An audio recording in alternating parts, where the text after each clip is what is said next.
And I think that that's really interesting because you have little powerhouses like this one guy named Hamza. I don't know if you've heard of him, but he has a TikTok and he operates on this other platform, which I don't remember the name of the platform.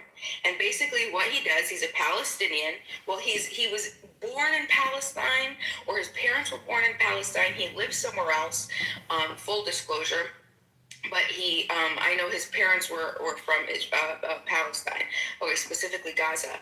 So he goes around and it's kind of like a mogul, but you get a random person on your video. It's a split screen, and you see each other, and you decide whether you want to talk or not. And when he gets somebody that is from Israel, he says, "Hi, where are you from?" And then they'll say, Israel goes, "Oh, I'm from Palestine." And then you wait for the reaction of these people. And I'm telling you, Hamza, this one guy has created such a crazy upset, because you have people, you have kids, you have IDF soldiers, you see their uniforms. Their first reaction is Palestine, F Palestine, die, we're going to kill you all. Like, I can't even tell you how many videos he has of this. He's getting a lot bigger now. And something like that, whether it's true or not, or whether it's representative, whether it's cherry picked, however you're going to say it, however you're going to see it, if it takes one of those, he finds one person to say that for every 100 or 200 people or 500 people that he gets to talk to, right? And then he makes these clips. That's going to be enough to sway the public. So I want to also speak to that. How social media may or may not be, and this is for all countries, this is for the United States too, how we're being influenced by what we're seeing on social media. What is real? What is not real? Israel, did you see what I did there? What is real? What is, I can't even say it. What is real and what is not real is what he is showing us. Is that, I love you, Coco, is that the truth, or is this severely cherry-picked data? Because it is definitely influencing millions of people. Okay, I don't know what your name is. Sorry. Yeah, my name is Orange. All right. Orange? No, Arctic. Don't worry too much. Islam will take over. So the thing is that the reason that these civilian parts of Lebanon is getting bombed is like so, and I will make it simple so that you can understand it.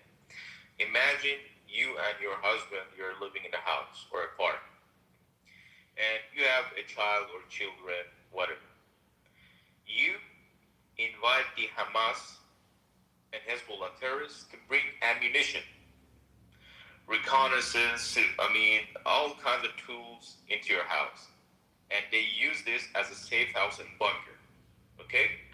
So this conflict has been going for so many years. And from the knowledge of the past and the past experiences, you know that Israel every time is going to bomb these houses. It's a fact. Okay? So you as a mother and that's the fact that exactly. is going to always guys, please get this guy to shut up. Peter, let him finish. He's terrorist. Peter, what's wrong with you, man? Let him talk. He's talking, man. I know he's a terrorist. He's a terrorist. Okay, Peter, okay. We listen to all opinions, and then you're welcome to, dispute what he's saying. Go ahead, bro. Right, thank you. So, based on the facts and the experience of the past, Israel is 100% gonna bomb your house. You and whatever that is living there is gonna die. Knowingly, you bring this danger inside of your house. You cooperate and you help these terrorist groups. So don't come out trying to say, hey, the Israelis bombed our house, apartment, I don't know, one child died, two children. Of course, we're sorry for all these innocent children that are being misused by their parents because of these terrorists. But you as a parent have the responsibility to take care of your children, to keep them safe. Okay, if as a parent I know, okay, the Israelis are gonna bomb, and the thing is that the Israelis are always gonna tell them that we're going to bomb this area of Lebanon or Palestine or Gaza, for example, 48 hours beforehand, okay? 48 hours before the bombing, they let you know. And still, you keep your family in these houses so that you die, and you know their ideology is that we're gonna go to heaven with the family because we're doing something for Islam. It's called martyrship in Islam, okay? And they're so proud of it.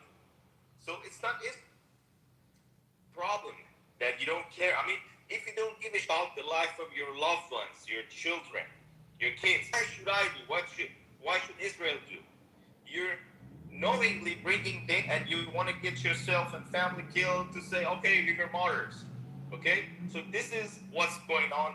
This has been going for many years. Okay? And the hypocrisy of the thing is that they say, hey, Israel kills children. Of course, they're fighting terrorism.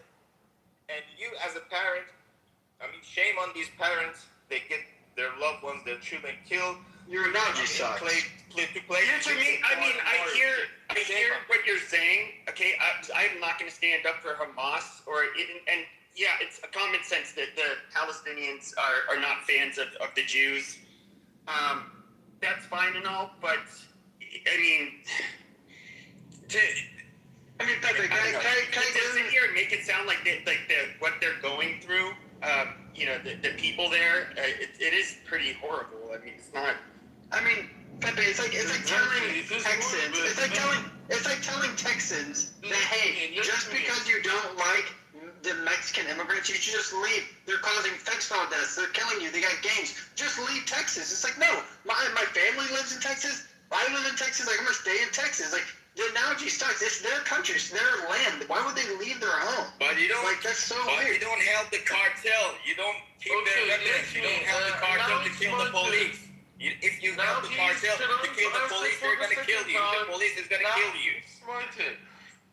This guy in the other room was 2 nights ago trying to tell to Iranians that United States and Israel are not able to help us anymore. Now on this stage, he is trying to say that it is the right of Israel to take the revenge from the whatever they can. What's wrong with this guy? I don't even know it. Okay, don't interrupt me. Don't interrupt me. 2 days ago, in the other room, named Mavara, he was trying to say that United States and Israel are not going to be able to help us anymore.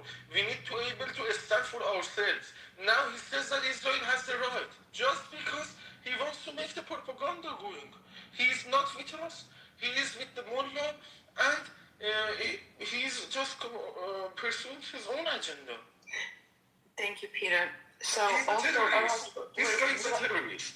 What I want to say too, though, is I'm not really understanding the reasonableness of what Israel thinks that they're doing right now in southern Lebanon. Let's say, because I could put myself easily in the place of Israel, okay? But I also can understand what my responsibility and duty would be to make sure that what I'm doing is supposed to lead to peaceful coexistence versus more more suppressed anger and then future generations of terrorists to be born.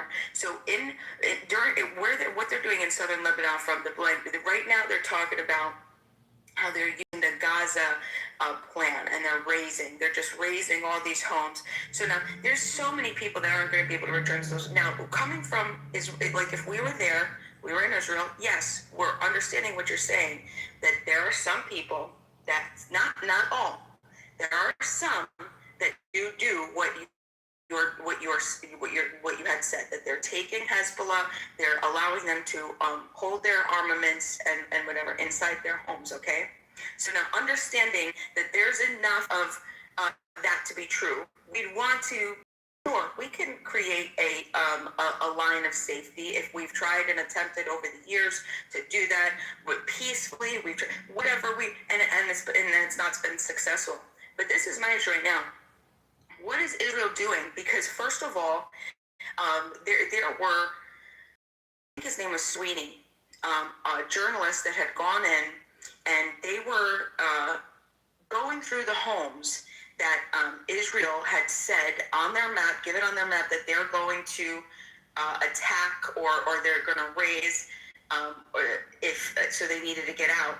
And they went and they explored the basements and the homes of these people, and there was nothing in them. Of course, we could say, oh yeah, well, they moved it. Okay, now, but this is my question. If you're taking somebody's life, the home, and I mention this all the time, at my age, the only thing that I have, is have a home. It's the only good thing that I've ever created. And I started with this by property that I built, that I bought almost 20 years ago, okay, when I was still like 19, 20 years old, okay? And so now this home this is basically all that I have right now. And if somebody were to come and take this, I'm telling you, at this point in my life, I would lose so much that I would definitely, you would be in trouble, because let me just say that you would be in trouble. So that's what we want to prevent, because I'm an American, okay? I'm not even in this region of death, destruction, this, that are more exposed to diseases. I'm not, right? So, and I'm willing to go scorched earth for my property, okay? So this is the thing. What is Israel going to do with all of this, these homes of these people that they've destroyed? They have a duty to replace.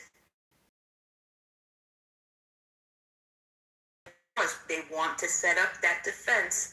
I understand, sure, but they have to repair it. They can't just do it and walk away, because what they're asking for, like I said, is just this satiation and the breeding and the suppression of frustration and anger in future generations. And you're never, it's just a repeat. This is just going to be, And what's the again, Gaza 2.0. the Lebanese government that lets these terrorists act freely in their country and cause all this havoc? Well, we have the responsibility.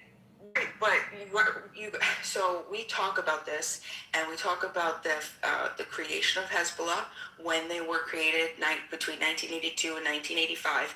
If you read the Hezbollah official paper that they put out of their mission, and when they were announcing who they are in like 1985, they say they're coming from this place. All of these things happen to us. About how their women and children have been pillaged and their land has been taken, and how they want the French, they want the Americans, they want Russia and Israel. We're all the enemy because of what we're doing in the country. And their job was to get everybody out of their country and to secure their country and secure their nation. Now, if we called it Texas or something, right? Israel doesn't want to have to do anything with Lebanon. They are firing missiles at them every day.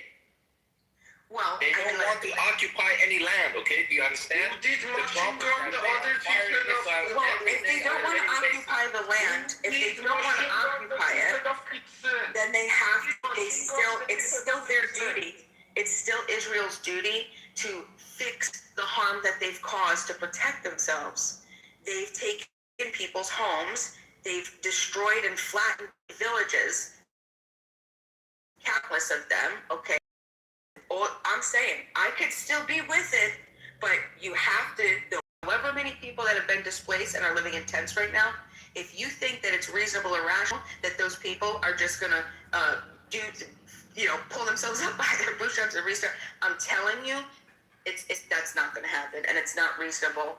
And that's why I question what are they willing to do and like what's actually happened. That's why I get frustrated about Palestine. They replace them, but as far as they are fighting terrorism and the Lebanese government, I mean, look, go forward the way it is.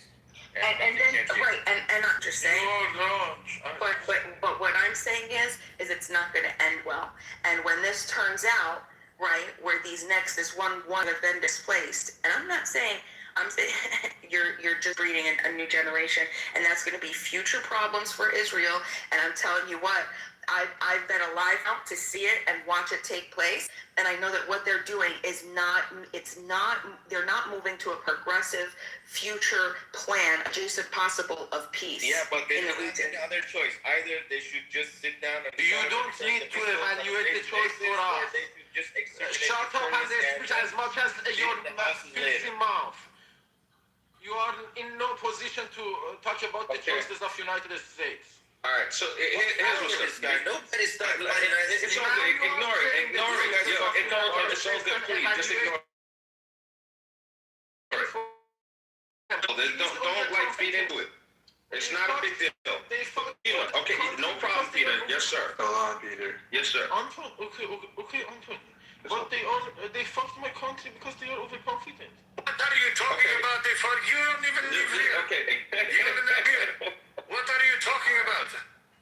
You are not the true. You are You have never called on the white man. Please, shut your fucking mouth.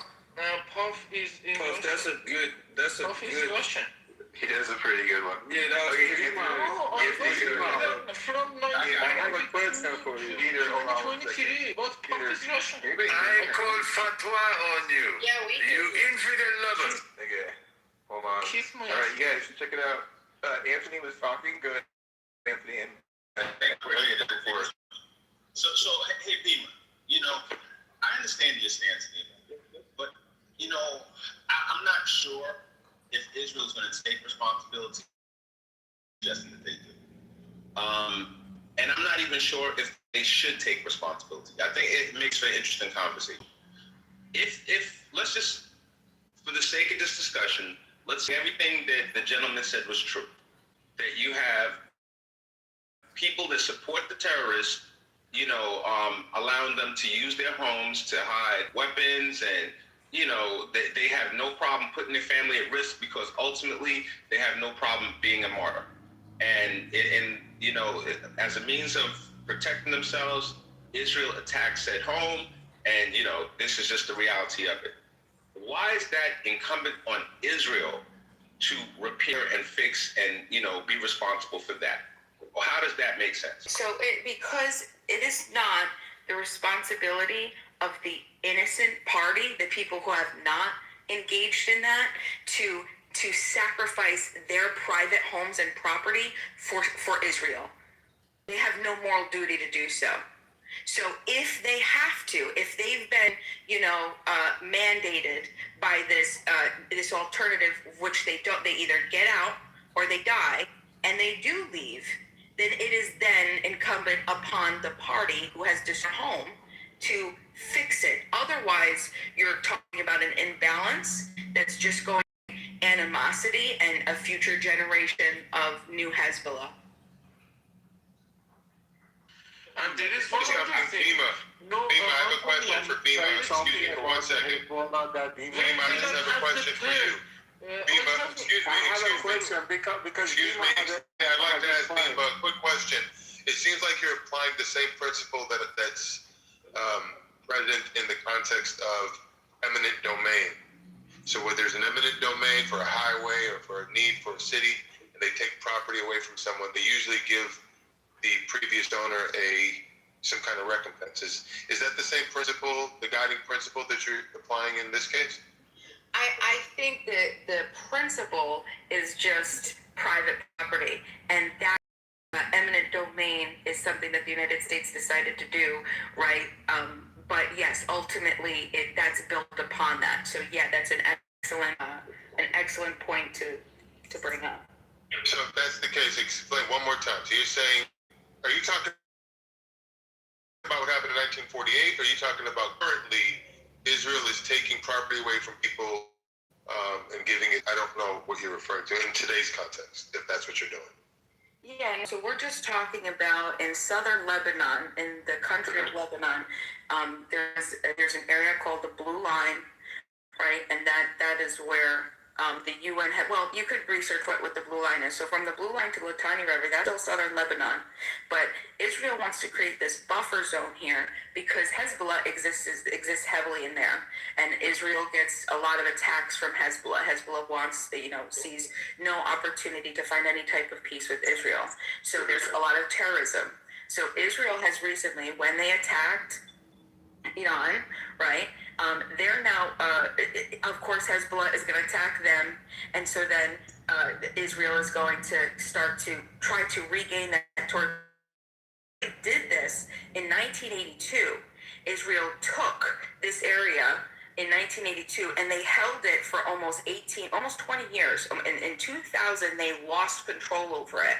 Right, and they had to cede, and that's where the blue line came in. So they had to pull back, and they all had to get out, right? And so from 2000 to now, they want to create that buffer zone. And so what happened is they have all of these people, all of these villages that they've now gone in and they've chased out. They said you have to leave. They're going into people's homes. And these villages have cropped up since 2000, since they lost control. I think no. Some of the villages they existed for a long time before that, but it's just because they're not all like Arabs. Like so, there's some Catholics. I mean, it's a mix. It's a mix of a whole bunch of different people. So here's the question. So right now, this part of the land is currently under Lebanon's control.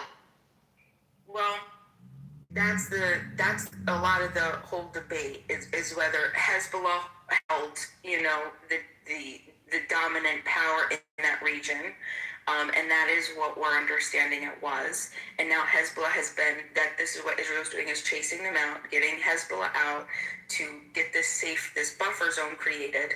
But among doing that, they've chased out 1-point-something million people estimated. Right? We could say that might even be an over, because I'm not really sure if 1.2 million is accurate. Maybe if it's 500,000. So we'll say like 500,000 to 1.2 million people then told to leave their homes. And so now they're gone. Israel's saying you can't return now. And now what they're doing is they're just demolishing all the homes, just destroying. So you're saying part of this land is owned by Hezbollah, or Hezbollah had it under control. Wherever they're chasing Hezbollah up, they're taking control of that land, which seems to make sense. That's seems to me like an act of righteous aggression, because Hezbollah is, But my point is, are you saying outside of the Hezbollah-owned portions, you're saying there's these 1.2 million people who are just kind of caught in the middle of this? Well, there's 1.2 million people that we don't know who were of course, if Israel wants to defend themselves and attack Hezbollah,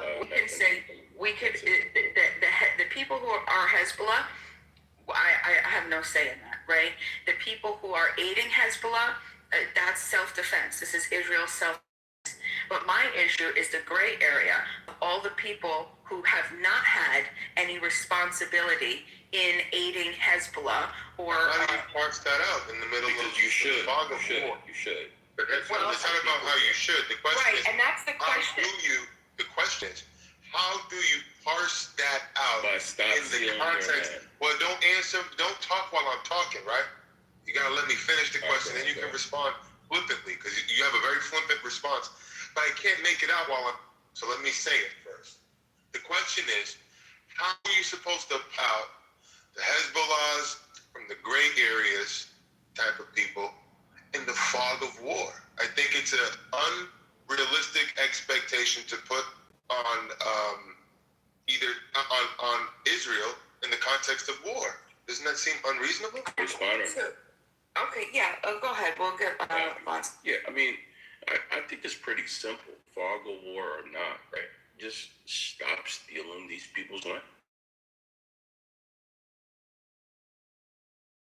Iran? 1 second. Excuse me, sir.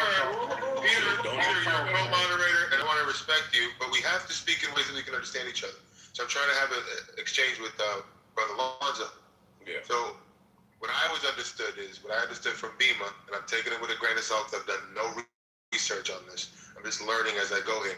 She's saying that buffer zone is now important because since the war in Iran, Hezbollah, who's occupied this part of the world, has gotten more aggressive, and they've been more, they've been attacking Israel more. And this buffer seems to keep Israel more safe. So why do you tell them not to do that? So this is what I would do, right?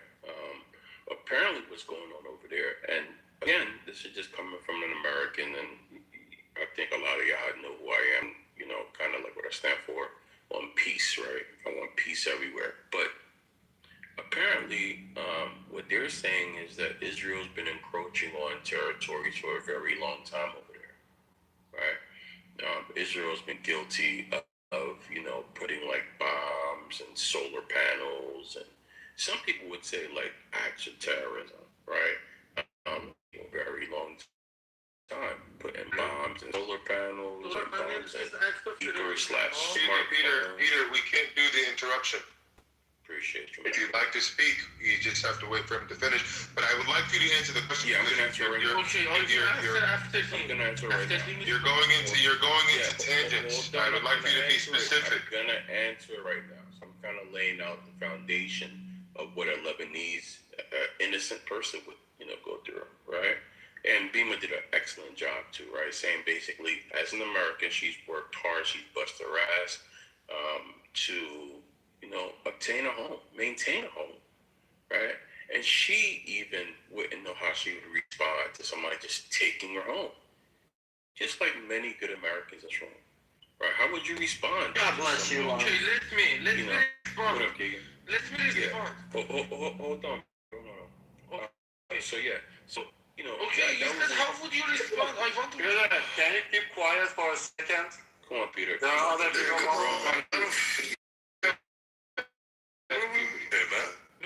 Yeah, so again, right? Okay, Hold on. Peter, shut the fuck up. Who modded this guy? What the fuck? Wait a minute. Was this an accidental modding for Peter? No, he's like a meant to be modded? Peter's a regular, okay? He has his own Tell him for level, being all of everything. Okay, no, I appreciate that, but I'm saying does he have to abide by the They rules keep of... one troll as a mod. He only Yeah. keeps one attack. Man, Yes. somebody Can I be the troll instead? Can we vote that Keegan's the troll instead? Yeah, could we prefer Keegan? Alright, so in 10 seconds. Yeah, I mean, God knows. I mean, unless we all agree with collective punishment, right? Because a few people do some bad things, therefore a million plus should, face the consequences, which is a war crime, right? There's no excuse for this. At what point do these quote-unquote terrorists become freedom fighters? okay. First of all, if it comes to stealing the land, Azir is populated as much as 2 million people. Iran is populated 91 million people. After the Islamic disastrous revolution, the first guest of the main Mullah Khomeini was the head of Hamas. What? That time. And they say that Iran is something, not a country, something for Islam. It is a gift for Islam, Iran itself. The whole thing. During that time, the people did not understand the disrespect and the main meaning of this, because people of Iran were offering to each other. For example, they are hospitable people in the history, and this kind of figure of speech won't be understood as insult. But right now, we see that all and every asset of Iran is being spent for terrorism. They have spent and lost half a centuries of resources of Iran just for the proxies around the region to destabilize the region, not to even spend for good faith on that region when it is not being spent on the people of Iran. And that is the main steal. When you try to maintain 2 million people and you want to sacrifice 91 million people just for the sake of keeping 2 million, you see 91 million as collateral. You need to go and rethink about your own values. When you try to make that kind of tone, first figure figure out who machine guns their own people. If Israel does that, or if the Islamic regime does machine gun its own people. I stop for you, don't interrupt me. And when it comes to the point of maintaining your territorial integrity, that is what I am supposed to do. It is not something that I am bullying others for. You are bullying me, but that is my father's land, or that is something like United States for me. You know, the meaning of United States for you is Iran for me. You are playing politics, bullying others, but I am bullying you. That's it.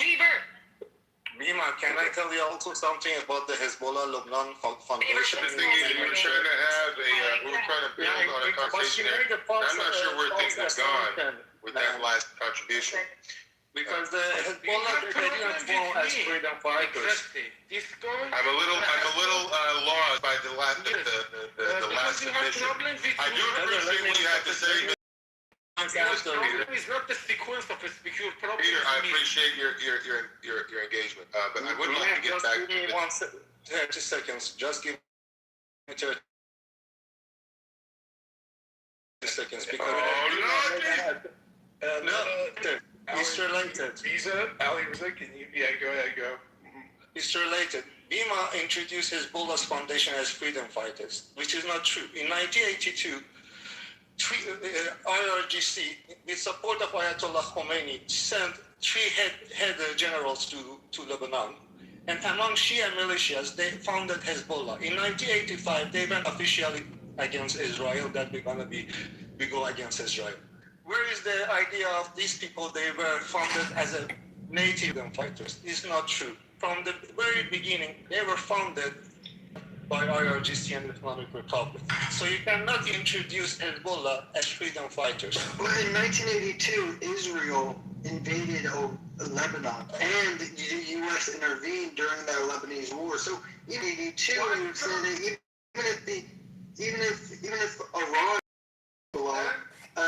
the reason that the lead was for freedom. OT, you have my deal. During the Lebanese Civil War in the 1970s is when Hezbollah creeped in, and then it was like before anyone noticed, there was a swarm of them in the Lebanese army and couldn't overtake them. So that was actually in the 70s.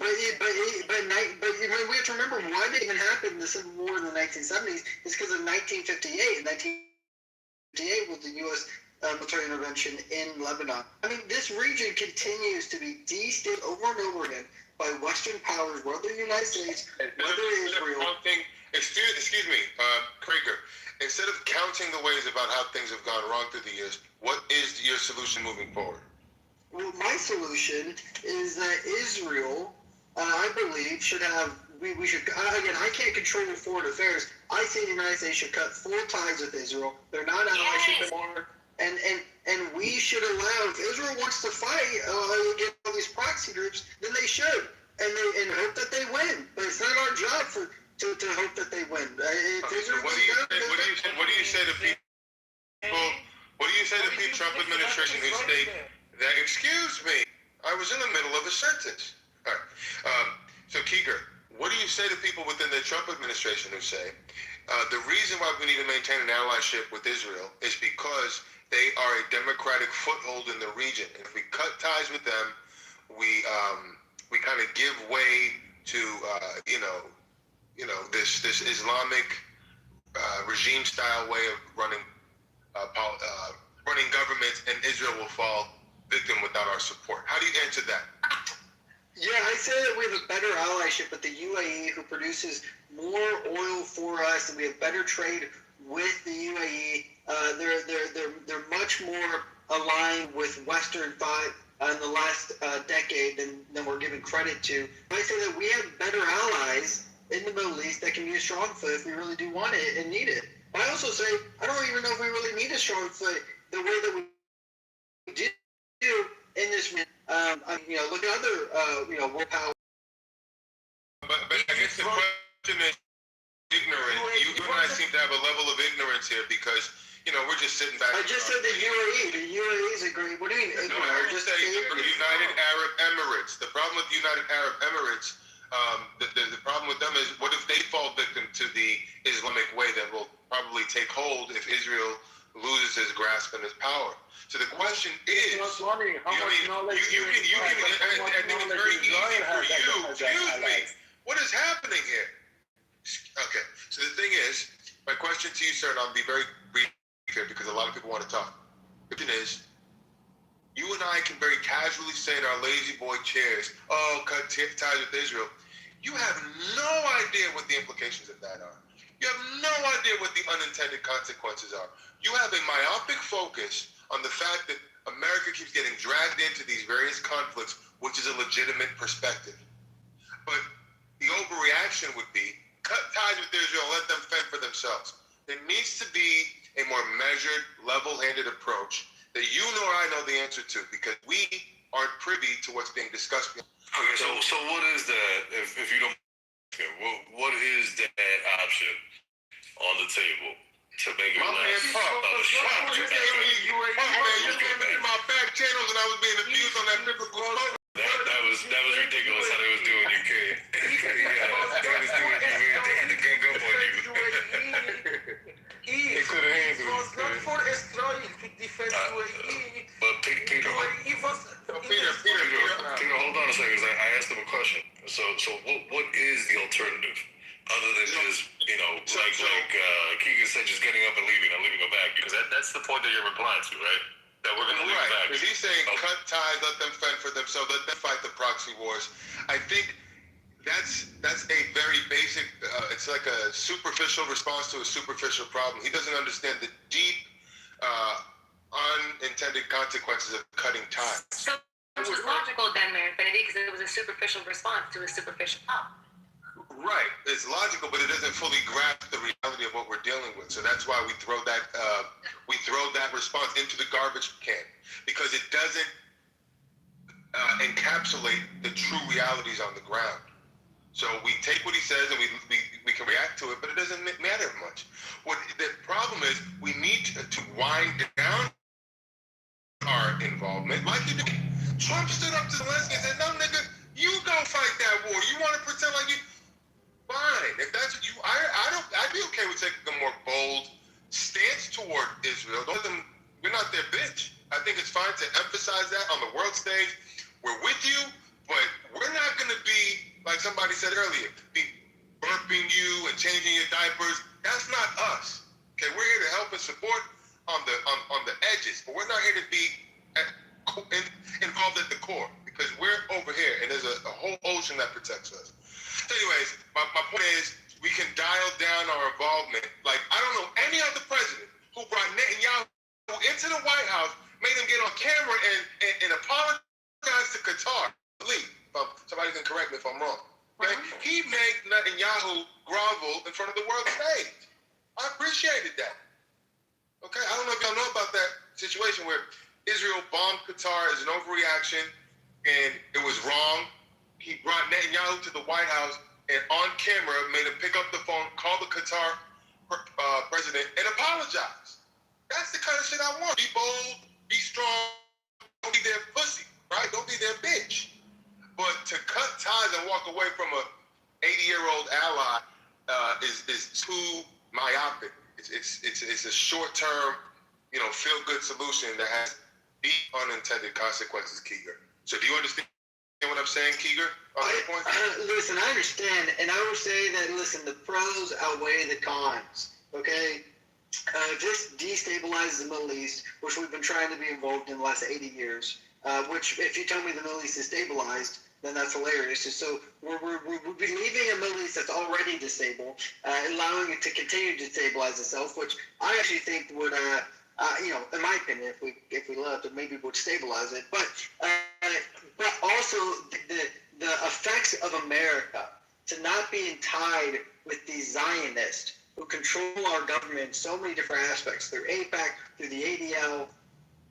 This would have consequences that would outweigh, like positive consequences, would outweigh any of the negative. Okay. And you have the expertise to say that on what basis? What do you know that most of us don't know? What do you mean? What do I know that most of us don't know? It just seems like you have a very layman's terms or like a casual understanding of what's happening over there, and you're kind of standing 10 toes down on a solution that you really don't know what's going to happen. You're saying, oh, I think the pros will outweigh the cons. Maybe you don't have a full... Well, here's the thing. You tell me, because what I'm doing, okay, in the last 80 years, you tell me in the last 80... Oh, okay, bye. I got my headphones. There you go. In the last 80 years, right, we have seen a distable Middle East. We do not... From Afghanistan, Iraq, Saudi Arabia, Iran, Lebanon, Israel, Palestine, all these places have continued to be, other than Israel, continue to not be a stability, to not be an ally to the West. And I think it's the involvement of the Middle East. I can only go based off of what the history. And the history shows that we have not been successful in the Middle East. And so I say, let's try going out of the Middle East and seeing if that... I'm saying, why don't we try a solution? You're saying, well, we don't know if that would work. Well, what's going on right now is not working. So what do you mean? We either have to change it or we continue the same process, and Americans can just continue to be the financial foothold for Israel. And I say, no, let's try something. But that point, why not dial it down? Why, instead of taking the cold turkey approach, why not, not systematically, but surgically get uninvolved, but in a surgical way as opposed to a cutting of all ties? Don't you think that a cutting of all ties will have unintended consequences that beyond what you can even imagine? No, I think that the pros outweigh the cons, but what if you don't have a full list of the cons? It seems like the only people that have the full list of the cons are the people that are in the rooms making this. So that's why these discussions really don't yield much. We don't have all of the facts that are supporting these decisions. So this is just an exercise in futility. It's fun, okay? We can go back and forth.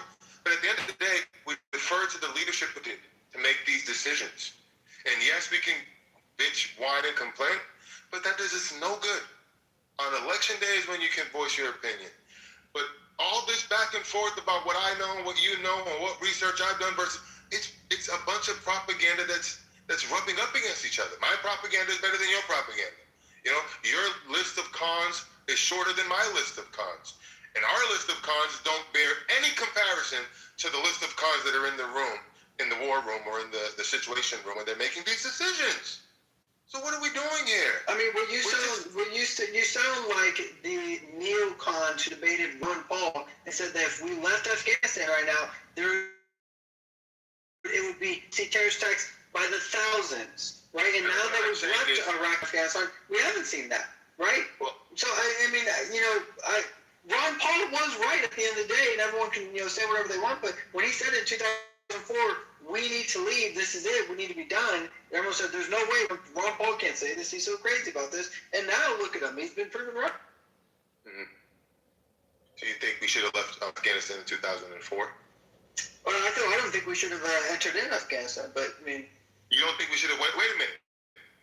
You know as well as I do that on 9/11 we were attacked by 11 members of the Taliban, which largely resided in Afghanistan. We were not. There were Saudi nationals, 11 Saudi nationals, if I'm mistaken, correct me. 11 Saudi nationals, hijacked planes that ended up killing 3,000 Americans.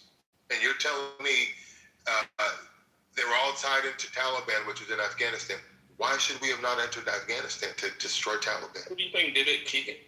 Listen, the Taliban, which was run by CIA operatives who were being very, very powerful, had an actual opposition against Israel. Israel, for the first time, actually felt some type of threat towards operations that could be conducted against them. Okay, because again, the CIA. I'm getting lost. My question was. Well, I know, I understand. If you allow me a little bit, let me finish my point. I'm not following you.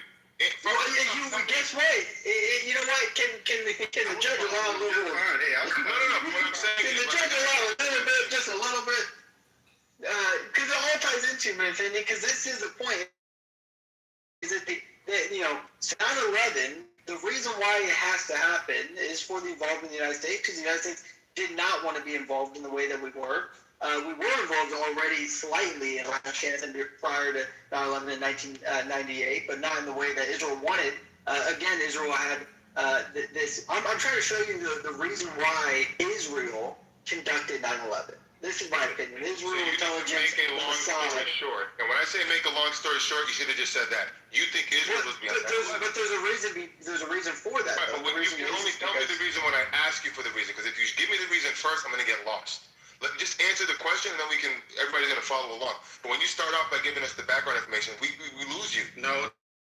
So just answer the question. That's not true. I prefer the background information. Okay, but that's you. But you don't got a green bean next to your name, Fuck brother. your green bean. Here we go. Here we go. Hold on now. I'm trying to follow this. The COVID vaccine. Excuse me. Okay, I hate to take over the room. I hope I'm not bet you overstepping took my the bounds. COVID Matt, am I vaccine doing too too. much? Matt, am I doing too much, or can I continue? I feel like I'm dominating. Let's you're doing fine, but let some other people get into it. Okay. Well, I just never got my itch scratched, but I'll leave it there. I just want to let you know, you think Israel was behind 9/11, and you think Israel was behind October 7th, don't you? I don't think Israel was behind October 7th. I think Israel had prior knowledge, folks. Just like how the United States had prior knowledge to 9/11 happening, and we allowed it to happen, right? Okay. And this has been confirmed. I mean, Alex Jones said it months before it happened. Oh, that was going to happen. He's a you could say what, but he was reading. But here's the thing, and that's why when we have these discussions, people will use these.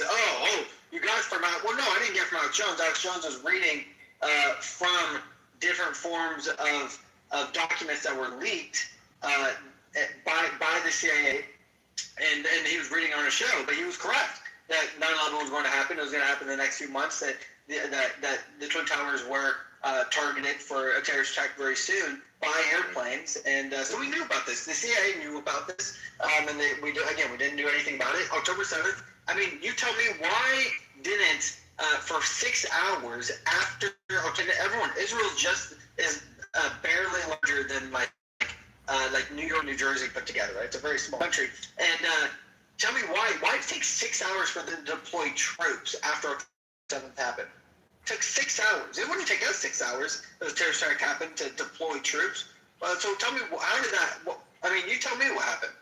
I mean, the answer is I don't know, and neither do you. And I would prefer that you not. Exactly. But instead of saying we don't know, we can go, wow. Why did instead of but you're like acting dumb for the sake of like going, I'm not going to answer those questions.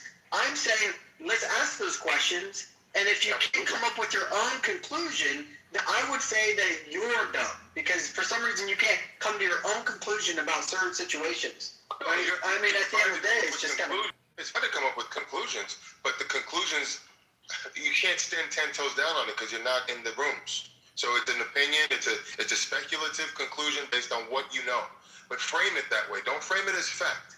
You framing it as fact. Israel was behind 9/11 based on the information that you know. And pretty bombastic statement to make that a lot of people would say, what? Not to say that it can't be true. It might be true. Anything is possible. Okay, but let's keep the conversation going. No, you're good, Anthony. You're good. R9, if you want to speak any new voices, go ahead and just jump in if you want. I don't know what you've heard so far, but yeah. No, I gotta read the room. I don't know, what y'all even talking about. What was that noise? Did someone hear a big beep or something? I heard the same thing, Beaver. I heard the same thing. That's Israel. They listen. And it makes sense that Anthony didn't hear it either. I don't know. It might have. I have no idea what It's a bomb. Yeah, whatever. So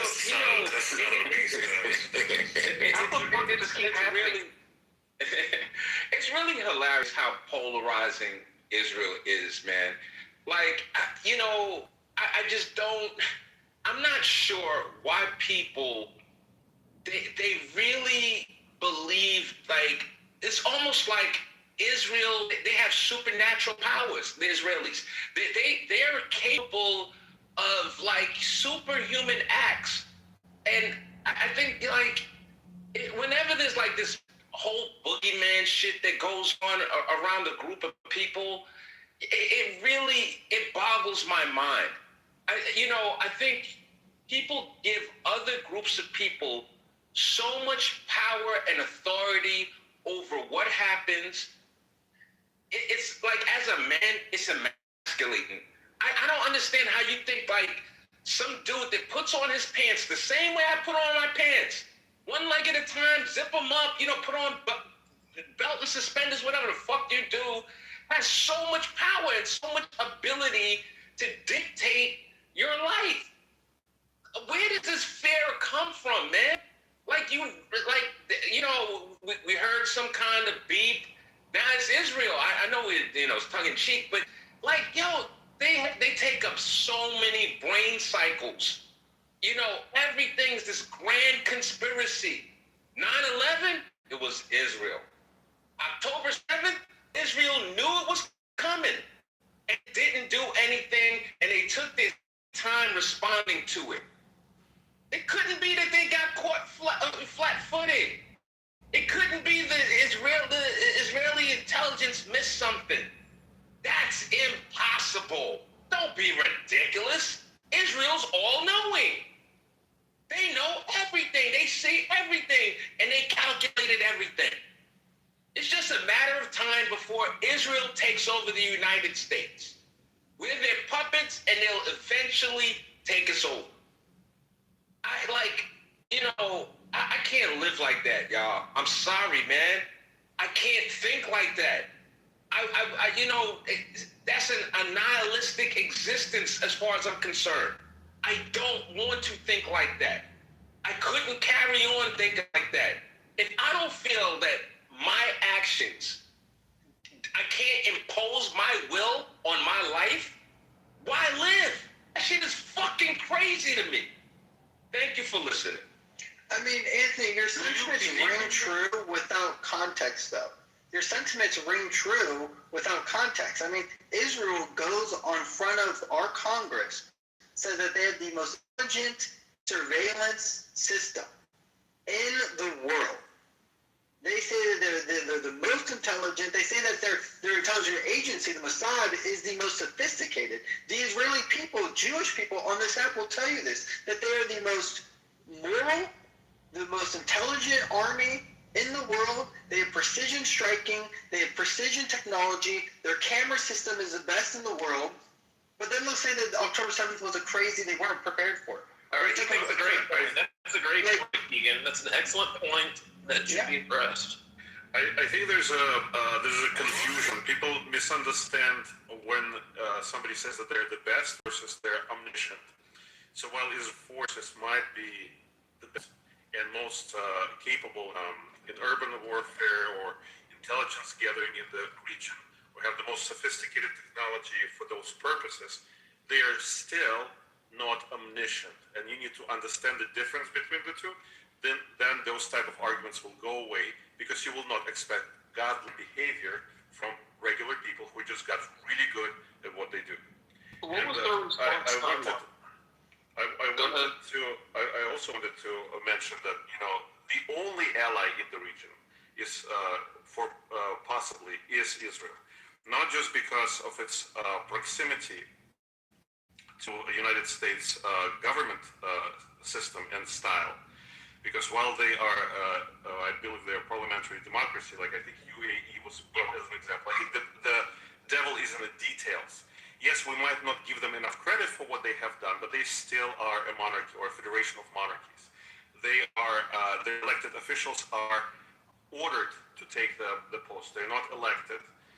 There's a lot of, manipulation and corruption that can be imposed in that system. So the only talking about proximity style of governance, and specifically, I think Israel is, the only choice in the region, because all that vastly different, if not opposing type of government. And in order for United States to benefit from that stability, I think Israel is the only answer in that region.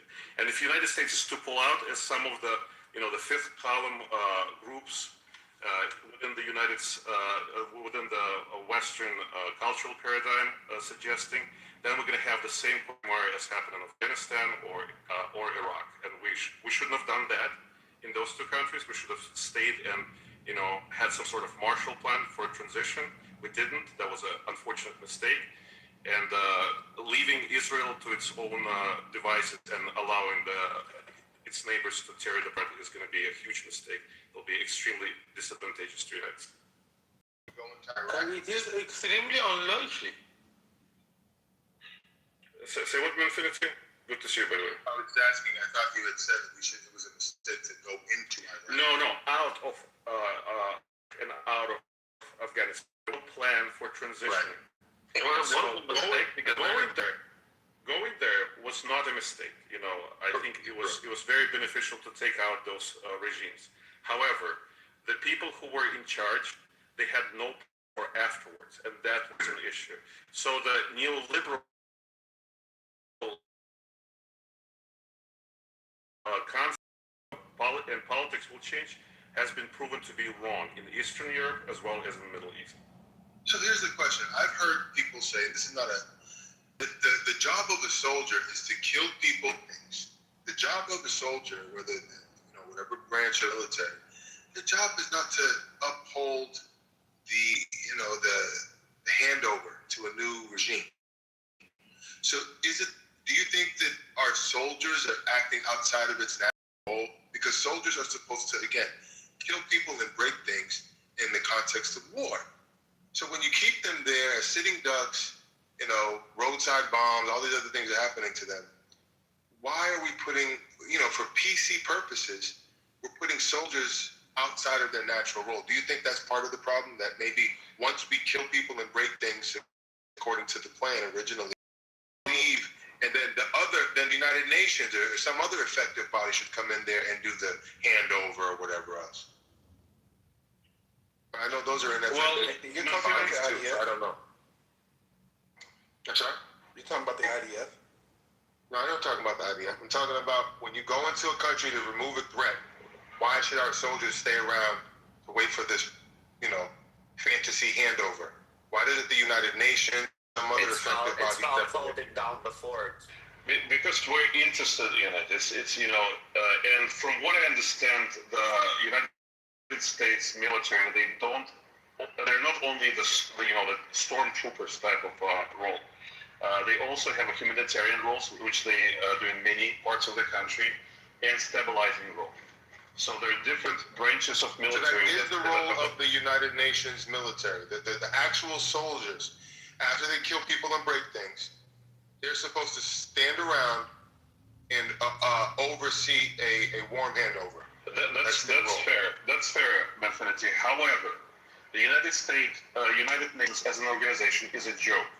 When you have majority of the countries that aspire to be totalitarian or authoritarian regimes, and then you have democracies and republics in minority, the type of rules and the type of actions of that organization is going to reflect that type of majority, which it does. So what you're saying is because the United Nations and other bodies have abdicated their role effectively, we're stepping up and doing that.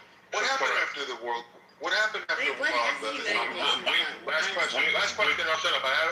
What happened after Japan? Hiroshima, Nagasaki, we killed, hundreds of thousands of people with those bombs. Did we stick around and try to say, I don't know how that, can anybody explain how that happened? Well, no, we did do it with the Germans, and we What killed happened with millions Japan? I'm asking with Japan. What do we do with Japan after we bombed them into smithereens? Does anybody know? I don't know. Weren't they included in the Marshall Plan or form of it? I do know that they end up modeling their economy somewhat after ours, and we helped them rebuild. Obviously, we did this in Germany. But I would say that us providing them the tools and I understand what Andre said regarding us taking out of power and giving them money and trying to incentivize them to change it, how it's failed in a lot of Eastern Europe and the Middle East. But I would say if we're going off of World War II, I would think that Germany and Japan and of course, we were on the side of South Korea. We did have success in those countries. That's fair, Patrick, but that's the major difference, I would say, between the way Germany, Japan, and South Korea is that we actually had a plan for afterwards. We stayed around, we had our bases, we supervised with advisory the type of new government. We ushered in the new systems. We helped them adopt those new systems, and we're guiding them through it. With Iraq and Afghanistan, there was a vacuum that was You're breaking up. Killed it. You're in the capable of us. Sorry, we killed everybody who was even capable of sustaining that system. So you really think we should have gone to Iraq? You really believe? Well, I mean, once we were there, we were there. I mean, That's true, but we broke that egg, and we hold it. But we should have broken the egg. That much agree. Perhaps. You know, but Beaver, I can exchange if you want to. We should have gone into Iraq because prior to going into, we should have went into Iraq because they weren't responsible for 9/11. But if you remember, on September 11, 2002, in a world after 9/11, after we were asymmetrically attacked by these rogue people, George Bush went to the United Nations, made the case. Was saying, we have the receipt. We gave him the weapons during the Iran-Contra thing. We know he has the weapons. He's failed 18 UN resolutions. He signed the Gulf War Peace Treaty. He's not compliant. So basically, he made the case, we're not going to live in a world where asymmetric warfare is going to happen again. There's a gathering threat. We need them to disarm with the supervision of the weapons inspectors. And from September of 2002 to March of 2003, Saddam Hussein was playing coy. He would not give full access to his facilities. And in a world after 9/11, you can't take the chance. Remember, he has 3,000 dead Americans' blood on his hands because he didn't take seriously the attack 9/11. I mean, it was already written on paper, but he didn't take any action. So here we are in a world after 9/11. Saddam Hussein has weapons. We know he has it because we gave it to him. World, MI6, Mubarak, all of the world is in agreement he has the weapons. We just can't find them. Why shouldn't he have gone in? Yeah, because you beat her on that. Without operating with the benefit of hindsight, I think it was the right decision to make at the time. I mean, yes, the intelligence was faulty.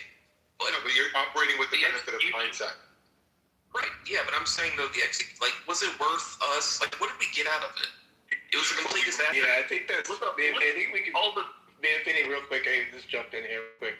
I think we could fairly say that the looking in hindsight, or rather looking after the fact, that maybe it wasn't. That'd be a fair statement. I think that's what we're. Yes, but we couldn't have. So if you believe that the weapons existed, he went in for the right reasons, according to what, I mean, if you think he went in for oil, that's on you. But the primary objective was to remove a gathering threat in a world after 9/11. Saddam Hussein did not attack us on 9/11, but in the world after 9/11, he cannot have those weapons. We gave it to him, and he's not giving us access to review where the weapons are. So we have to go in. And he wasn't going to a lot of it was off of faulty intelligence, and I forget, there was one of the main actors. I think he was a defector from Iraq, and he had made up a bunch of shit. It was bad, and of course, it's looking in hindsight, it's different, but it was not. We had bad intelligence saying that they had weapons of mass destruction. And that was it wasn't just the sea that said it. It was Mubarak in Egypt. It was MI6 in England. It was the United Nations. It was Hans Blix. It was all of these people who were saying, we're not getting access. You have the receipts. You gave it to him. He signed the peace treaty. He violated the UN inspection 783 to 2001. I mean, 2000. How much slack are we going to give him? Are we going to wait anthrax to go off in Houston? Or Orlando? Are we going to let that happen? I think not. George Bush was compelled to act, especially in the context that he didn't take action when 9/11 was a clear threat. So he had to act. I can argue that all day long, but it was wrong in the way how he didn't have an exit strategy. All day long, I'll give you that. But going in was a completely reasonable thing to do. And he waited, he did it the right way. went to the UN first, all that. I guess both sides could be right in a sense, I suppose, right? I mean, I don't know. Would you say that overall, in general, it was a disaster? Is that what you're saying, or is there any good in it? Well, yeah, if the faulty intelligence was there and he acted on it, then you can't blame him for acting. I would say that it was definitely, in hindsight, my opinion would be that us invading Iraq was disastrous. First of all, the one thing that Saddam Hussein could do is he didn't really allow terrorists in his country because he had to have rule. He didn't allow. He checked any imam that lived in his country. He would check his power because he didn't want anybody being more influential than him. And long story short, you ended up during the war. You have, of course, the civil war. There's the Shiites that are fighting. Iran is now participating in this civil war. You have the insurgents coming in from Syria. Then you have, and of course, a lot of this is like I don't think the Arab Spring would have happened. I don't think ISIS would have happened. A lot of these things wouldn't have happened if that void wasn't left taking Saddam out. That's the only reason I'm against it. Yeah, but look at all the PTSD that even lingers to this day on this app from some people, and like just all the blown off limbs and the homeless veterans and all the lingering shit, all the money spent, and all of the we lost about 3,000 soldiers over there, or 2,000, but that's a million that were killed there. Yeah, but you know what I blame more for that? If we were in 1940s America, every move by the military wouldn't have been under this scrutiny in its microscope. We live in a world now where they have had a PC war when you can't fight a war that's PC. Unfortunately, everything is questioned. Everything, back in 1940s, he did the most controversial thing in the world. He killed hundreds of thousands of people, civilians, and it went over because the American people, we were together. I don't know if that's right or wrong, but they wouldn't surrender, and we had a new toy. We wanted to take it for a spin. But how does Bush fight a war where everything is on camera now? It changes the whole complexity of how you wage a war now. The fact that all these people were getting killed, our people were getting maimed and massacred, I think it's because they're trying to fight a PC war. There's no way to fight a war is by definition not PC. I think there's the last war we fought. We're going into Afghanistan. It was popular in the U.S. Because we all witnessed what happened to the Twin Towers. But of course, World War II. But I mean, after that, if you look at Vietnam, and then a lot of the other wars, more recently the global war on terror. I mean, these were not very popular. And once we found out that there was no weapons of mass destruction found, the people that you primarily hear from today that are pissed off about us going to Iraq are the soldiers. Those are the people are gonna be like, well, my buddy lost his life for what? Like, this is bullshit. Why did we do that? Honestly, I think they bought the propaganda, and honestly, I'll even put Trump in there. Trump bought the propaganda. Everything that about why they went in for the right reasons. It was the right reason. They just heard, there were no weapons of war. There were weapons of mass destruction. We did it for the wrong reasons. They only hear that, and they don't hear everything that I just laid out on this stage. And I think if they heard that, I'm not saying that, but that's what's getting buried, which is why it's adding to their guilt and shame when they shouldn't have any. The propaganda took hold. Bud for oil, Bush is this, that all took hold. Well, I don't think they're doing it because of shame or anything like that. It's more that they look at it as, like my buddy would still be alive, or I wouldn't have gotten PTSD. In other words, why did they and fellow veterans, at the end of the day, was it worth it? And it's not. I mean, that's a value judgment, of course, they have to make. I can't make it for them, but that is something I hear very commonly.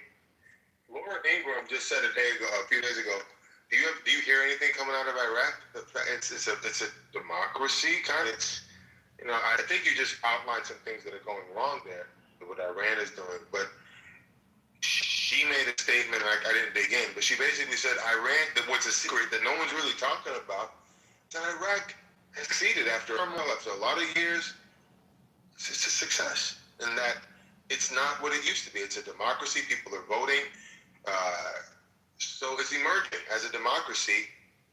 So it's not something that you're going to after you bomb and kill people some time. And I think nobody has any patience to let things play anymore. They want to see it now. I don't know.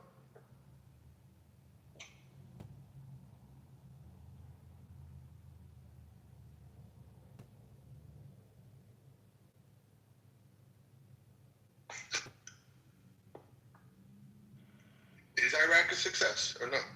Is it a failure in terms of how it's disaster?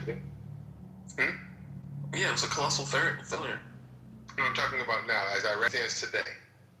A voting democracy, blah, blah, blah. Was that worth it? The fact that it's no longer a hornet's nest for terrorism. Yeah, I know you said it wasn't before because it's a name, but in terms of, it's no longer that side of the spectrum. It's more on the right side of the spectrum, so to speak. Are you talking about like it's no longer a hornet's nest now that like ISIS has been snuffed out? Yeah, I'm saying after the fact. I know we went through some tough years. I know a lot of things happened between 2003 and now, but where have we landed with Iraq? It should everyone from Iraq during that time migrated to the United States. We know that. I'm sorry, what was your question? What did you say? No, I said that we know that people that were, that lived in Iraq during that time, where the United States did them super dirty, majority of them migrated over to the United States and live here. So I don't know if it's majority Catholic still there and Christian. Does anyone know?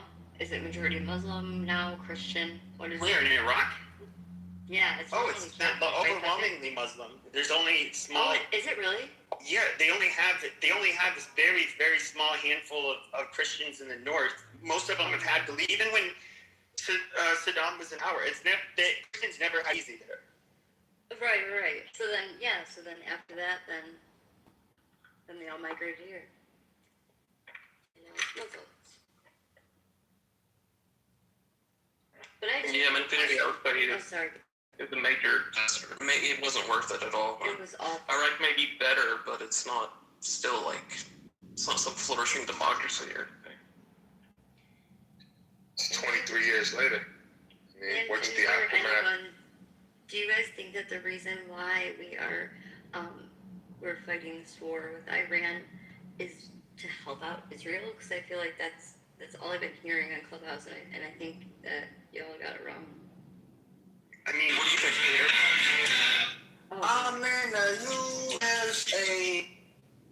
I mean, I think there's people like us, and I do think that Trump in particular, especially with Jared Kushner and Steve Witkoff, which are very strong Zionists, and of course they're going to make a lot of money in the Middle East, but it's another story. I do think that.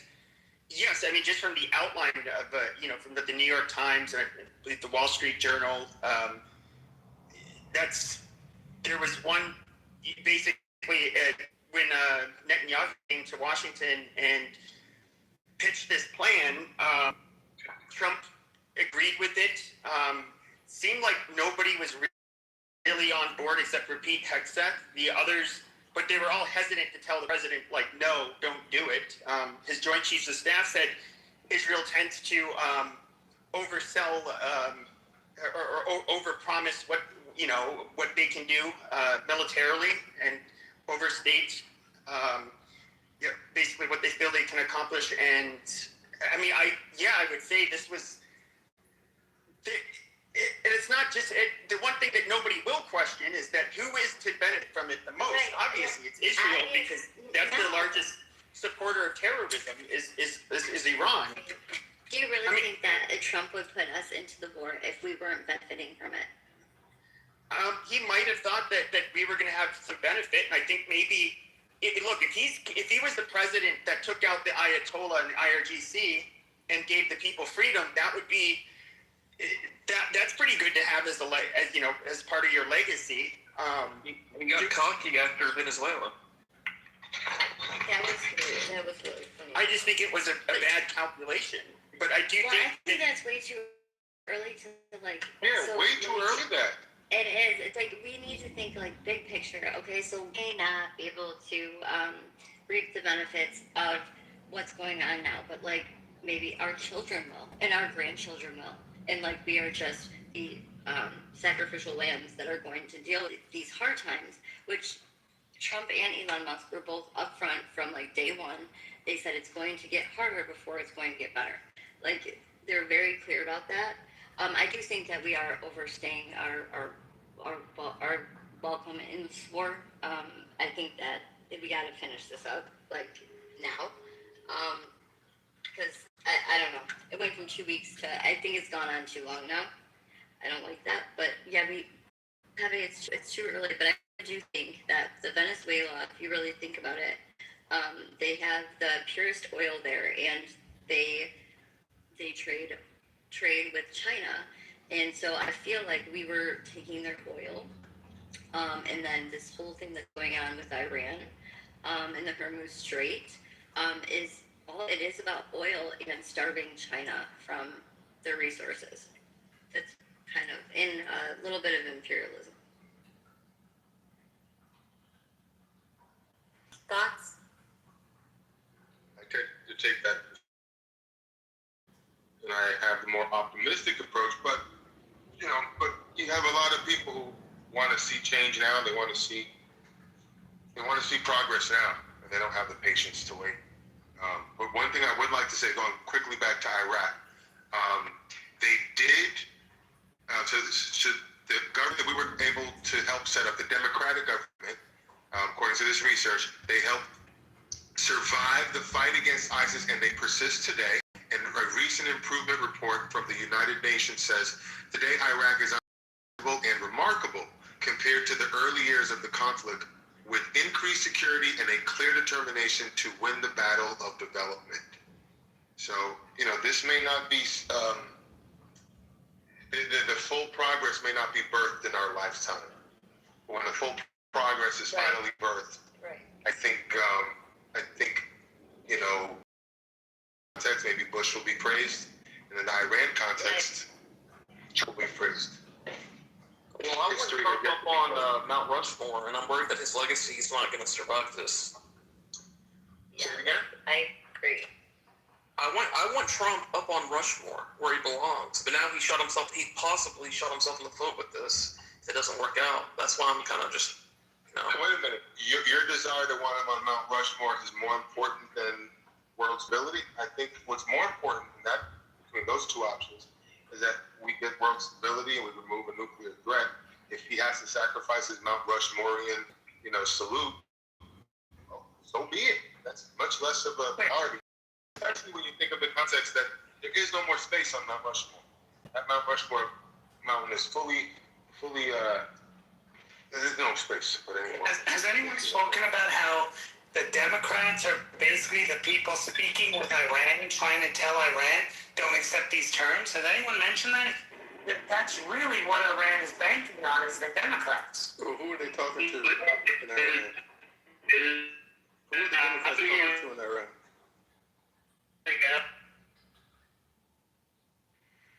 What happened? Someone was breaking up. Who are the Democrats talking to in Iran? I don't know who they're talking to, but they're sending messages saying, one term we're going to impeach him. When we win the midterms, we're going to impeach him. This is wrong to do. Basically, Iran are masters of deception and looking at all of these, these propaganda pieces, and they're saying, okay, Trump's own country doesn't support him on this. Therefore, we have leverage because we can keep saying, we're not going to accept this. That impacts you because we're putting out, now you got Tucker, you got everyone coming out, against Trump on this. And Democrats are the ones, look at Chris Murphy. Every day he would talk about how Iran was a threat during Joe Biden's administration. Now he's talking about how Iran is, we shouldn't be doing this to Iran, blah, blah, blah. right? So they have effectively are effectively doing this only to get back at Trump. And I think it's important to note that if it doesn't work out, I still think it will, but if it doesn't work out, you know, someone should say to these people, like, what the hell? You know, you guys... Is Tucker a Democrat?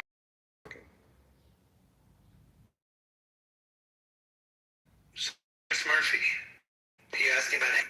No, Tucker. Is Is he a Democrat or a Republican? Tucker. I don't know what he is registered as. Oh, you don't know now? What about Chris Murphy? What about Joseph Kent? Is he a Democrat or a Republican? What about Chris Murphy? Yeah, that's the thing. You're scared? On the right. Are you scared? Are you scared? You're scared to think that? What is Chris Murphy Democrat? Just because they're Republicans, what's that supposed to mean? He can't do it. No, but he can't. So is Chris Murphy is Chris Murphy an elected member? Hold on, watch this. Is Chris Murphy an elected? So tell me the elected Republican. Watch this. Everyone watch this. Othello. Name me the elected. Tucker's elected? Tucker's elected. Wow, what an idiot this guy is. Tucker. No, I said Democrats who are elected. And I said they are effectively changing. No, I said they're effectively pushing propaganda that people like Tucker and others are pushing forward. And you've done that because you're scared to admit, yes, Chris Tucker is part of, Chris Murphy is part of the overall Senate, and he's also on the intelligence committees, and he's also someone who has influence. And he's going out there spouting all this shit, Murphy.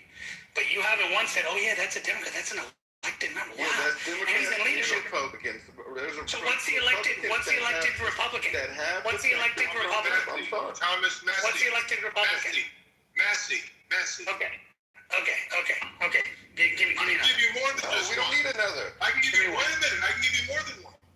Give me. Does it have to be a current? Because Marjorie Taylor. Current. That's what I'm saying. Currently elected. That has access to intel. Oh, hold on. That has access to. Let's clarify. That has access to intel. Okay. That knows the truth of what's happening with Iran because they get the briefings. Now, I'm not sure Massey gets those briefings. Maybe not. Not every member gets them, by the way. Okay, but I'm giving you Massey. Give me someone else. There's tons of people on the Intel Committee who are Republicans in the House, and tons of them who are part of the Senate. Huh? Rand Paul. So what is Rand Paul? He's on the Intel? He's on the Intel Committee? Oh wait, you want specific people on it? You don't want. Here's the problem. I understand your point, but the problem is every time we give you a person, you skate and you make the thing more narrow. No, I'm not. So your belief is that if members don't have access to the intel, they somehow have access to the intel? No, the people who get access to the intel are the ones who get. You didn't make that. You didn't make that clear. You just said Democrat. First, you said, give me a Republican. Then we gave you Massey. Then you said, wait a minute. I want a Republican who is on the Intelligence Committee. And then if I give you and I actually gave you Massey. I said, go ahead with Massey. No problem. I said. No, but. So you so your whole point is now you're asking for more. Why do you need? No, I'm saying I gave you. I said I gave you Massey. You're right. I said that already. I said now give me somebody who has access to the who's currently there, and give me someone who does that. And that's all I said. So I conceded that you were correct about Massey, and then I asked you to do it. You didn't know who it is. It's not an issue, man. It's just that I felt like the goalposts were being moved, but you're right. No, I conceded you were correct. Conceded it. So now that you've seeded that, wait a minute. So now that you've seeded that, let's jump off of that point. Don't you think Thomas Massey, if things continue to, if things go worse moving forward, I hope they don't, but if they go worse with Iran, don't you think that chorus will grow from just Massey to more? Maybe not. Maybe not. It didn't grow when Ron Paul was pushing the stuff about Iraq. Well, Ron Paul was a kook. I'm talking about Thomas Massey, who was once Thomas Massey, who came from the Trump wing of the party, along with Marjorie Taylor. He was there for a long time before Trump. No, but what I mean is that he was in the Trump camp at one point. He was in the Trump camp. And he wasn't. He was never on the Trump campaign, Trump wing of the party. He was always anti-Trump from the beginning. Trump went after 2017. in 2018. What are you talking about? Yeah, Tom and Maxie never really backed Trump too What much. is this gaslighting? Holy shit! But that was my honest impression because I thought. Yeah, it's confusing. I got it.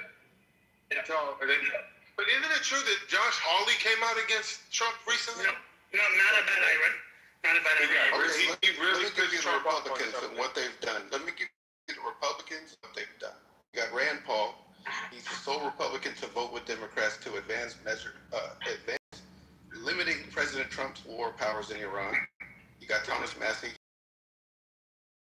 You have Representative Warren Davidson of Ohio. He voted to curb Iran war powers, citing they need to follow the Constitution. Tom Barrett from Michigan.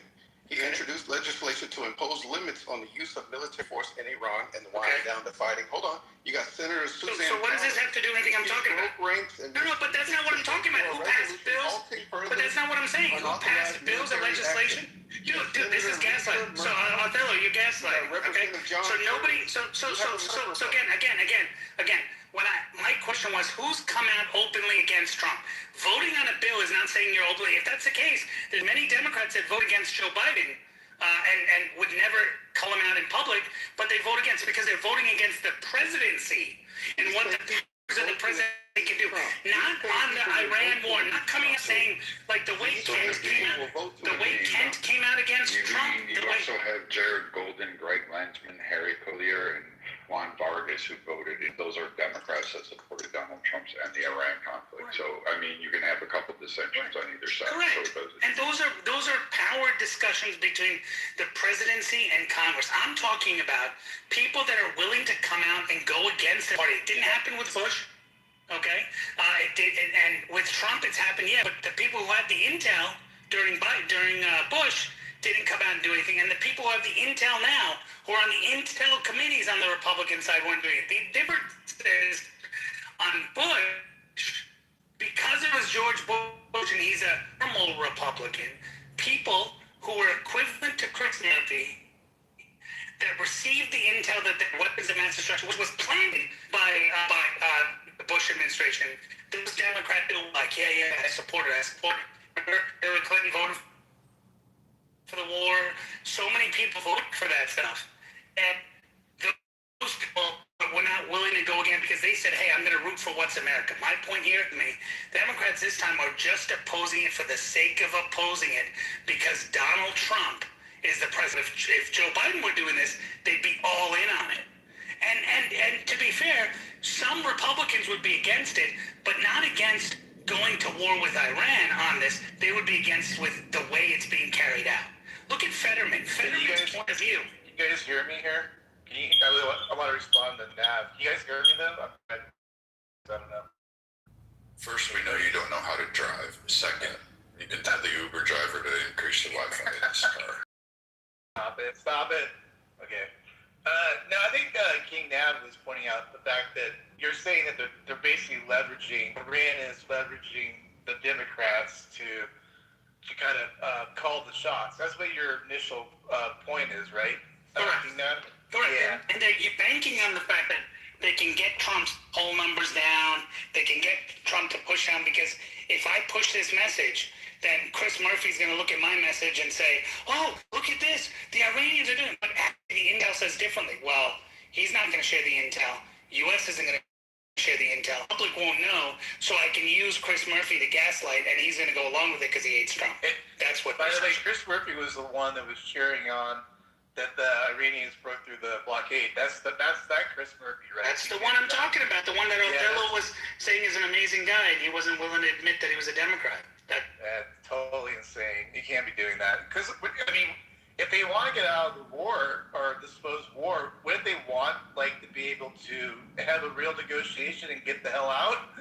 They're making it worse, you know what I mean? This is ridiculous, but carry on, yeah. Yeah, and that's the point that I'm getting at, is, you could say, oh, yeah, you should be 100% against the abuse of the president's war powers and all that. I'm totally for that. I'm for the narrative of, hey, let's make a better decision when we go to war. But when you're actively rooting on and cheering on a person or a group that wants to take down America and actually injure Americans, and aren't willing to say, hey, this regime is horrible, when said it like 2 months ago and there's no or a year ago and there's no difference between then and now, you're just rooting against America and banking on our soldiers being injured and killed. The problem is that it's the intersectionality of the issue. So, for instance, you got to remember, in the grand scheme of the leftist, issues, you cannot be pro-Israel. So to take America's side on this is by fact taking Israel's side on this, and then you're throwing away your alignment with the Palestinians. So the Democrats are the left. The far left Democrats. That's not true because they take that money. Are victims of the intersectionality problem. Joe Biden, go on. Wait, hold on a second. They're perfectly fine because even if you remember in the Kamala campaign, she went into Detroit and said she was pro-Palestine, and then went into Pennsylvania and said she was pro-Israel. So she flips up on a multitude of issues. So it depends on who's paying the money and who's the audience. They're just opposing it right now because of Trump, but in reality, they were actually more. You should look up Victoria Nuland and look at her approach to what she's trying to do in terms of the Iran and the Middle East, along with Bolton. You would be surprised at how the two of them overlaid and were merged into apocalyptic dream for anybody who's really war hungry, because that's. So you don't think that they're pro-Palestine? No, they're absolutely not. They don't view Palestine as the progressives maybe, but not the true Democrat. Yeah, not the true Democrats, probably progressives, man. Yeah, progressives, yeah. Well, that's what I AOC's, but just to be clear. They're still happy to take AIPAC money and all sorts of things too. So like it's kind of a Chuck Schumer, AOC and others. They'll sit there and take it. I mean, Chuck Schumer, the first Jewish senator, to be the guy. In fact, if you look at Biden, when Biden talked about responding to October 7th, they wanted him to go all in. These people were pushing for him to go all in. He talked about building a bridge to get certain aid in and all this stuff. I mean, Chuck Schumer was actually salivating for some of that, and then some of it he got upset with Joe Biden actually, saying he's not doing enough. He should take out he should take out Hezbollah. He should take out all these groups. He was actually salivating. Now he's talking differently, obviously, because Trump is. It would be fair to say that in both parties there are subgroups leading to sacrifice precision. Oh, sorry. Can you hear me? You're majorly in the blender. I don't know if that's me, but can you hear me now or not? Okay, yeah, you're better. Go ahead. Okay, so I was just wondering, would it be fair to say that in both parties there are subgroups that are willing to sacrifice the interests of the United States for their own political group interests? But in Democratic Party, that subgroup is larger and more powerful than in the Republican Party. The Republican Party, they're marginalized, and the Democrat Party, they're front and center, and at points are the tail that is wagging the dog. That's not true. Like they're marginalized on the right too. Like you got the Christian nationalists who have this whole like weird thing going on too. I would say generally the middle and the moderates, and then I would say a significant portion of the right, and like the Democrats, the blue dog Democrats, really will stand in solidarity with it because of the benefits. And we went through this all last night, but benefits from it. The fringe groups seem to be the ones that are the most against Israel, and yet, for some reason, they think that because they're the loudest, they have the most power, but they don't realize they're less than 10% of the voting bloc, and they just don't really have it. So Tucker Carlson and all these other people online can scream all they want to, but in reality, the ties are there, and they're only growing stronger, and they're expanding out to other Middle Eastern countries. So, I mean, these guys already lost. They're still screaming. They're the falling of Berlin, really, to be honest.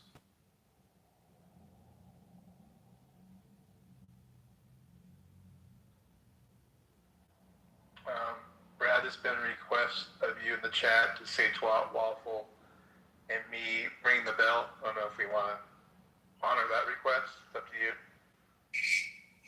Who am I saying it to? Kitty. You just say the word. I'll do it. I'll ring the bell. And twat waffle.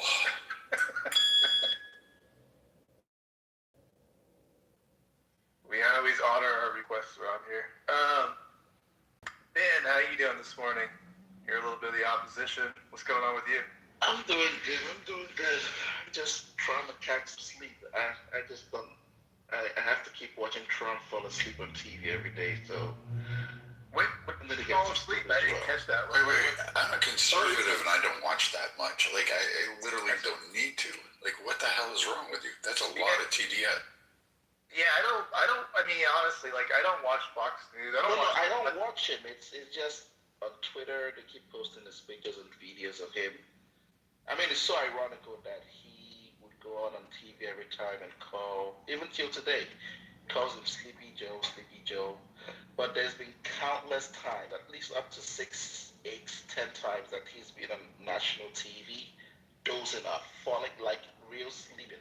His eyes closed, and they just happened a couple minutes back. So I just don't know what he stays up all night doing, that he falls asleep on national TV every fucking day.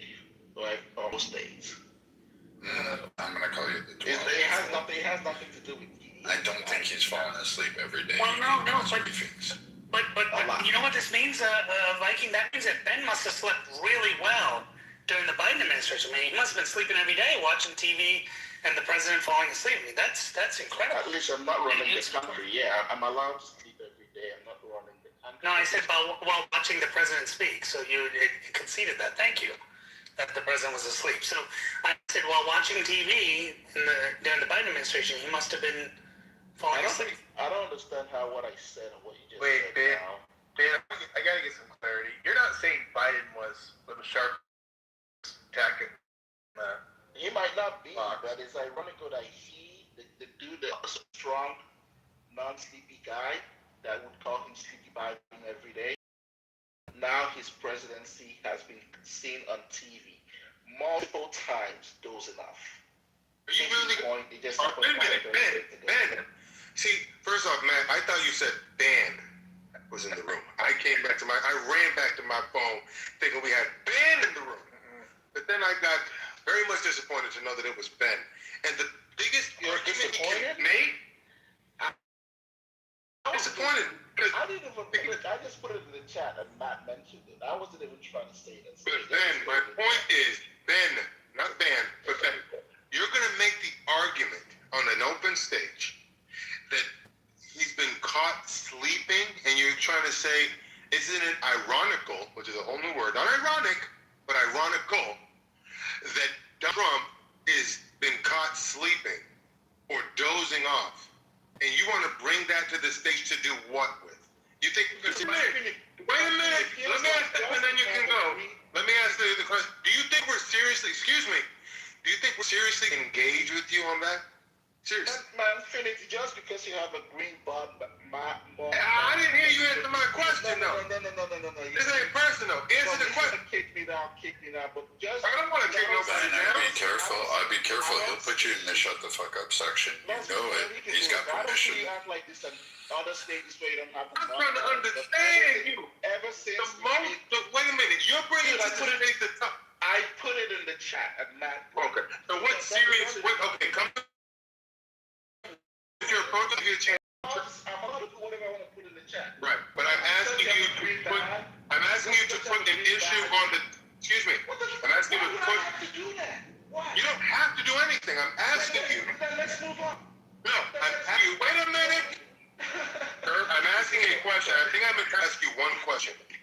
I'm asking you to put a serious issue at the table where we can engage. Since you're approaching us from the left, I think we would all benefit from exchange on an issue.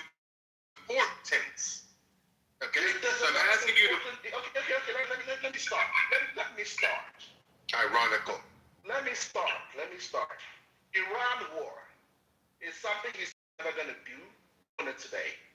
Gas prices. Can I finish? He's actually put something serious on the table. Gas prices, he said, is something he's going to keep low. He's not doing it today. Inflation is something he said he was going to bring. He's not doing it today. He's spending all his time on truth tweeting, doing all these pet projects, the reflection pool, the White House ballroom. First, the White House ballroom said it was going to cost $400 million. He was going to have donors pay for it. He's not doing it today. So the Americans should pay $1 billion to do it today. So tell me what the fuck is not serious what I'm saying. Okay, I appreciate. Okay, this is a much more. I'm back. This is a much more. For what? Because I have a green mark badge. Okay, this is a much more substantive. Ben, you're about to get called twat waffle. My mad up there is gonna ding the bell. I would stop. Oh, you're still ahead. So Ben, listen, hey Ben, for a second. Ben, I appreciate the more substantive input. Now, you've layered a number of issues. You've pancaked your problems or your issues, and it's hard for me to. So I'm asking you to pick one issue of the multiple you've laid out, so that we can discuss. Let's speak to Iran. Let's just speak. Let's do the Iran. So you start out by saying evil. Okay. So what's your position on the Iran war? How has he failed the American people on the war in Iran? He campaigned on no more new wars, no more forever wars. I'm never going to put America into a war again. That he came out of that night with his baseball cap. Oh, we just bombed Iran, and it's going to take. It's going to take 2 to 3 days. We're at the 10th week of this war today. Gas is at its highest price. No, you're going on to another issue. Make a long story short. Dude, why did you mention my name? You should have just let me what I said. Because engaging with a green badge man Infinity and an audience man Infinity is totally different. Because I don't see that. Excuse me, sir. What's the difference? I'm still showing you respect. Doesn't make man. I wasn't talking to you, please. Let's concentrate on the issue, though. So, Ben, would you say there might be a time when the things that you propose might have to adjust or even change drastically depending on the situation that you find yourself in? Like what? Okay. So, for example, I'll give you myself right here for 2 seconds. The rap group Outkast and the song "Stop It, Miss Jackson," they say it very clearly. You can plan a pretty picnic, but you can't predict the weather. What if a man got a fat butt, though? So the thing is, brother, wait a minute. To Ben's point, Donald Trump planned a pretty picnic. He said, listen, no more forever wars. My intention is never to put us into a war. It's going to keep us investing, and not receiving. All of this. And guess what happened? He was presented with information and data so critical that he had to adjust. I know people who know Donald Trump, and prior to the war in Iran, prior to the initial, he was upset. He really did want. He was very upset that the diplomatic efforts had failed. He did not want to take this step. He took this step. If he was so war hungry, Mr. Ben, he would have done this in the first term. He didn't. He did this as a last resort because the diplomatic efforts had failed. So are you saying just because he promised not to enter into wars, that wasn't going to change? What I've noticed in several rooms is, don't tell me what you noticed. It's really a fool's errand trying to argue what Trump has done bad with you especially. There are other people sensible on stage that could maybe agree that he's done something bad, but with you, I don't know what type of fucking juice Trump pumps into you every morning that whatever he does, I'm going to use the same phrase I use every time. Trump could take a fucking shit on the White House table, and you would call it the best brown chocolate egg. So with you arguing with you about anything Trump has done, let me respond. Please let me respond. It's a fool's errand. I just want 10 seconds to respond. I want 20 seconds to respond. Okay, good. The fact of the matter is that if you followed me on these stages, as you claim to have done, you would have known I have serious disagreements and critiques of Donald Trump. And I will give you three. I will give you three off the top of my head. Okay. First one.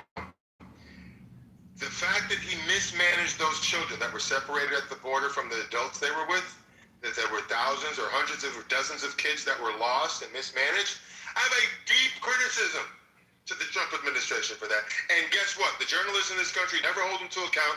They don't ask them to explain that and put them in a corner. They just leave it alone. So I have a real problem with that. In fact, that whole thing was missed. I don't mind them separating the children from the adults. That's fair. But mismanaging the children and losing, it's almost, that really needs to be, he needs to be held to account. One. Two, I have a real problem with him pardoning 100% of the January 6th. The ones that should have been pardoned were the ones who were not violent or destructive to property. Anyone who was destructive to property or violent should have been held to account. So I have a deep disagreement with him pardoning all 1,600 of them. And a third one, just to boot, because you think that I'm a bootlicker, and I'm not. Okay, I think for myself. He was stupid and wrong to Truth Social tweet Pam Bondi and tell her to go after his political opponents. Now we all know, now it's naked for the world to see, that's exactly what he's doing. That was a stupid thing for Donald Trump to do, and I can give you other disagreements. So it only became stupid because he tweeted not to be doing it. Is that what you're saying? No. It would have been wrong if he were doing it, but the plausibility is out the window. But he is doing it. What do you mean? Right, that's wrong. It is absolutely 100% wrong for him as an executive. Going after James Comey and Letitia James. Wait a minute. No, it depends on the merits of the case. But I think it's absolutely wrong for the executive, the President of the United States, to put his finger on the scale.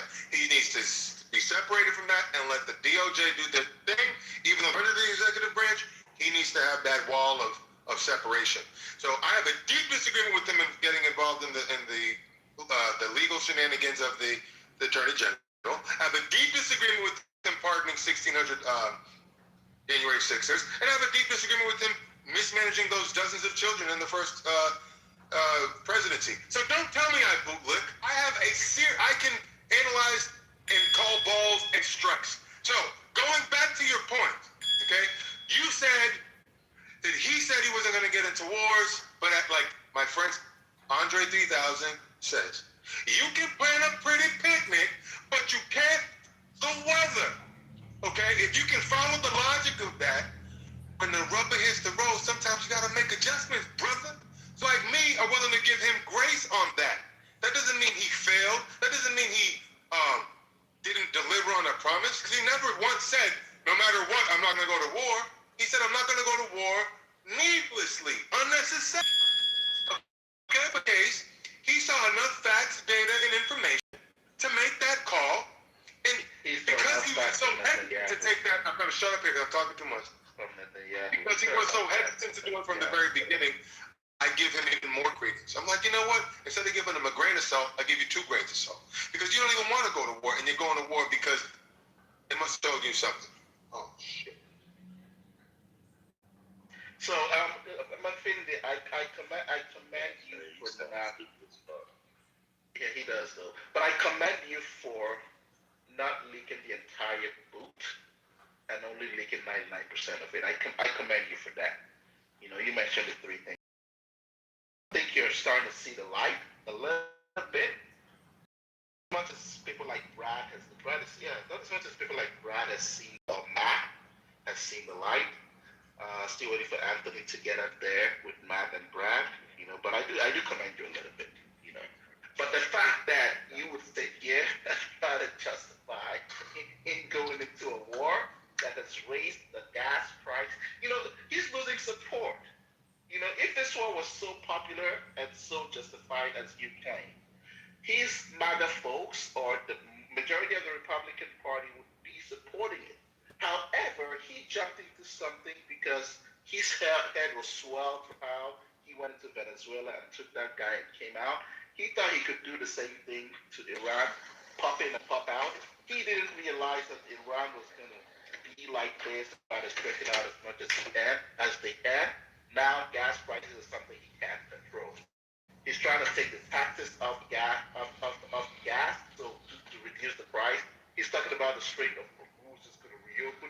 Motherfucker, this shit was open before he went into Iran. Now it's closed. This is such a this is such a myopic analysis. It's not only about well, because Iran is number one. Number two, you were just explained that he was doing it as a reaction to something, the new information that came. Do you know that Iran has plotted to assassinate the president-elect of the United States? Are you aware of that? Haven't they done it for all presidents and they didn't stupidly go into a No, they haven't done it last July. No, they didn't actually fund it and map it out and put the thing into motion. You guys are just trying to That justify information. What's interesting about that information? What's interesting about you try to justify your stupid claim. I'll listen to So, interesting thing about that is that it came out not during the Trump presidency, but during Biden presidency. So it's his people who uncovered it and made it public. So it wasn't Trump trying to, trying to create a buzz about his persona. It was a previous administration whom he was not very fond of, and that administration was not really fond of him, but that was an actual threat. he wasn't threat to Trump, but threat to Biden. President-elect Trump. President-elect Trump. So the plot was uncovered while Biden was still president, but it was made public because after they failed to do it while he was a candidate, they went ahead and committed to doing it while he was a president. So that's number one. Number two, there's also, if you have China, and one of the largest suppliers of oil to China is Iran, so it's part of that puzzle as well. Just to say that it's so, that's the only reason, and the reason that you named is the only reason why he went in is his perception of Venezuela, and that's why he went into Iran. It's just, very myopic because it doesn't take into account everything around. And another thing is, if we follow your logic, we can pick whichever politician that you support. We can find a fault with that politician. Have you address it and agree that it is actual fault with that politician, and tell you that you're a partial bootlicker to whichever politician you decide. It's you agree with them on the majority points, just like Confinity does with Trump. Oh, Confinity agrees on every. I think this because he was pushed to the wall. That's why he mentioned these three things. But knowing Confinity, everything Trump does, literally. Everything. I've been on stages with him. I've seen him in rooms. And even the stupidest thing Trump does, Infinity will find it. Wait.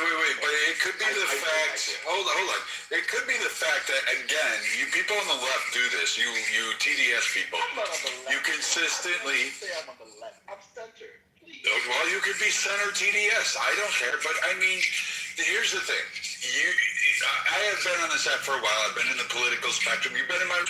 I have heard same exact argument in time again. January 6th, you can't even quote it right. Good people on both sides.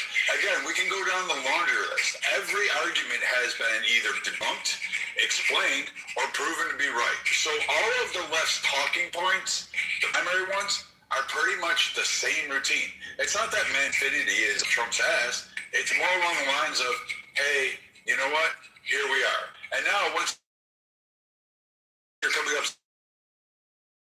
and Iran was this. Oh no, he never made any allusions to how long it would take. He just said it's going to be over shortly. Whatever that means, that's up to him. Right. I personally think shortly is under a year. He's been real with yourself. Have you been with war? Have you actually served? I haven't. Okay, so I can tell you for sure, firsthand, that there's operational fuck-ups. There's a whole lot of shit that can go wrong in the fog of war. I commend you for serving, but let's not use that to justify what this idiot is doing.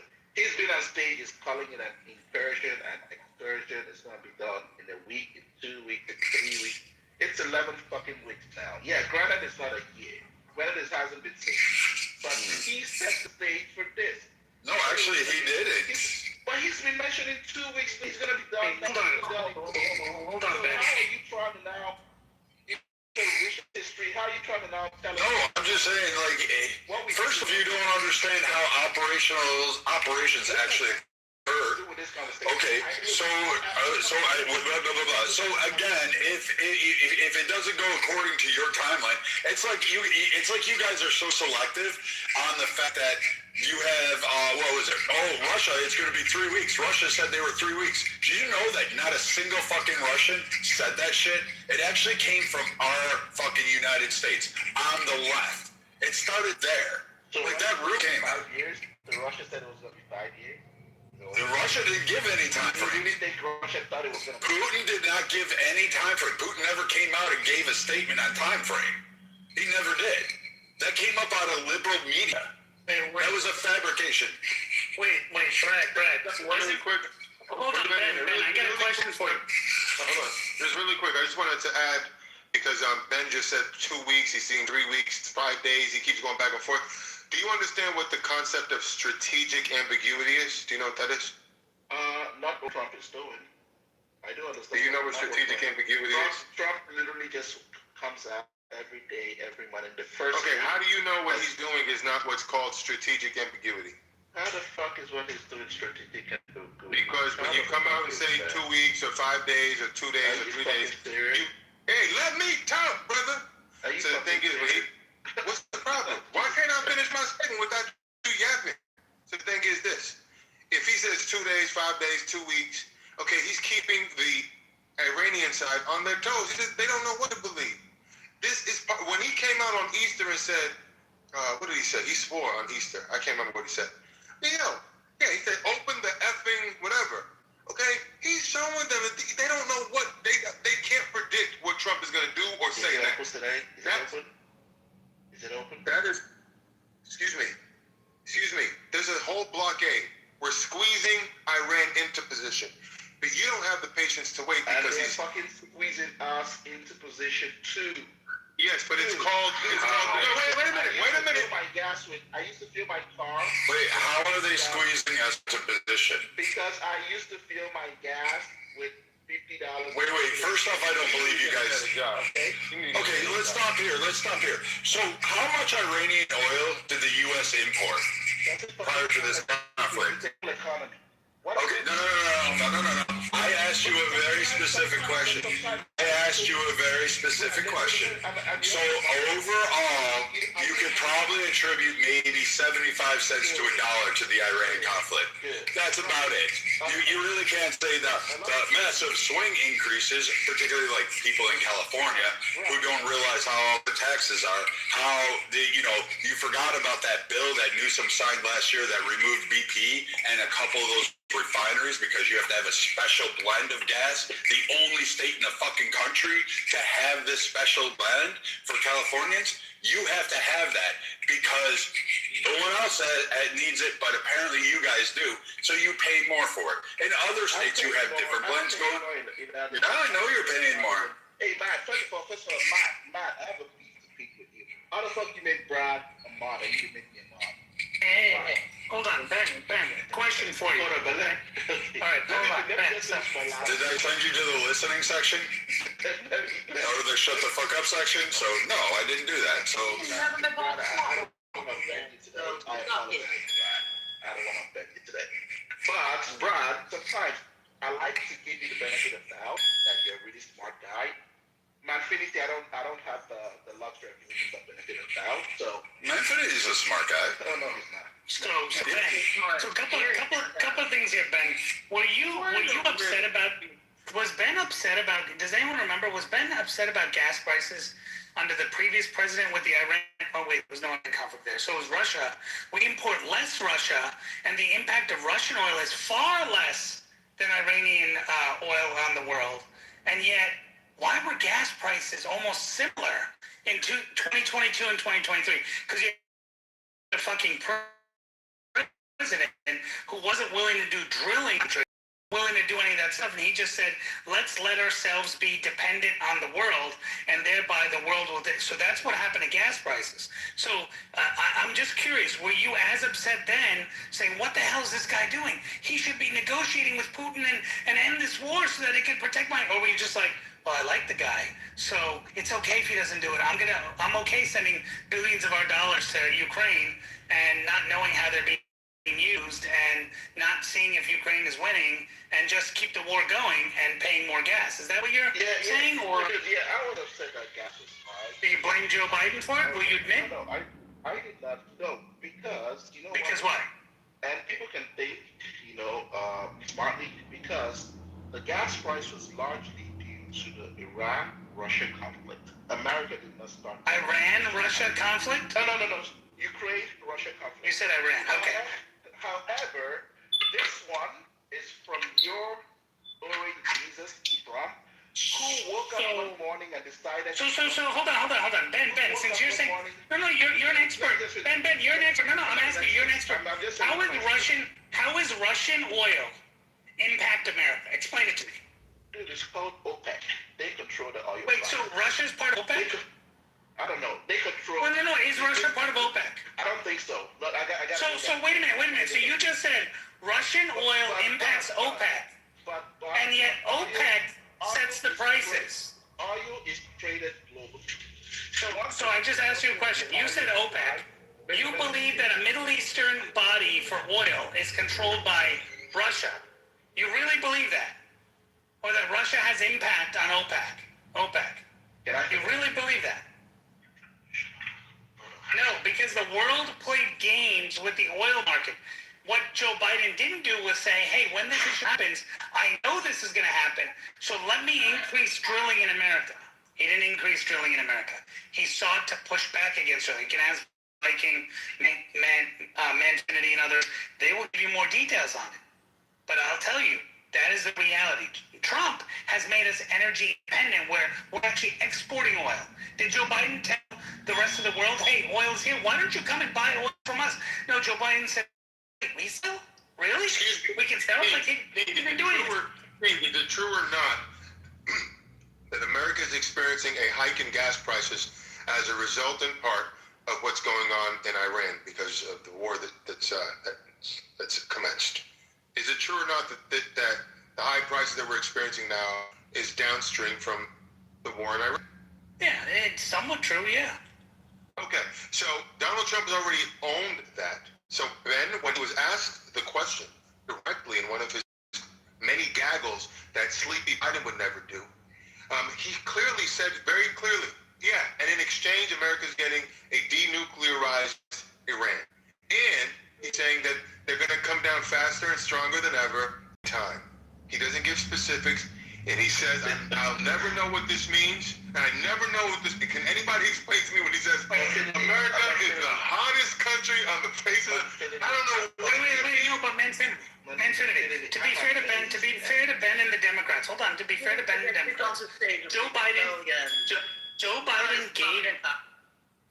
Biden gave an explanation. He said, in order to protect the country of Ukraine, we need to deal with increased gas prices and the impacts that it could have on America because we want to protect the people of Ukraine. We want to make sure they have health insurance. We want to make sure that they're able to pay their pensions. And we want to make sure their people can survive and do well. So Joe did give an explanation. It was just in benefit of another nation. And so in order to support the other nation, Americans should deal with increased gas prices. He didn't talk about protecting America or protecting Americans' interests. What it sounds like Ben says, yeah, that's true. If it comes to protecting a Ukrainian, I'm okay with paying increased gas prices. But if it comes to a terrorist nation wanting to kill us and kill our family, he's like, no, I don't pay gas prices. What I'm saying is, I'm not okay paying more. That's what you said. I'm not okay paying more because of for closing the Hormuz Strait. The Strait of Hormuz that was open prior to him foolishly going in there and dropping a bomb. That's all I'm saying. I think it's as simple as that. I'm not okay. And with the claim that by the way, when Russia just so you know, when Russia went into Crimea, when Russia took Crimea, U.S. didn't see gas price increase the same way. Do you know why? Because we were drilling, and Osama wasn't at that time. We were drilling, and he increased drilling. So I guess, but you're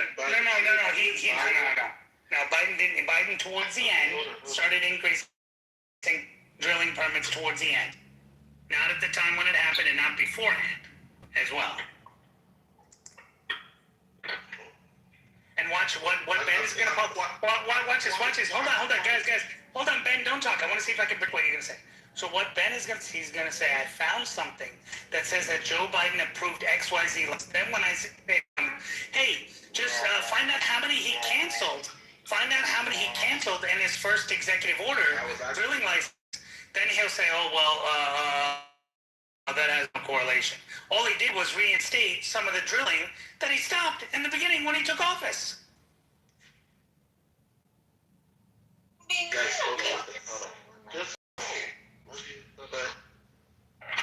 So wait a minute. Concept of short-term pain for long-term gain. Well, because you don't understand that concept. Excuse me. I asked you a yes or no question. I didn't ask you for any more than that. Yes or no? Do you understand that? I'm a grown man. I know, but you have to abide by the rules on the stage. You have to abide by the rules on the stage. Whose rules? The rules are, I'm a moderator, I'm asking you to answer yes or no question, and then I'll give you the floor after. I want to hear what you have to say, but it's going to go in order so that we can make sense of it. I don't believe in that. This is bullshit that he feeds. I didn't ask you if you believed in it. I said, do you understand the concept? No, I don't. I understand it, but not from Trump, because that's the bullshit he feeds you guys every day. Okay, why don't you understand? Okay, when you say you understand it, tell me what you understand about that concept. Short-term pain for long-term gain. What does that mean? Short-term pain is, I would attribute short-term pain. Go to medical school, wants to become a doctor, anesthesiologist, a surgeon, something. You go through the pain now to become what you want to be in the future. So why won't you apply that same? Why is it wrong to apply? Let me answer the. Listen, for the benefit of people that are listen. No, for the benefit of people listening, you have to let me finish the question. Don't anticipate the end of it and then start talking while I'm talking. Let me get the question out, and when you hear me breathe, Matt, can I get a badge? Then you can know. Mod badge. But why would you responding? Why do you start responding while I'm asking the question? You have to let the conversation flow, but one at a time, please. The question is, why won't you apply that same principle to the war in Iran and the short-term suffering at the gas pump? Why is that wrong in your mind? Before I go there, dude, I hope one day I can get this green mod back, because it feels like it gives people superpowers. I do want to experience it someday. Okay, after that, I digress. Get back to brass tacks. Yeah. Dude, what's your green bean obsession? Kitty, I don't think I was talking to you. Did I mention Kitty? Hey, you're not going to disrespect a woman in this room. That's a white queen right there. My infinity, it's your room. Peace out. I got better things to do right now. I got a joint meeting right now. Yeah, you have nothing to say. You just failed. You failed at life.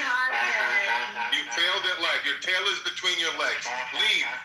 Leave now, you peasant. Trump liquors. Leave now, you peasant, or I'll remove you if you don't leave. You have the count of 5 to get your lowly, dirty ass out of see you this in another room. room. I'll meet you in another room. I'll give you 5 seconds to get out. 5, 4, 3, 2. That's right. You better leave. Man, it's fun. It's kind of fun. The green badge does give you a little bit more bravado, Kitty. It's like you feel like you can. When you're in a room where you don't have the green badge, it's like you have to listen to the moderator, or they're gonna mute you or kick you down. So there is a different. I don't know what the word is, but more confidence when you speak, because the people you're engaging, the person you're engaging with, can't do that to you. Anyways.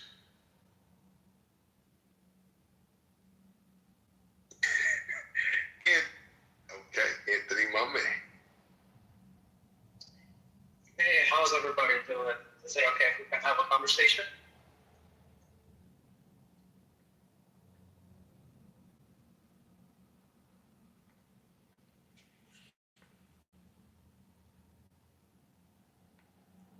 Who just said that?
bunch of nervous folks.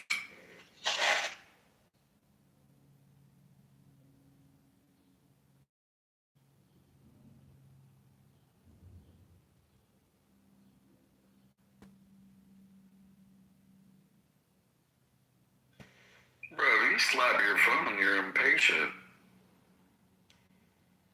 Really impatient.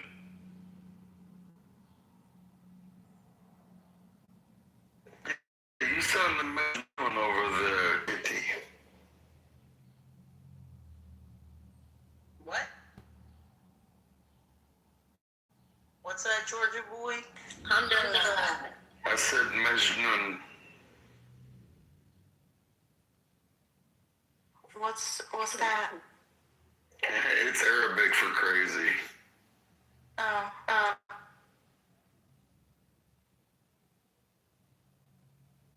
are you today, Braga? Oh, dude, I just got done eating a banana and mayonnaise sandwich, like a whole big old red Solo cup, and like 3 cookies dunked in it when I drank it. So I'm about like 20 minutes from going to taking a nap. What happened to Manfinity? What happened to Shoot your own Manfinity? squirrels and then cook them, or you buy them in the store. What happened to Manfinity? Oh, thank God he's gone. No, I love him. Maybe he went after that. He talks way too much. I completely. He takes over the entire stage. He does the same in Andrew's room. I don't really mind.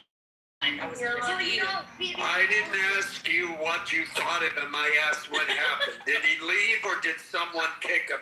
Did Viking kick him? No, I don't think so. But I would have. Why was he talking? Did he get kicked in the middle of a sentence? You know, we all have our own proclivities, and you think he talks too much, and I think you drink too much. Well, I think you look like a pickled Frankfurter. I love pickles. Oh my God, baby, chill out. I love pickles.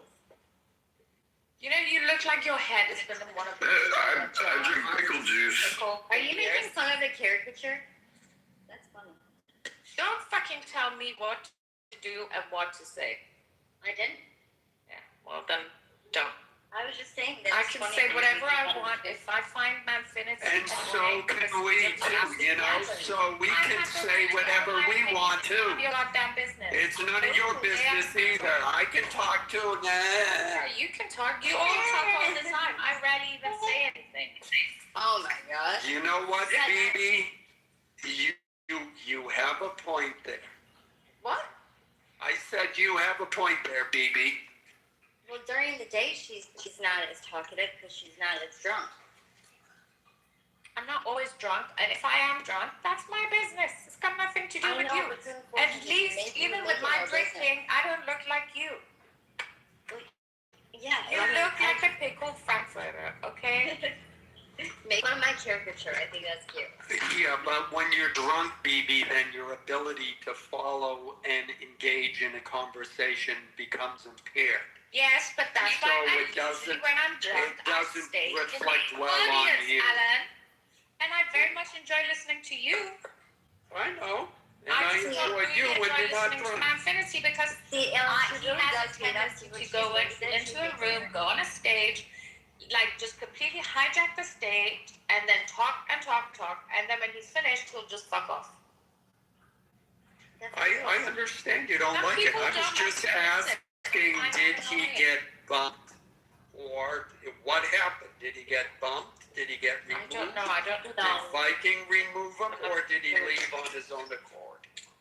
No, it was abrupt. So I don't know. But then, It was very abrupt. Whatever. no idea. Well, he's still online. Maybe someone waved at him.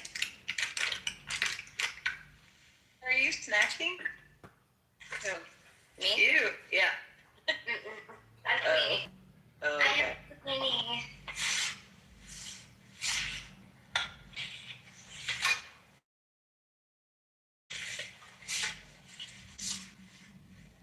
I should snack though.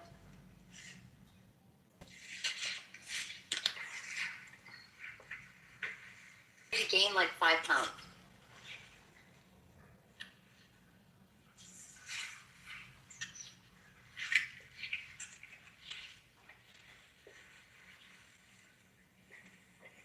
Peanut butter works pretty good. Yeah, I like peanut butter banana sandwiches are like my favorite.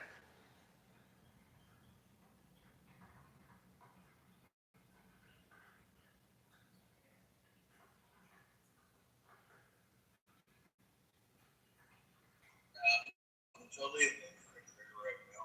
Got me a little banana. I got a jar of mayonnaise. I'm really just dunking the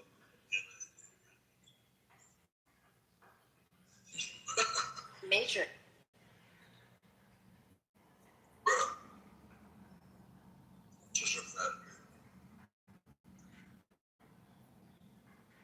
You just call me bro. I'm not your bro. I'm a woman. Well, I grew up like surfing, and like the girls would call you dude. And then you would Yeah, bro, that was probably a nerve that you got, bro. Dude, sweet. What movie is that from? Where's my car? Oh yeah. That was pretty good.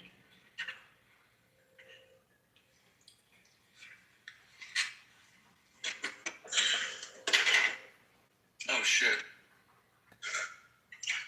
And then drank out the milk jug and dropped the cat. Everyone just like pieced out really quick. I'm totally heading towards bed. I'm so fat kitted out right now.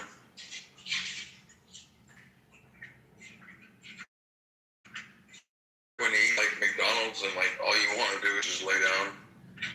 No, it's not like Thanksgiving. Right? Like they're always so empty. Oh, my spine said thanks for laying down. Yeah, but your gut did not. Your gut's saying not.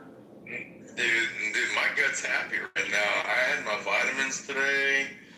I had banana and mayonnaise sandwiches and cookies and chocolate milk. I mean, dude, this is a fat kid at heart over here. I don't know what you're talking about.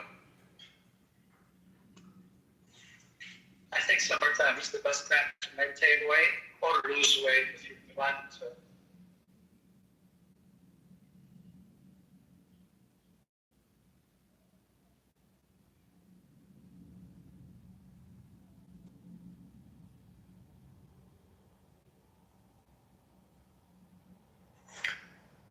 I like peanut butter on my celery more than I do my banana. I like cream cheese better on celery, but I do like peanut butter on it too. But cream cheese is from celery ranch. That too, but cream cheese, so good. Dude, I do these. I get jalapenos and I make these little jalapeno poppers that are like filled with cream cheeses. Mmm. So good. Oh yeah.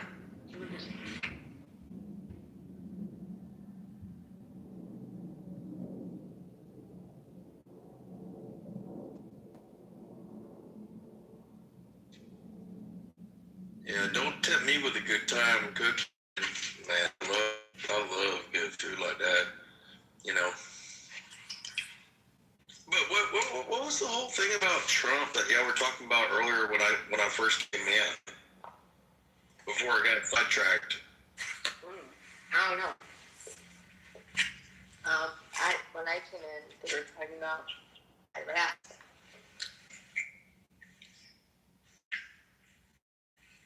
Well, you know, Anna, for me, it's like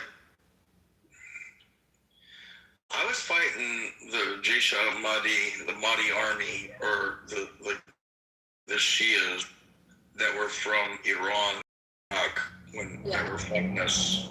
Like, this is the same fighting now. Right. It's a war that we've been doing for decades. Yep, and they think that there's like different people, and it's like, no, same folks, just maybe not in the same area. They don't know who the main characters are. Where is Mukhtar al-Sadr in all this? Where are the Brits, those little fuckers? Fuck them. And the French. Where are the French and the Brits? Mother scratchers.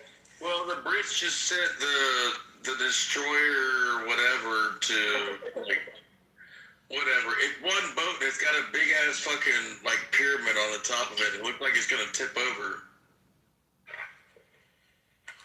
Like, bro.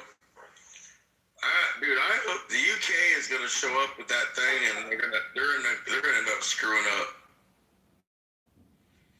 They're not gonna do shit. They did enough already, don't you think? Well, when they wouldn't let us, like, land our shit when we were doing our, getting our refuelers going and whatnot. Yeah, that fuck NATO. Get NATO. And we sure. Are you sure we don't need NATO, my brother? We don't need United Nations either. Fuck them. Nah. Hey, did you see where Poland was talking to Trump, and he's like, hey, if you're gonna take 5,000 soldiers out of Germany, you could build a base over here, and we'll let you come over here. Cool. Yeah, Poland's all in, like, showing their cool. cards. Yeah. I mean, technically, America cannot survive without NATO in the Middle East or in Europe anymore. No. Because most of your trades within Europe has to be done within NATO, and now Europe couldn't survive without America. No, but economy-wise, Europe. World War I and World War II then. It's not about the past, but currently speaking, if you say I'm gonna get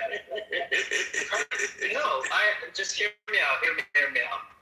Economy-wise, trade-wise, within the Middle East or even within Europe, you cannot get most of your deals by yourself. It wasn't for your relationship with NATO. That is the thing. That's why a lot of Russian products, because Russia is not part of NATO. And you're not going to find a lot of products within Russia because Russia cannot do their own trade within Europe. They have to stay within their own corner and find people to a point who are against NATO.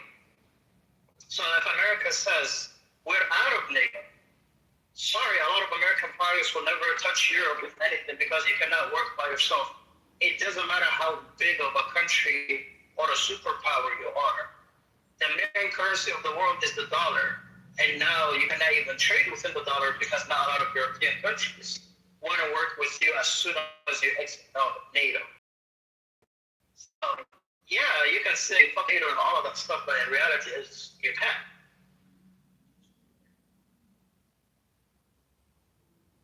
Fuck NATO. I just said it. Oh, that's fine. You're entitled to your opinion, my brother. Good. Yeah, you didn't make one point that even made sense. It was just a bunch of talking bullet points. I mean, that's the if America wants to get out of NATO, why they're not making sure they're out of NATO? Let me ask you a question. How old were you in 1989? I wasn't born in 1989. Well, I was 14, and that was the end of the Cold War. And that was the reason we had NATO. The Cold War. Remember that one? I remember being a teenager back then. But you weren't even born. And me, what politics that I understand geopolitically, and what I'm willing to live, eat, shit, breathe, and die for, and what is worth dying for. I'd ask you to re-examine if you don't understand people like me.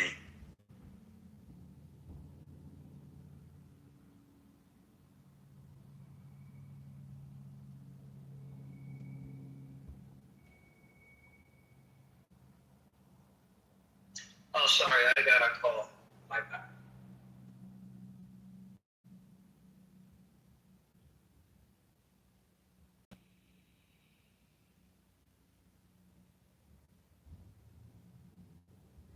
Yeah. Come fuck around and find out. You know, the sad thing is, I'm a Democrat. I'm not even a Republican. I've been a Democrat since '93. But a '93 Democrat is not a '26 Democrat, apparently. I just haven't changed party because I don't like to leave my team.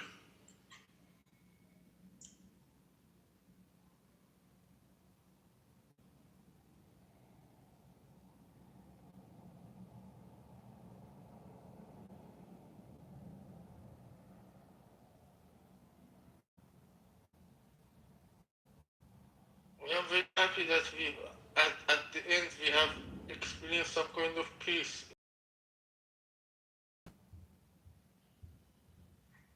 What kind of? It's some kind of quiet, yes, exactly. Nobody is rushing to other.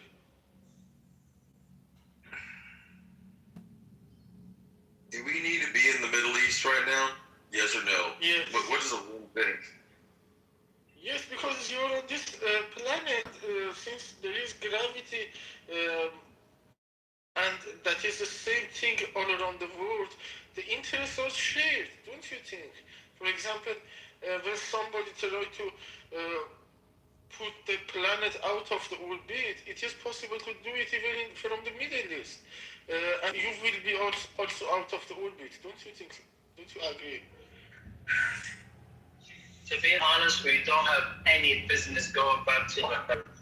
I do not know why we got dragged into this. As I explained, if Mullah have access to the nuclear bomb, if they use it and the planet goes out of the orbit, then it is your business too, don't you think? No, it's not. As of recent, Iran didn't do nothing You to would us. find another planet like Mars to go and live in, right? But the fact of the matter is, we got dragged into something that's never our business to begin with. Iran never attacked us. If anything, we've been attacking Iran. We've been funding their proxies. That's a lie. You know, that's a lie. So, America didn't find ISIS. Yeah, in order to go against al-Assad in Damascus, but they turned around and invaded Mosul back in 2013. And Donald Trump came back in 2025 and put the head of Al-Qaeda to be the president of Syria. So he basically puts more funding to Syria so they can attack Hezbollah. Yeah, this is a man that we had we had millions of dollars. Now we made him a president of the whole country, so we can fund their militias so they can attack Iran. He even came to the White House. Yes, so basically we are funding a terrorist right now. No shit. You know, so Donald Trump was trying to basically attack countries. Your politics works in your head. Say what? I said, I'd love to hear what your geopolitics work like in your head. I am just against bombing countries out of no reason. What is the reason that we have to bomb 7 countries for no reason? So what about the machine gunning of 500,000 people? Is not enough reason for you? Who's what? Who's 500,000 people? When you were talking about 6th of January, I told you, I tried to remember you, the 7th and 8th of the January in Iran, the people of Iran machine gunned. 1.5 million bullets were fired by Mullah. This was the official number of bullets that were lost from the stocks of the Mullah. And 500,000 people lost their lives. They are not online anymore. So that is not in reason. Huh? For example, that's an Iranian business. It's not that's an Iranian business. It's not. If it is Iranian business, why didn't you? Carter first protest to him. He was a Democrat. He didn't have to. Was in this misery. So now, in that time, you could have also judged like that is the business of Iranians to live with their kings. Why in that time? We tried to change that previous regime of the Shah. The Iranians' business, your pigs. You don't believe in that. You are playing politics. Whenever you vote, you would play your cards. Whenever you don't want, you want to say that is Iranian business. I think that is inhuman. We need to reverse. But the fact of the matter is America got into Iranian business once they wanted the Shah in position, once they put the Shah in. And somehow the Shah got dethroned. Since 1979, America has been much more sanctions on Iran and its oil and whatever, until as of recent 2025, when Donald Trump, before he went the first time, he put much more economical sanctions on the Iranian people that he made their livelihood even worse than it was. Their currency is much more worthless. The currency has another roots. I can explain that to you. For example, during the war, when the explosions were intense, the value of the currency was stable because those people who were to discover the equivalency price were trying to hide in the bunkers. But when the war ended, the destabilizing of the currency continued like the trend before the war. So the mess of the currency is just because of publishing and introducing new cash flow to the market. And that is not based on the war between United States and Iran, because this is a trend that has been started for the last that has been like this for the last 47 years. This is not something new based on the new sanctions of President Trump. For example, Cohen, during the organization of President Obama, has implemented the hardest sanctions of the history of United States against another country. That was a democratic organization. That was not for the President Trump. So this is a hostile behavior from the Democrats against my country, I believe, as an Iranian point of view.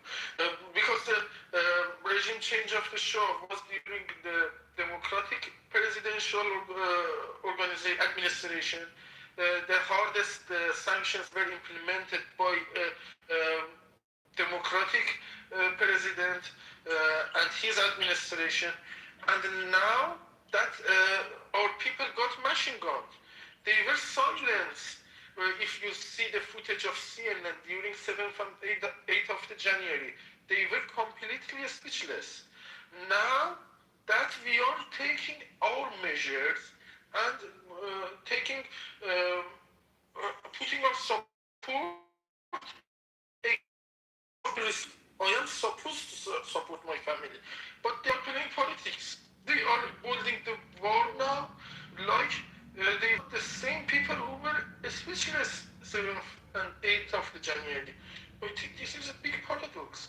When they have the upper hand, they are not Democrats. They try to dictate. When they have a lower hand, they want to play democratic. That is, I think, useful for embassies of United States all around the world. You can use those Democrats to play that kind of politics for your internal connections. But when it comes to this level of international decision-making processes, it is very exposed. This level of inhumanity can't be tolerated by people like me who have interest and who has the main interest is under threat. I am fighting for my survival while they are trying to, for example, win a political war with President Trump, It is like kind of battlefield for them. But for me, it is a matter of survival. I explained enough, I think. Matter in this conversation. As soon as these protests happened in Tehran and people were against the government, they were protesting against the government, one of the first actions that Donald Trump did in 2025, within the first month of him being in office, he put much more heavily sanctions on Iran's wealth and economy. That is not a way that you wanted to help the people. This is a suffocation plan for people to suffer. The protesters I should disagree with you. I have my reasons. Because if you pursue the latest narrative of the Iranian media, mostly being handled by mullahs, I mean, internal medias.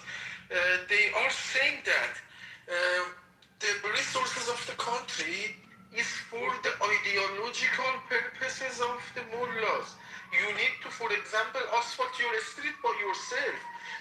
Even your taxes are not going to be spent on yourself. You need to do everything by yourself, and the money of the petrol and other resources are going to be spent on the ideologies of the Islam and mullah. And this is something valid. I can give you the reference of the person. Again. The person is named Adiri Abione. He was the former ambassador of Iran in Australia and some other countries. He is truly influential, and his opinions are being implemented directly by IRGC. He is some kind of shadow player in the politics. And there are a bunch of these kind of assholes in the political diaspora. And we need to expose them. This is our least right for survival.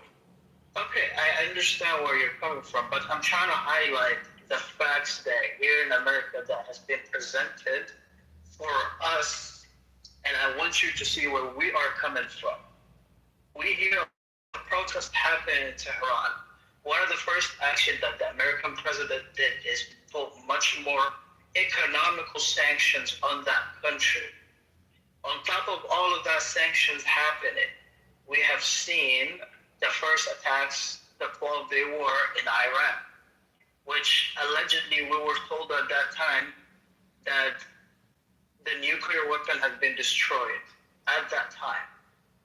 On top of all of that, we heard that everything is okay, we're done, we're not going back there anymore. These people don't have years to rebuild their economic systems anymore. Mohammed, forget about all the protests and stuff. Forget about the Iranian people even. Do you know when the first sanctions begun? The first sanctions begun when they kidnapped after the 79 revolution. They kidnapped the American diplomats from the American embassy in Tehran. For 444 days, they kidnapped these people. I agree. These Americans. Yes. That's when the sanctions started. And there's multiple reasons for those sanctions. If you want, I can name them all. But it's like 7 different reasons for these sanctions. Do you know these reasons? Yes, I understand. And I could understand where the U.S. politics at that time of why you needed to put much more sanctions in Iran. I can reason with that. You know, and there is no point of me to debate that point, right? But now the debate has become much more diluted. Forget about the Iranian people, because I know you don't care. Okay, just forget about it. I do care about it. Go to the I other. don't want you to care about me, Muhammad. I don't want. Because this is what tends to happen, right? And this is what we have seen constantly with Americans and how the politics has been used, right? America, since Donald Trump has been in office, he campaigned that we're going to be peacemakers, which is completely understandable. That is a point that I could respect. But then when we hear, before Iran, bombing of 7 countries, now what is the reason that we're bombing people that didn't do nothing to us? Or we were going to them and we're hearing that we're bombing people in Nigeria, Somalia, Yemen, the reasons behind it, right? So what's happened is this all built up to where we are in Iran, and people are complaining to what's happening in Iran. Okay, you're telling us you're going to be there for the people. You refer to something that is important for you at this point. I respect that. Attacking 7 other countries. But I need to emphasize and bring this stage. That 7 countries are important for you, but all world is different from them. Just those 7 countries are important for you, so you bring up that. But India lost a big project in Chabahar. United States is out of the country for 47 years. Even China is not happy with this kind of destabilizing the region. The people of Iran is another story. The people of the Middle East are being destabilized by by the proxy members of Mullah. So you bring up the out of reason attacks of Mullah to just 7 countries. But I am telling you, the whole world is suffering. To pay attention to the whole world in this case. When the President of the United States is entering the case, it is not just the 7 countries. For example, the European countries have been suffering from this kind of undiplomatic moves for last half a century. They are losing each and every diplomatic steps that they made in the last kingdom by today, since the time of starting the leadership of the Mullah. They are, and we are, both sides are losing the diplomatic advantages that we could have earned during the last kingdom. This is the whole world, and they are international, they are international. But again, with all due respect to your opinion, which I highly understand where it's coming from, we have been told that we're not going to get involved in the Middle East. We have been told we're not going to be funded any process. That's what have been told.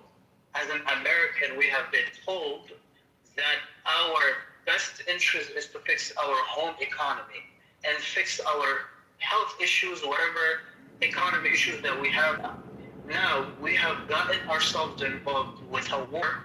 This administration, from the beginning of it, they didn't understand the magnitude of the Hormuz Strait. For the first 3 weeks, we have been told as an Americans that everything in Iran will be okay as soon as the leadership passes away or gets killed or whatever. But what we found out now, that this administration forgot about the Iranian people, the people who were suffering from the Iranian mullahs or whatever. Now our entire 100% have shifted to the oil. So basically, the people of Iran by this administration have been neglected. So basically, the American government. Sorry. So basically, they took Who just burped? Who did that burp? Dad. Yo, mama. Who? Dad. Yo, mama. Oh, he got to go. With the damn. Sure, Peter, go. Yeah, so they told us too that they wouldn't start a war. They came out and said there will be no war, and we will not negotiate with them. That's what Iran said to the people. And what happened? I agree. I cannot speak for the Iranian government because I'm not an Iranian. But the only thing I can fix on is my government shifting the conversation and the talking point to something every single day. This war within the first 3 weeks, it was getting rid of the leadership, changing of regime or regime collapse, whatever they want to call it. Now we do that, and instead of saying, okay, go ahead, let's do something different, they find out that there's something called the Strait of Hormuz that is basically the hub of oil transportation, and the Iranians are closing that out. The American government, which is this administration, we did not know how important the Strait of Hormuz is. That is an homework that you do before you go to any kind of conflict in the Middle East, especially where we've seen the evidence of it in Afghanistan, we've seen it in Iraq, and now it's Iran. We are not doing homework. We are relying on other intelligence, aka the Israeli intelligence, to tell the Americans how important or what are we doing here. We're not even using personal intelligence to see what we're doing in that particular part. Sure, that's true, Mohammed. And that is a problem where we got going. No, it's not. I'll tell you why. Because they're relying on the intelligence of the Mossad, because they are in the region, they are Middle Eastern, and they are in the region for a very long time. So they know things that America does not know. The intelligence they have is of critical use for America. It is of critical use for their safety, for their national security. So it's very valuable for America. They need that intelligence. But again, the problem is, okay, that matter and from the Middle East. Okay, I agree. It's very important. But now, at the point point where we're standing right now in May of 2026. The same regime is still the head of the country. That's one. We're negotiating with this alleged regime that we said it's awful people. Now we're negotiating with them. That tells me that we are not willing to even do anything to budge on. So basically, we're still at the same point where we was a couple of months ago in February when we decided to attack this country. We have not did any, we did not do anything different. Are they? Which then, who's the American government negotiating with right now?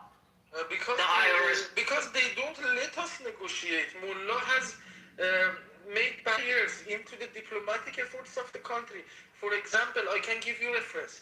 The reason for the terror of the former President Raisi was that he was reporting something that everybody, even himself, knew that this is what he had owners. He was foreign intelligence agent and he could have not avoided those bullshits and he could have not report somehow he wanted to. So there was no other solution for the country but to eliminate him. This is something that I think that you are ignoring that intentionally and trying to focus on some kind of detail that you want to. I think that you have your own agenda. I don't see you as an American since the flag of Saudi Arabia in your bio. You talk about on behalf of Saudi Arabians, not Americans. I also love United States, but I put myself in the position of Iran. Well, with all due respect, I can't speak for Iranian people. Iranian people, they got their own mouthpiece. They can have their conversation. I am from Iran on this stage. You don't talk about Iranians and Americans. You talk about yourself. Okay? Again, that's exactly what I've been consistent. I have not been speaking about Iranian people. I've been speaking about my government and how they do not have a point of view of how this war is going. You are which speaking, is now. You're speaking. You're claiming to be speaking for the American government. I am an American. You have the Saudi flag in your bio, so you're speaking from a Saudi viewpoint, right? I do not feel Saudi Arabia. There's just. Are you putting Saudi Arabia first or America first? American first. Okay, so why do you emphasize on the 7 countries just that are being under attack? When your country is on the full extent of war to open the strait for the whole world, but your focus is on that 7 countries. Is that America first or Saudi Arabia first? I am an American first. When your country gets bombed by the IRGC, bomb your country and you don't mind that innocent civilians die in your country? Again, respectfully, I am not speaking for Saudi Arabia. I am not a Saudi citizen. I am an American citizen. And I am speaking for as an American, I'm talking about my government and how inconsistent my government been with their talking point. Which one is it as an American government? Are we there to save the Iranian people? Or are we there for their voice? That's not the main reason, and the second one is also not the main reason. Everyone knows what the main reason is except for you. It's the nuclear, it's the ballistic missile, it's the this, it's the that. Everyone knows this, and somehow you don't know? Again, we have been doing it for years and years to come.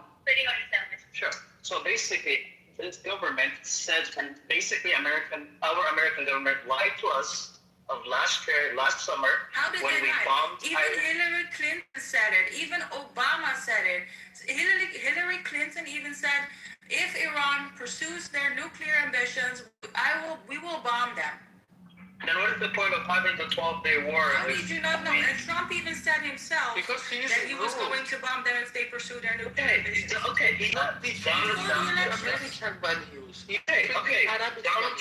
Donald Trump established the 12-day war, where he stood on a pulpit and said, Iran will not have any more nuclear weapons because we got rid of it. Now we are in 2026. We are engaged in a conflict with Iran again because of an intelligence that said to them that, hey, there is a nuclear weapon there now that we need to get rid of. It's either one or two. It's either we did not get rid of it within the 12-day war, or now we are finding out Yeah, Excuse me, Mohammed, are you referring to the bombing in June of 2025? Yes, sir. Okay, that bombing was at that bombing was targeted at 3 different sites. And what happened was, according to the administration, if you take them at their word, the ambitions of the Iranian regime continued. And as their ambitions continued, the IAEA, which is the international arm out of the United Nations that was searching Iran, they weren't given full fettered access. They were playing fast and loose with access. This is similar to what Saddam Hussein did in the run-up to the war in Iraq. Okay? When you don't give access and your ambitions continue, and then the first thing you say to Witkoff when you sit down for diplomatic talks is, you will never achieve with us diplomatically what you will achieve with us militarily. That's exactly what they said to them. So they start. But with all due respect, I don't want to. Let me just land by saying this. Sure. The issue, what I wanted to point out to you is that yes, they said at the time they but the ambitions continued, and they were enriching the uranium beyond commercial purposes. So we had to act according to the administration. How do you respond? Okay. Donald Trump himself, in the same administration, they said it will take years for them to continue with their admission. Now we're going back 6-7 months later to go ahead and we do the same exact thing, but now we are just in a different talking point. You know. Well, again, did you hear me when I said, I don't mean to cut you off, but I want to have a free-flowing discussion. I said there were 3 sites that were bombed in June of 2025, if I'm not mistaken. Yes. And there were other sites throughout the country that were not bombed, where the ambitions continued, and they didn't take them 10 years to develop those. It would take them 10 years at the 3 sites that they bombed, but not 10 years at the sites that they didn't bomb with their continued ambitions. Also, they can acquire from another. I'm sorry, I can't hear Mohammed. Did you understand that? No, just something towards you, man. Listen, so Muhammad understand. They can also acquire from another country with money that they had. Instead of producing their own, they could acquire from North Korea, from Russia, just to get it going, and then they can put on a warhead or make a dirty bomb out of it. You first one too. So stop there. Mohammed, based on what I just said and what Rafi just said, how do you respond? I can understand that point and I can concede to this point, right? But the fact of the matter is, you're going out and you don't explain that to the general public, that's when a lot of the people that get to push in the situation. But the reality is... No. Wait a minute. I want Mohammed to have the opportunity to communicate without being interrupted. I'm here to have a conversation. Yeah, so. I don't want you to be interrupted, but let me just jump in and just say, I'm a layman, okay? I understand that. I didn't have to dig too deep to understand that. Me too. Okay? They did communicate that. But what you have to understand, Mohammed, is that there is a barrage of media outfits in this country and around who are going to interfere with that message all day, talking heads on television and radio.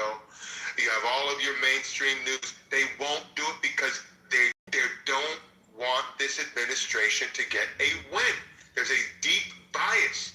And the gentleman from the New York Times, I can't remember his name, he went on the news and said, listen, I don't want Iran to win, but I also don't want Trump to get a win out of this, man.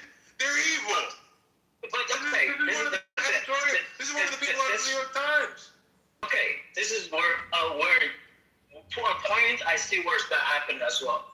But this is where the problem is, right? This is where, as a Democrat, former Democrat, this is where I had an issue with the previous administration was. They were talking from both sides of the mouth.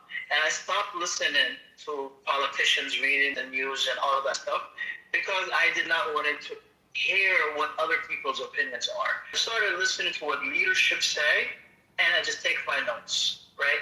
The leadership of this administration, as for a period on, they said we're not going to do this, and they ended up doing this.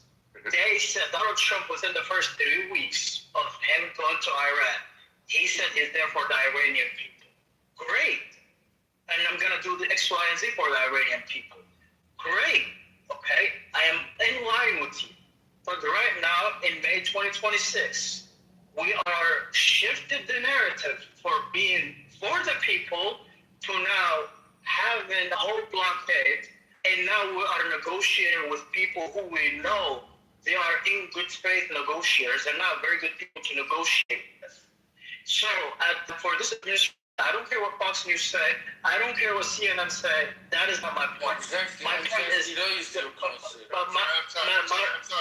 sorry. Let me finish, please. Let Mohammed finish. My question is for this administration. Are we still for the people of Iran? Because this conversation, this narrative has went away. Nobody's talking about it anymore for a while now. Or are we there for the oil? Because of how heavy we're looking for the oil. I can answer your question, Mohammed. Here's my answer to your question. There is never just one justification for this military action. This military is always predicated on a number of justifications. But to me, the only motivation or the only justification that matters to me as an American citizen is the primary objective. And the primary objective was to remove a gathering nuclear threat. That was funding terrorism in the region. Excuse me. That was funding terrorism in the region. That was killing and hurting and maiming our servicemen that were in the region. And we were concerned that that power in Iran would also get a nuclear weapon. They got a nuclear weapon, everything would get worse. So that's the primary objective. Now there were other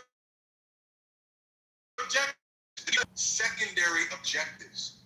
The primary, as long as the primary objective is sound, I could care less about the happy byproducts. Yes, a happy byproduct is that the Iranian people are going to benefit. Another happy byproduct is this. There are multiple byproducts in terms of a benefit to this military action. And I'm not finishing my. I have to finish my point. But what you're getting frustrated with is that they are. You hear him speak in multiple times in multiple contexts, and one time he'll reference the primary objective, which is the nuclear threat, but then other times he'll reference the secondary objectives, and then you're like, wait a minute, I thought you said that, but you don't understand that all of the above, and he's shifting for the audience. So it's not to say that he's lying about it, but before this audience, he might say regime change. For this audience, he'll say primary objective, nuclear threat. For this audience, it's that. But it's not that he's lying. It's all of the above. And to certain audiences, you emphasize whatever the objective is. My last point, and I'll shut up because I know I'm talking a lot. And I'll just shut up by saying this. Of unpredictability in your leader. They can't superpower. They don't know what he's going to do next. They don't know what he's going to say next. He swore at them on Easter Sunday. He said, open the effing. They don't know what's coming. That's part of our power. So if you're waiting, if you're leaning on every word of the leadership, and you're going to, whatever they say is next, they're playing it stupid. It's called strategic ambiguity. They say one thing out here, but over here they're doing something else. Because they're razzling and dazzling until they get the final objective. I hope that makes sense, and I'll stop there. Let me just, Mohammed, let me just say something really quick. Yeah, just to add, while we're still on the topic, just to add on for a minute. I'll tell you the truth. America has its own interest, Israel has its own interest, and the Iranian people have their own interest. So the problem is Iran, why they say this war is like an octopus with many tentacles, right? Because the reach, it's one word that is being fought for many different fronts. And Israel's interest is to stay alive on that nuclear bomb, for Iran not to get it and to be used on Israel. And America's interest, it's more financially to pin back the oil back to the petrodollar. That's why it's many. And for the Iranian people, it's the interest of getting freed from the regime, right? So it's basically one war, and every country gets to piggyback off of each other, off one war. So it's one war that is being fought for many different. So again, realistically, from the beginning, they're not there for the Iranian people. The Iranian people have the opportunity to piggyback off of this war. America is not there for Israel. Realistically, has the opportunity to piggyback off of American interests. So they're all piggybacking off of each other. I think man was trying to go for it too. I understand. I understand. I would like to stop there. I would like to stop there and have you, Mohammed, respond to what was just said and understanding what we're saying, that there's primary objectives, secondary objectives, and like you said, objectives from various fronts. So how do you respond to that? And does that explain your frustration with the leadership's messaging? I understand what you were saying. I can see where the administration, the way they're speaking, right? But we are forgetting that Iran as a civilization, these people, they don't fear death. You can literally tell them, open the fucking strait. You can tell them, do X, Y, and Z. But these people, the way we're talking to them, we're treating them like as they're a third world country. We're treating them like as another African country, another Vietnam, just we're going to listen to you guys. These people are different. Let me go next, please. Our enemy, one second, respect it. These people, the ones that we're currently trying to negotiate with, if death or ending of their civilization is the last thing that they're thinking about, they wish that death to them, that's the greatest thing that can happen to them, right? So the whole threat that I'm on social media threatening you or I'm bombing you, to them it's nothing. Right. So what we are doing right now is we are going into merry-go-rounds with these people that we're asking them they're going to budge. These mullahs or whatever we're talking about, they're hard-headed. Hard-headed. You're not gonna say, I'm gonna beat you to a pulp and everything's going to be okay. The primary intention that we have, the secondary intentions we have, it's now getting to the point that people in this country are getting affected in so many other levels, right? That's why this midterm, a lot of people are saying is, we're willing to vote for the opposite side and try to get something done so we can get rid of this person. I have not accused this president for being a liar or anything like that. But what people are getting to the point which is put is, tell us something which is consistent, whichever your primary intention is. Is it the straight? Go ahead and get something done. And talking to these people who you think they're going to negotiate with you. Now we have someone who's a mullah right now who lost their family members, most of his family members that we're negotiating with. Do you really think this person is going to sit on the table and have a good faith conversation about anything about when it relates to the strait or all of that? No, these people. Let me just quickly respond to your point. Let me respond to your point. Let me finish my last point. Well said, Mohammed. Well said, Mohammed. This is coming from a U.S. Navy. Excuse me. We're going to have Mohammed. Excuse me. Mohammed is going to finish his statement. I'd like to go very quickly. Then I want Rafi to go because Rafi and me and you are a good tag team. But I would like Mohammed to finish his point, and then I want to go very quickly because I don't have much to say. But I just want to say one thing, and then Rafi would like to go. Can I go after him? Sure. This is my last point that I'm gonna make, and then I'm gonna listen to everybody else respectfully. With all of the shift shifting that we did, we have lost 13 servicemen and women. The enemy will attack us, and that is the saddest part is that we're losing servicemen and women, right? In a situation we have not planned out very well to go into. Because we didn't know about all of these missiles, right? We didn't know how these people are keep attacking us in our bases and all these servicemen and women being wounded or being hurt in the battlefield where there's no any civil conversation is going. So my conversation to everybody who says this is for us, at this point, 4 months into the situation, almost 4 months into the situation, have we benefited in this conflict that didn't hurt us already? Your microphone is not very clear. You're breaking in and out. What was your question? Oh, sorry. Go ahead. No, go ahead. You want to know how you benefited between now and the war started, and that's all idiotically because you can't say how any war benefits in the middle of a fucking war. Right. Until the war is done. But I will say this. Right, really quickly. So to your original point about why would you sit down with these people who are death? They look at death as a reward, and so on and so forth. Listen, you know that, I know that, and you think they don't know that? Okay? If you listen to, what's his name, Marco Rubio, the great Marco Rubio, if you listen to him last week when he was going back and forth with the White House press, he fully acknowledged it. He acknowledges that we are dealing with people who are not, people you can just trust, take at their word. So that's why they're working to put into place agreements that not only have firm agreements around, whatever the priorities are, but then they're enforceable. Put them in, they put the agreements in a way that's enforceable. Can they trust us?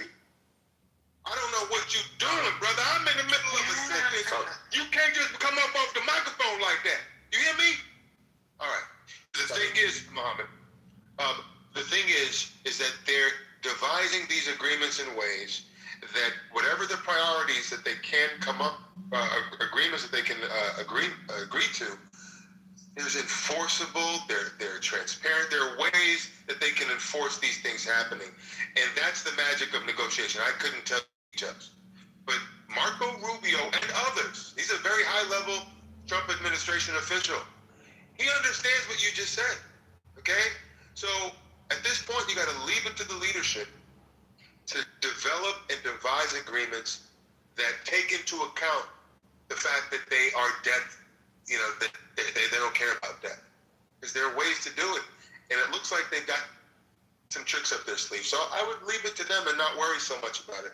And Rafi, you'd like to add on? Yeah, also, people that aren't afraid to die, but you die for a cause. And when you're dying for a cause, like the leaders that they have in power today, what Trump is doing, again, it's not your typical warfare. Again, Trump is not a typical president, and this is not a typical war. This is very different. That's why, as you said, the way he speaks to confuse.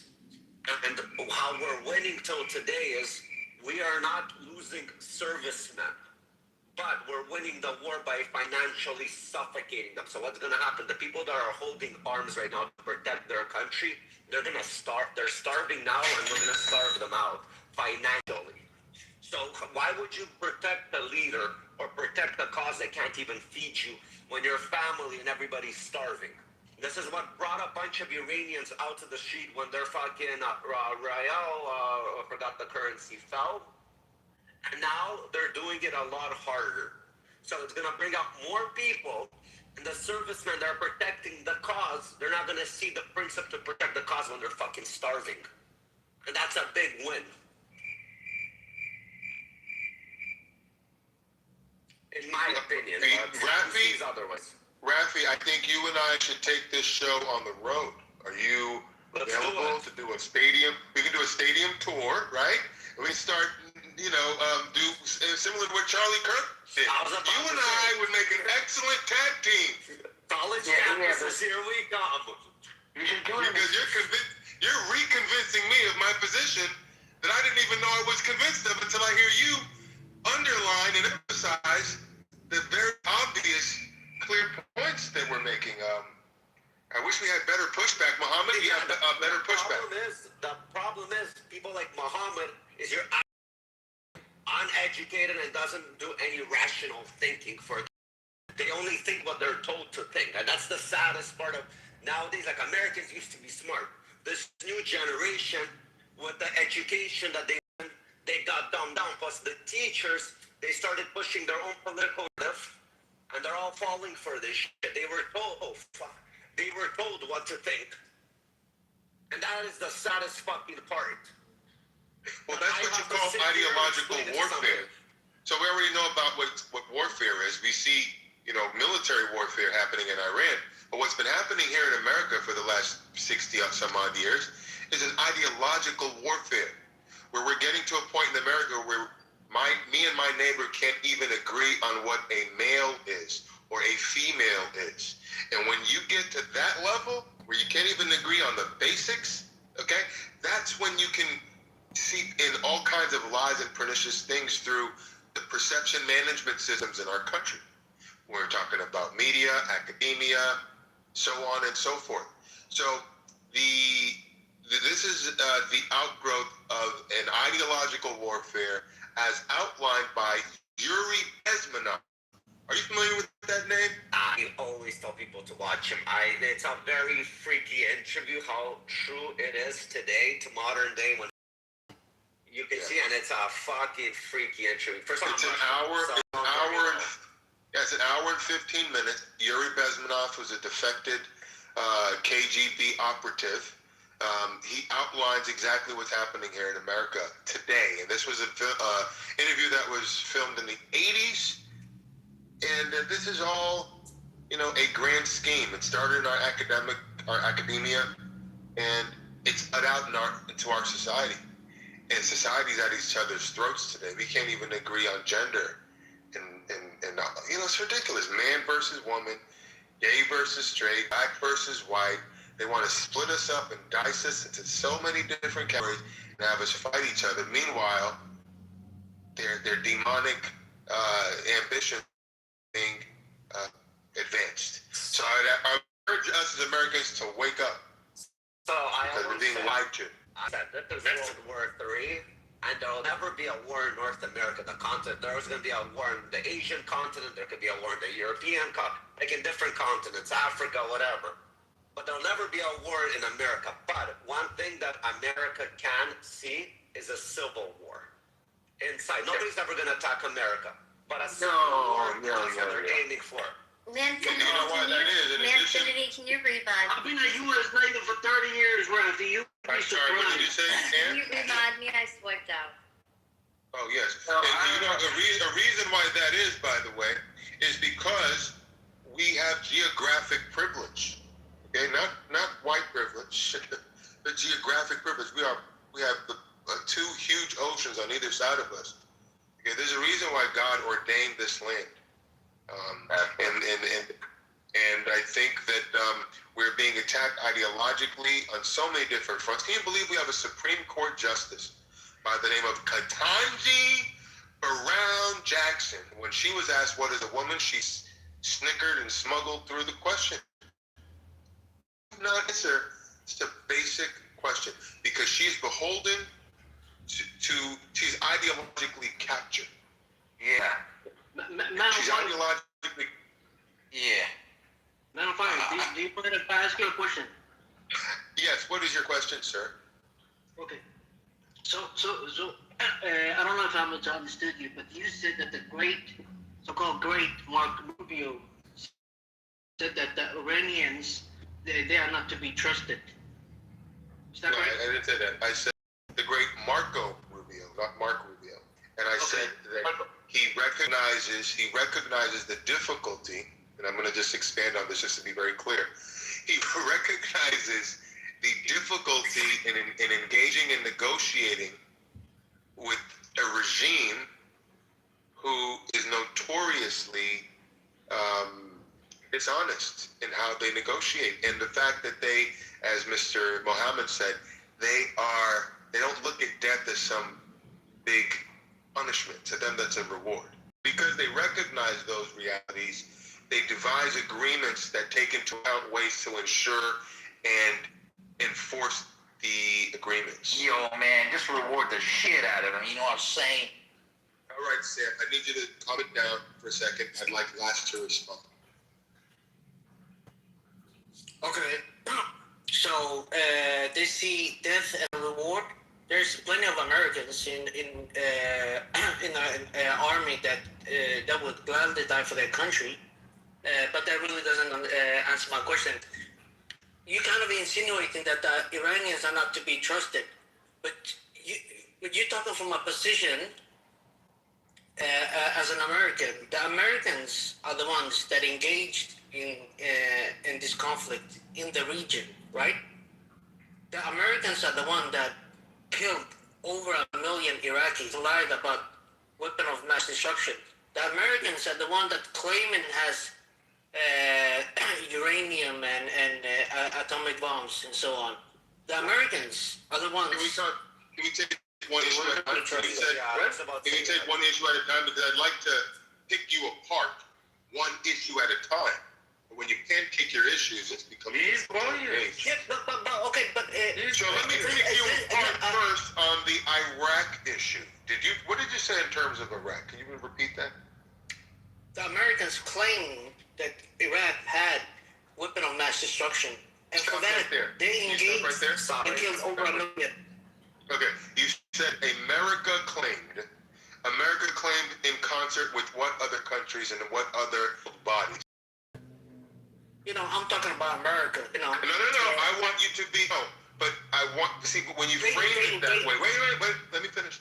When you frame it that way, you're giving off the impression that America kind of came up with it out of the thin blue sky. I want you to be honest and also outline at least a few other countries and world bodies that also came to the conclusion that Iraq had weapons of mass destruction prior to the invasion in March of 2003. Will you be honest with the people who are listening to you right now and admit that there were other countries and other world... Excuse me, I wasn't finished. Will you be honest and admit that there were other countries and other investigative bodies that also came to that conclusion? Will you admit that?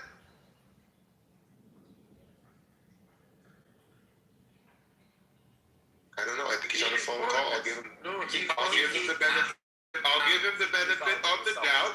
He seems to be on a phone call, but I'm not going to let that. He's trying to play slick with the truth. That's not fair. Also, so anyway, it's a good thing, man. You know, Iraq. Yes, it was a failed war. This, that, let's say, so on. But at the end of the day, if you look at the long run, Iraq just recently had fair elections. And the man on fire. They did vote in a moderate government. So let's see what happens. That's so incorrect, Rafi. Right? All right. Because that's incorrect. The life of over 1 million the repercussions of that war still exist in Iraq due to that war. Excuse me, Mr. Cage. Did you hear my question to you before you took the call? Yeah, you said that there were other countries that came to that conclusion, right? Not only countries, but also world bodies like the United Nations.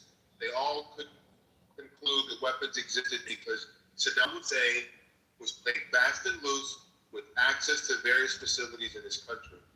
Okay, America gave him the weapons that we accused him of having in the Iran-Contra controversy. Okay, we knew we had the weapons because we gave it to him. We had the receipts.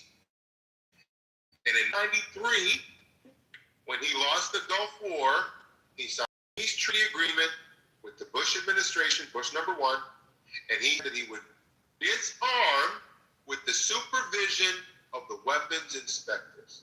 And over the course of the next 10 years or so, there were 17 United Nations violations, weapons violations, to the point where President Bill Clinton, in December of 1998, bombed Iraq because of the weapons that were found that they shouldn't have had.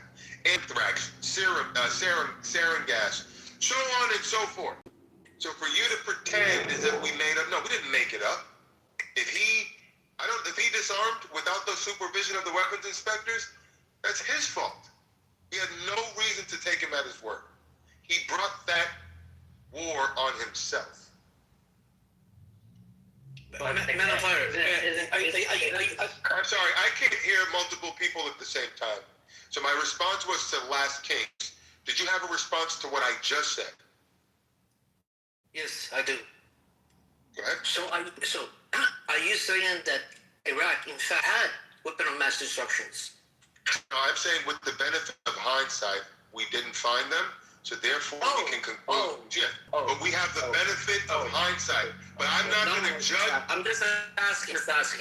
Go ahead, Mama. I'm not going to judge the act of the administration who didn't have the benefit of hindsight. What they had was the reality of the situation in front of them, which is we gave him weapons, we have the receipts, he bombed us in 1998, we can't prove that he disarmed, even though he was supposed to disarm them with the weapons inspectors' supervision.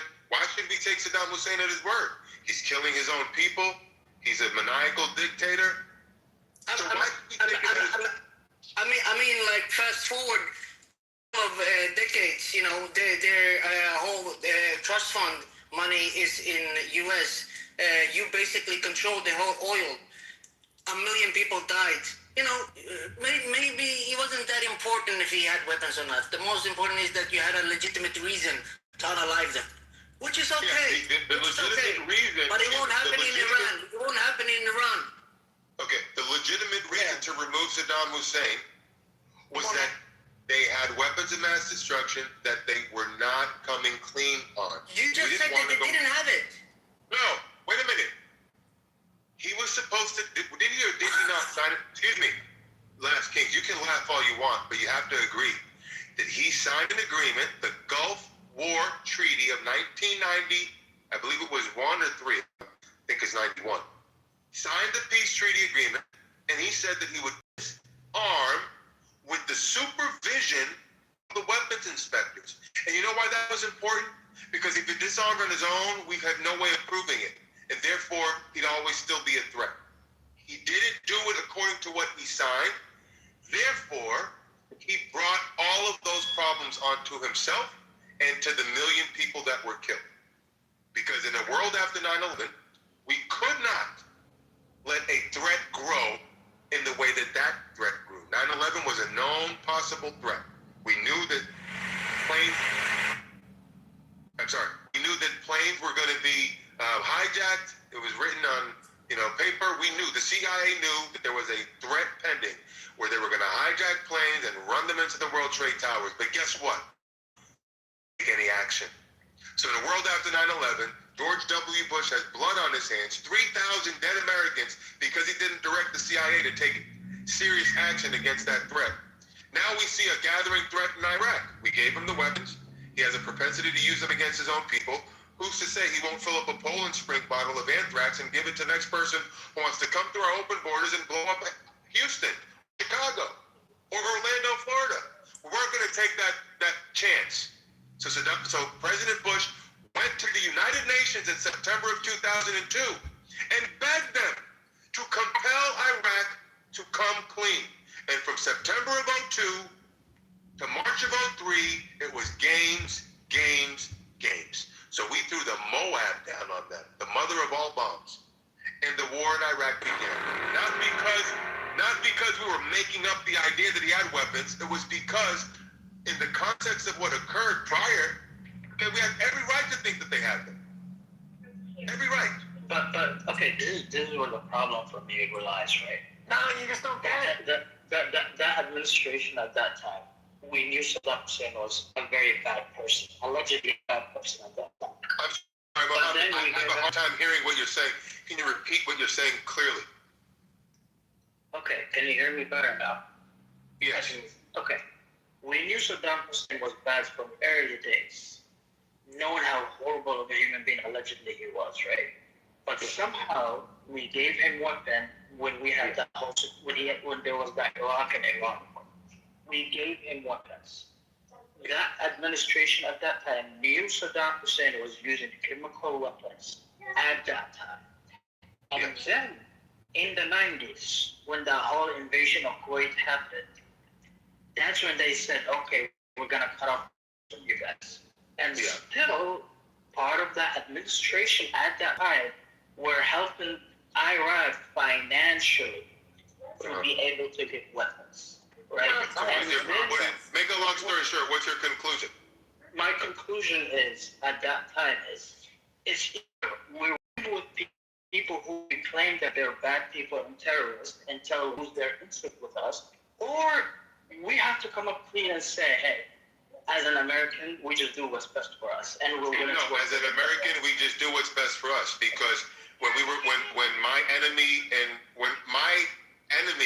and I have a common enemy in Iran who's a greater threat at the time, I might have to work with my enemy to defeat the greater enemy at the time. Okay, so it's not that we knew that Saddam Hussein was excuse me, who has a baby? I can hear a baby. Sorry. So it's not that but in the world of geopolitics, Mohammed, there's what you call strange bedfellows. Sometimes you have to get in bed with people that you would never get in bed with in a perfect world. But because we live in a fallen world, where sometimes in order to get to a certain outcome, you have to work with people who you don't really want to work with. That's just the reality of the world. Now, if I give you a gun today so that we can kill a common enemy, and then 10 years later, that gun that I gave you is now, you might want to use that gun against me, I have every right to take military action and take that gun away from you. Just because I gave it, we're working on a common enemy doesn't mean, oh, well, you can shoot me in the head. I mean, I have the gun, so shoot me. Hell no. That ain't how it works. When I give you a gun, if I give you a gun today, and now you want to use that same gun against me later, I'm coming you. I'm going to do everything I can to take that gun from you legally. And if diplomacy doesn't work, I'm taking the next step. That's what happened with Saddam Hussein. He could have been alive today had he just disarmed with the supervision of the weapons inspectors. He chose to do it a different way, so we had no reason to take him at his word, and he brought on the hell that he experienced.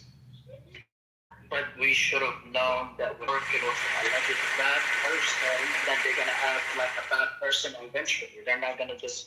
Sorry, there was what I said, what I said was received well by someone in the audience. I could hear what you said over the loud applause. Would you mind repeating what you said, Mom?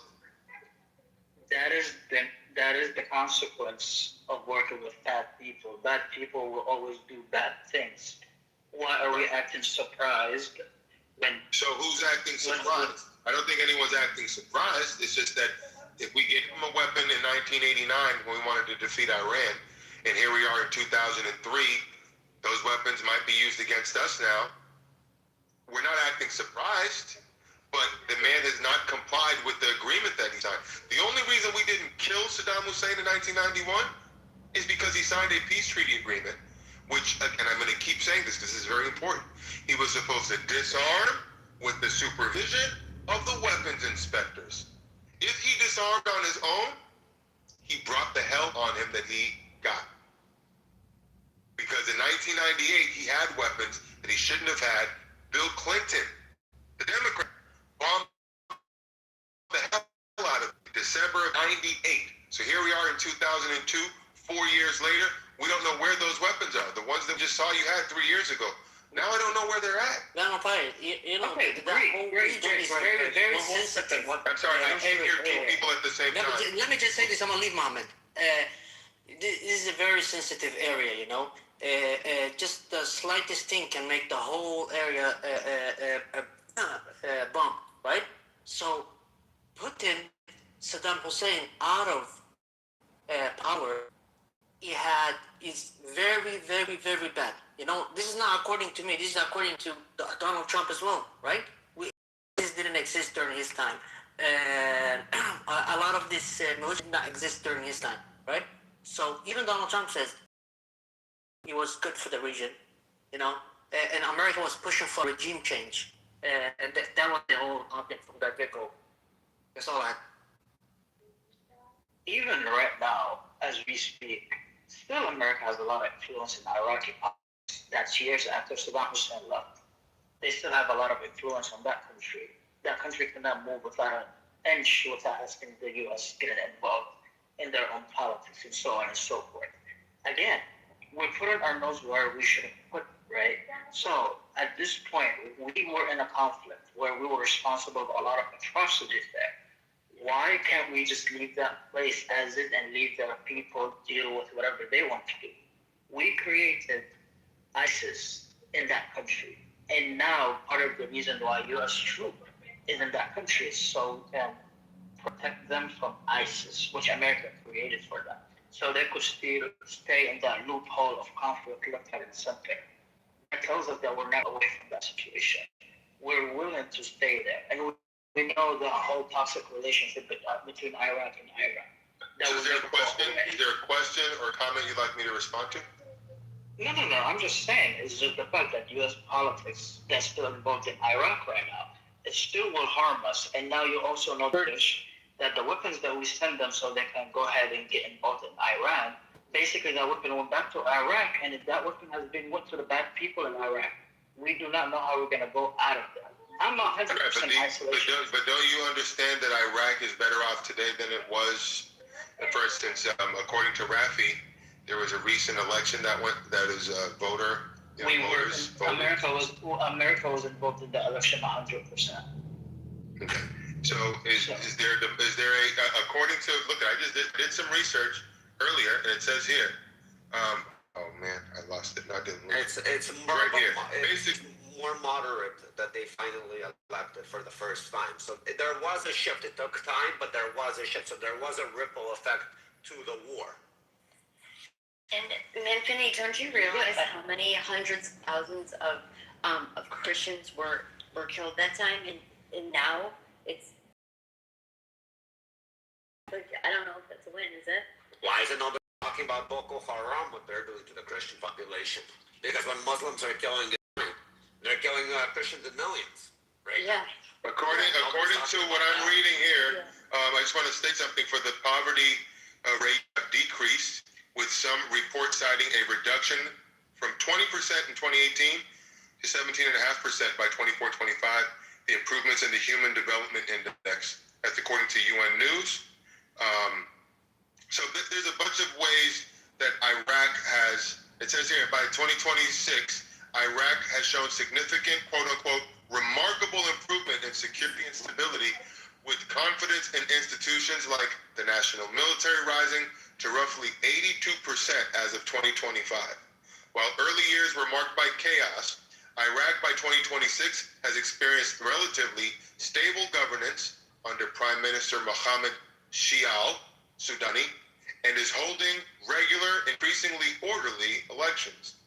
And ultimately, while the Iraq of 2026 has achieved a level of stability not in the previous 2 decades, many analysts, like Mohammed, mostly argue catastrophic cost of reaching the point prevents it from being deemed successful or simple victory, with some arguing the real winner was the regional rival of Iran. So again, this is all going to be controversial. But this is where my issue is. Hold on with your issue. Wait up. Let's get. I want to see if you're arguing in good faith too, right? Let's find out this. The thing that man has said so far that I kind of pitched in here and there.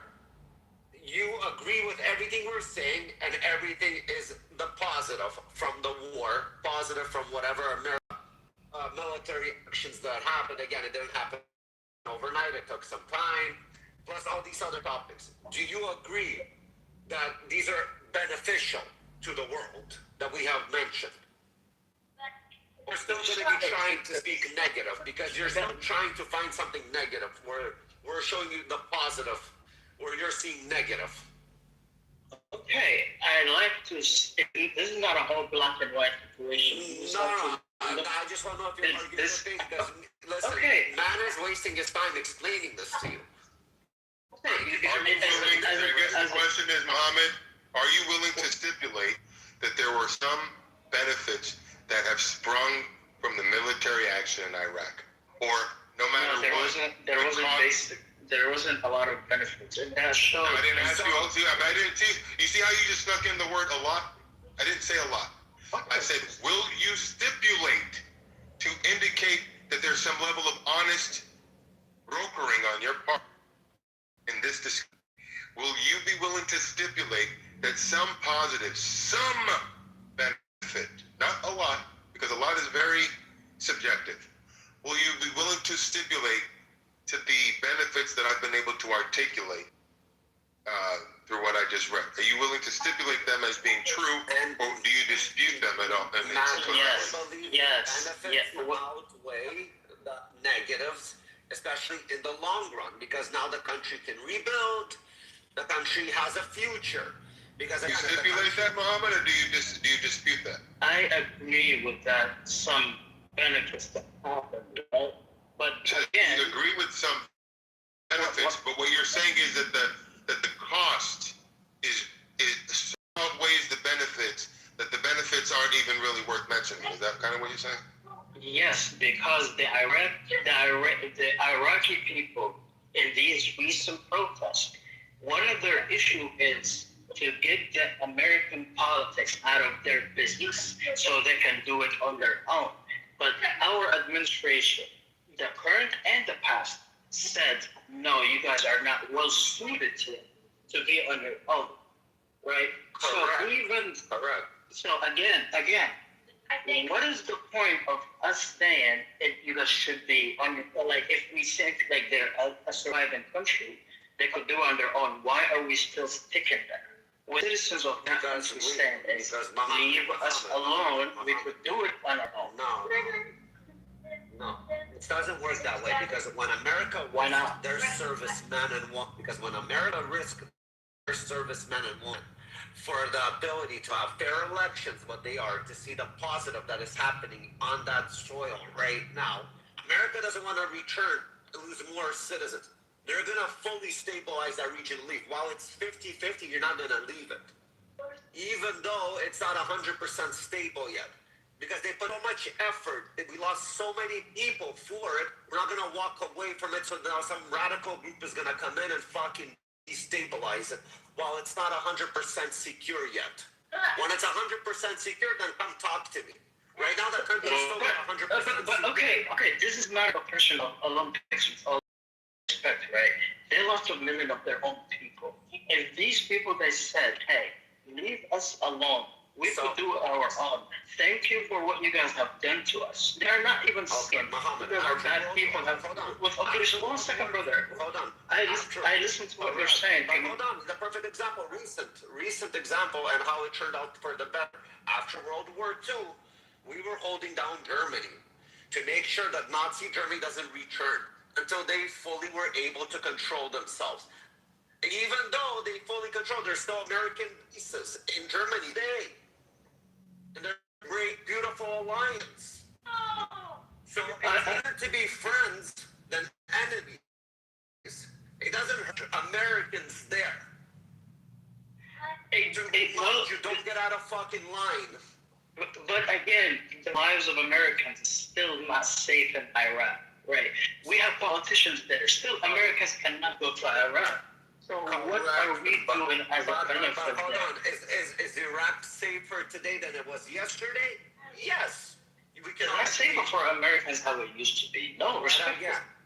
It's not safer today than it was yesterday for Americans right now in Iraq, you want to tell me? It's not safer for Americans. I don't know who I'm arguing with. After we explained everything to you, how's it not? How is it not safe for Americans? Do you think Americans can just go there and say, oh, we're going to go to a tourist to Iraq? Let's have a cool down and see how it's done. Ever go to Iraq as tourists? They never been. They never been. That's why they are saying we do not. We don't want American politics in Iraq. They recently protested, did it in 2025, and the latest protest, right?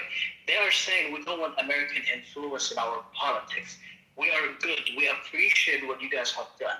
Now it's time for us to take this situation in our own. They see their neighboring countries when American influence got involved, of what happened, the Arab Spring, of what happened to several countries and American influence involved. That is what they don't want to happen anymore. They just want to be on their own. They just want to be left alone like every other country. America got involved in it. Exactly. Like Iran. Iran also needs to be left alone from those mullahs. But that's what happened. Iran is a different country. But you can't. Iran. Everywhere America leaves, it destabilizes again. As soon as you start to stabilize something, it destabilizes. So the people can kick and scream as much as they want, but America risked their fucking countrymen and women's lives to stabilize or try to stabilize those regions. They're not going to leave because they learned from the mistakes, but it doesn't stabilize and the people are ready. Mental to everything, that's not good. So America is going to act like a big brother now and say, listen, you think we shouldn't be here, but we should be here. Until we're ready. That is not true. Again, with all due respect, so that's why they left Afghanistan, right, Rafi? Yeah, but the reason why Iraq was in this position that they were in, which was horrible, was because of America. And then we want to say, oh, we're gonna help you. No, they're like, get the fuck out of here, you guys did enough. But then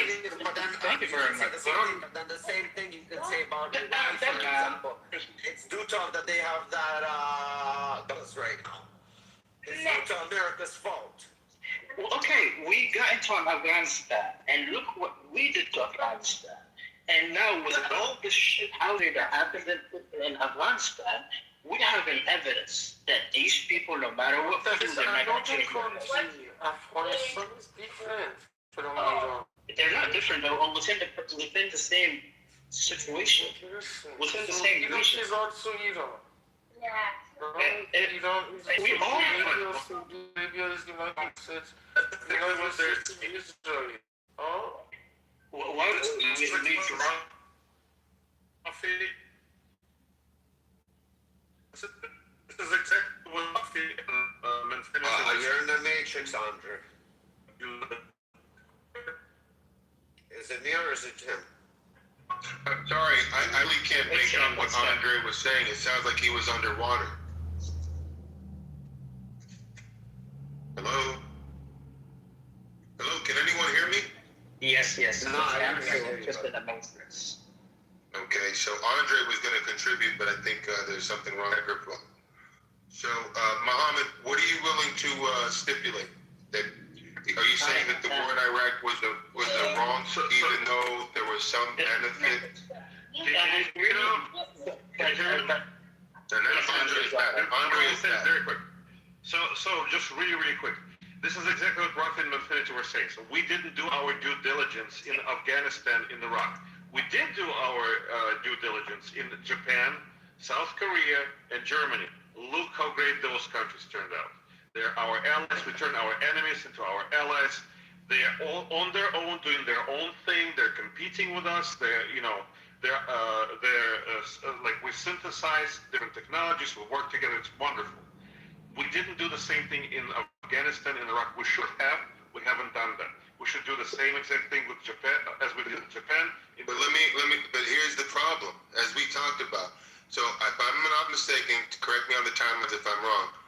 The Japan happened in the 40s. Late 40s. Right. The Germany happened in the 40s, right? Same time. That's right. Korea happened in the 50s, right? Korea War. Late 50s. All right. So the problem is this: in a world since the 60s, because remember, I take everything back to Operation Paperclip, and maybe Rafi knows about that since he saw the Yuri Bezmenov. Okay, we allowed Nazi German scientists into our country at the behest of John F. Kennedy in the 1960, I believe, 1,200 of them, I believe. And these people are well trained at pitting one group against another group. Okay, black versus white, gay versus straight, man versus woman, on and on and on.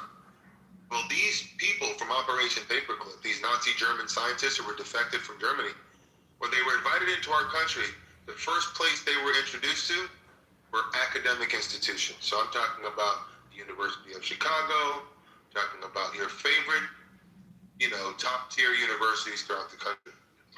And all of a sudden you see words like racism. But may I interject just really quickly? I think it's the paperclip, the Operation Paperclip. That's the one that Nixon was famous for. He was I think Navy captain at the time. He was the one who transported. It's not the German Nazi scientist. It is the Frankfurt School that was running away from the German Nazis, that got transported into the United States, became part of the national security apparatus because they were phenomenal analysts. They were. But they were also they were poisoned with Marxist ideology. The Frankfurt School people were Marxists. And so I want to be clear on what you're saying. So when I said that Operation Paperclip invited Nazi scientists who were trained at hitting one group against another, you're saying that instead of them inviting Nazi German scientists, what they actually invited into our country were the Frankfurt School? Yes. No, Andre, no. Hold on, Andre. They brought in Nazi scientists that were studying aerospace, like NASA.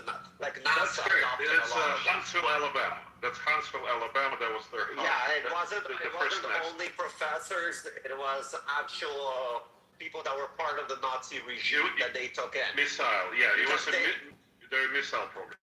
See, I'm learning right now. I didn't know that. All I knew was that they brought these people over, and some of them ended up in our universities. And you know what term was first used in the 1960s century? The term racism. And prior to 1960, the term that was used to describe issues between the races was prejudice and discrimination. Racism is a word that came from academic circles, and I believe this is my surmise what I'm summing up based on my read of what happened. They introduced these terminologies to describe and to diagnose some of the social ills that we're having in the context of the Civil Rights movement. So they had a lot to point to and all of that. My point is this: is that your point. Oh man, I lost my point. It's cool, man. I'm gonna reach out to you in the back channel. I'll explain to you the progression of things. It was actually the opposite. So the Nazis borrowed the Southern racism from the United States and partially built it into their system. The reason why the universities have been subverted and there's this whole taking over institutions, that comes from the Frankfurt School, and specifically there's parallel Marxist Grimsci who described the theory in detail. Russians got a hold of his diaries. He was imprisoned by the Italian fascists, but he was writing while he was in prison. They wanted to silence him altogether. The Soviets smuggled his diaries into the Soviet Union and used it also as a backbone as their psychological warfare that they implemented from 50s, 60s, 70s, 80s, and 90s. And to the Here's my larger point. Now I remember what I was going to say. After 1960, okay, or after all of that happened, that's when wars, military actions in America weren't something that everybody just kind of got behind. Okay, there was a resistance that just wasn't, smattering remarks and cocktail parties. There were real movements against military action taken by America that didn't exist in the 50s and the 60s. So my point, now that I remember my point, was the due diligence, as frame it, that was done in the context of Japan and Germany and Korea almost became impossible in a world where filming cameras are watching everything that's being done. It's being transmitted back to the American people, and now the leadership is being influenced to wage a politically correct war, which is actually impossible. War in and of itself is politically incorrect, but they try to do things in ways that cater to this group or that group when it's ugly and there's no two ways about it. So I would submit to you that the reason why we'll never be able to do the quote-unquote due diligence in the way that we were doing in Japan, Germany, and Korea is because now we have an activist journalistic body. We have an activist, student body. We have and this is exactly what the Frankfurt School was trying to do. Pit one group against another, anti-war versus war. And now, how do you do the due diligence? Because you have all of this resistance, and it's an organized resistance. So I don't think you can do what you did in those contexts in today's context because of that. How do you respond? Hello? Maybe I was talking to myself. No, we heard you. Okay. Was it Andre? How do you respond to that if you heard me? Andre going once? Andre going twice? Okay, he's not available. Mohammed or Rafi, how do you respond to that? How are we going to, do the ugliness of war and be the same because there's so many cameras that didn't exist in the 40s and the 50s? Well, again, we're having, for example, like the Iraq. I'm sorry, I missed what you said at the beginning because someone talked over you. I said, like today's war today in Iran, for example, if we call it a war or not want to phrase it, there is some sort of plan. I've been hearing there's a plan. And don't forget, this plan was put in by your non-conventional president, and we're having a non-conventional war. So the outcome of this, we don't know how this is going to play out. But wars that we're having between Russia and Ukraine were started from previous administrations that run like all the other wars. The war in Iraq was started by a previous administration. And whatever they're doing, the stronghold on it is just a continuation from the previous administration. If we're talking today about Iran's war, it's not a war realistically as you would have it in Iraq. It's not boots on the ground. It's more, let's hit you financially. If we can starve you, you're going to lay down your guns. Same thing in Cuba. They're waiting for their country to starve to take over it. In Venezuela, everybody was crying. We can't go into Venezuela. We're going to have boots on the ground. We're going to have thousands of American soldiers dead. It's going to be a war for the next so long, X amount of time, blah, blah, blah. Everybody's speculating. Venezuela was the most beautiful fucking thing, an extraction, and boom. Everything they wanted was done within 6 hours of an extraction of Maduro. Cuba, they're just starving the people. It's a different type of warfare right now because you have a different type of president in power. Amen. Okay. How do you think? And do you see the difference between George W. Bush when he was called blood for oil, all those things? He never forcefully stood against it. Like he took it. He was the dunce. He was the dummy president. Donald Trump takes it back to the media. He fights back. And that's such a worthy exercise because it keeps the people at bay. If Donald Trump acted like Bush and just let the media roll over him, it'd be a much different situation. The media is used to having, hold on, the media is used to having everything laid out for them so they can report. Donald Trump makes the media look stupid. Because the media reports today something, Donald Trump does something completely opposite. It's whatever they said because he trolled them, he fucked around them, he mind fucks them. And then there's people like Muhammad says, why wasn't it explained to the people? It doesn't need to be explained to the people. You're supposed to have fucking brain and see yourself how it's all playing out. I saw this from beginning, how this is gonna play out. I was predicting this shit. I said from beginning, we're not going in there to free the Iranians. The Iranian people are going to have the opportunity to free themselves. They can piggyback off of this. I said, the war is not because of Israel. Israel just sees an opportunity in it, while America sees an opportunity for America. And people don't see that. Marco Rubio said himself, without nobody asking him the question, there was an opportunity for the Israelis to attack Iran, and so we went there. Beautifully, you just said it beautifully, an opportunity. It wasn't because of Israel that America is there. Thank you, Rafi. I've been saying that too, and I'm glad to hear that you agree. Okay, again, that is, which I highly respect your opinion, right? The reality is, you can say whatever you want to say. My opinion, but hold on, you were told this by the media that you were asking. Again, I don't care about the media. I don't watch media. I do not watch media. I listen.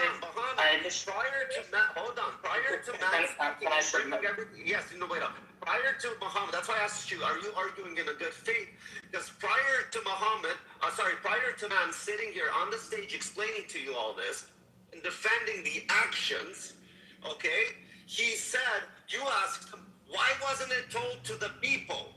Who told to the people? The only people that say it is the media and the fucking administration. So you're basically waiting for all your answers to be told to you instead of having rational thinking. And we said, we see this happen. This is how it is. And we asked you, are you arguing good faith after we presented all these points to you? Weed out. Okay, I agree to your points that you guys are making, but you guys are forgetting the main aspect of things, right? Of this war happening. What's happening right now, what tends to happen is people are they're not like before. They're stealing whatever is happening outside based on their pockets. Jobs are being laying people off because they couldn't afford some gasoline to get into the commute to work. People are taking alternative decisions not to go to work because the gas prices have been taken in their pockets, basically. Basically, the groceries have been much more. One second, we said the movements, right? But I economy. One point that we can rebuttal it, right? You're making a bunch of points so you can get lost. So if you want to go to the price, okay, but if you want to go to the respectfully. Can I just interject? I just want to do a temperature check. Excuse me, temperature check. Muhammad, I appreciate you taking the heat from all of us in here. Okay, I appreciate you going back and forth. You're not as dishonest as others that I've engaged with on this app at all. So my question, we've been explaining. well, that's what I'm going to interpret. This is what the temperature. Well, this is what the temperature check is about. I'd like to know, Mohammed, from the time that we started discussing with you today till now, okay, every time we've shared with you something, you've asked the question, we've answered you. You've asked the question, we've answered you. Has there been any broken ground? Have we broke any ground with you in terms of, because every time we said something to you, like, yeah, I already knew that, but this. Then we said that. And they said, well, yeah, I already knew that, but this. You shift time. I really would like to know if what we're saying in any level, or is your position hardened, or is your position softened since discussing this? It won't change. His position won't change. I'm sorry, the only person that can answer that question is Mohammed. Mohammed, have you softened or hardened since discussing these topics? There is a position in it that was softened, right? But for me, when we look into a war that currently we're engaging with, has been into a position where it's almost hidden everything else outside, right? You as an average citizen, you cannot say, I don't care about this war and not realize that it's affecting your pockets, right? Okay. You cannot say. But let's argue this right now. Let's argue the pockets. Can I finish my point? No, but you said gas. Did you not say gas, Mohammed? Can I finish my point, please? Like, I don't understand why am I getting interrupted. You're making a lot of points. You made a thing about school not going to work. Hold on, Mohammed. You made a point about fuel and people not going to work. Did you not just make that point before I interrupted you? Okay, but again, every single time. Okay, again, every time. Point by point. Okay, hold on. There's a question if we should go point by point or allow Mohammed to lay out all of his points and then go, Mohammed, I think it works better for you to lay point, then we can address that, and then but we have to quickly address it. And for him, we shouldn't go down a deep, dark rabbit hole. We should quickly address his issue. So your first issue was something about gas prices? And people not able to go to work. Yeah, what I want to because ask of gas prices. So hold on, please, 1 second, Sam. Was that one of your points, Mohammed? Just now you made that because of this, people are paying gas prices and they cannot go to work. Did you say that? Yes, I said that before. Okay, so that is a point. Yes. And can I rebuttal that for a second? Sure, go ahead. Make it quick. If I'm not mistaken, even with this war, when Donald J. Trump became the president, the gas prices went down.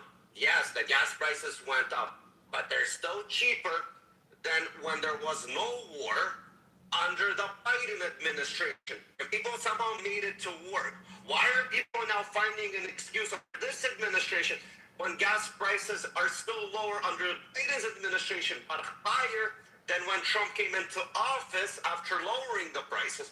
What makes that as an excuse? Or is that an excuse you were told again by the media that you say you don't listen to? So when you pick and choose words, Mohammed, great. We can look at the prices before, we can look at the prices today. Okay, great. Thank you. Please do not interrupt when I speak. Okay? Economy was also as bad when Biden was in office, right? Groceries was expensive. Gasoline was expensive at that same rate. That's why a lot of people, when they heard Donald Trump say engage in wars, we're going to get the economy stable, that's when a lot of people said, we are liking that, so we're going to vote for that. But when the current administration negated that conversation point, and now the gasoline has went as rocket as it can be, and now people are losing employment based on that situation. Now the conversation is, are we going back to where we were when Biden was? Let me quickly respond to that. First off, he's been asked about that, specifically about gas prices. He owned it. He did say that the high gas prices partially is due to this military conflict in Iran. But he said in exchange, the American people are getting a denuclearized Iran. Also, he said, in respect to prices, not to prices, short-term pain, long-term gain. Got to use that as the guiding principle. In For the month of May 2026, we've exceeded all expectations for job creation in the month of April. So it's a mixed bag, and I would urge you to not make a firm conclusion. Okay? If it's incomplete, but give them an incomplete. Don't give them an F.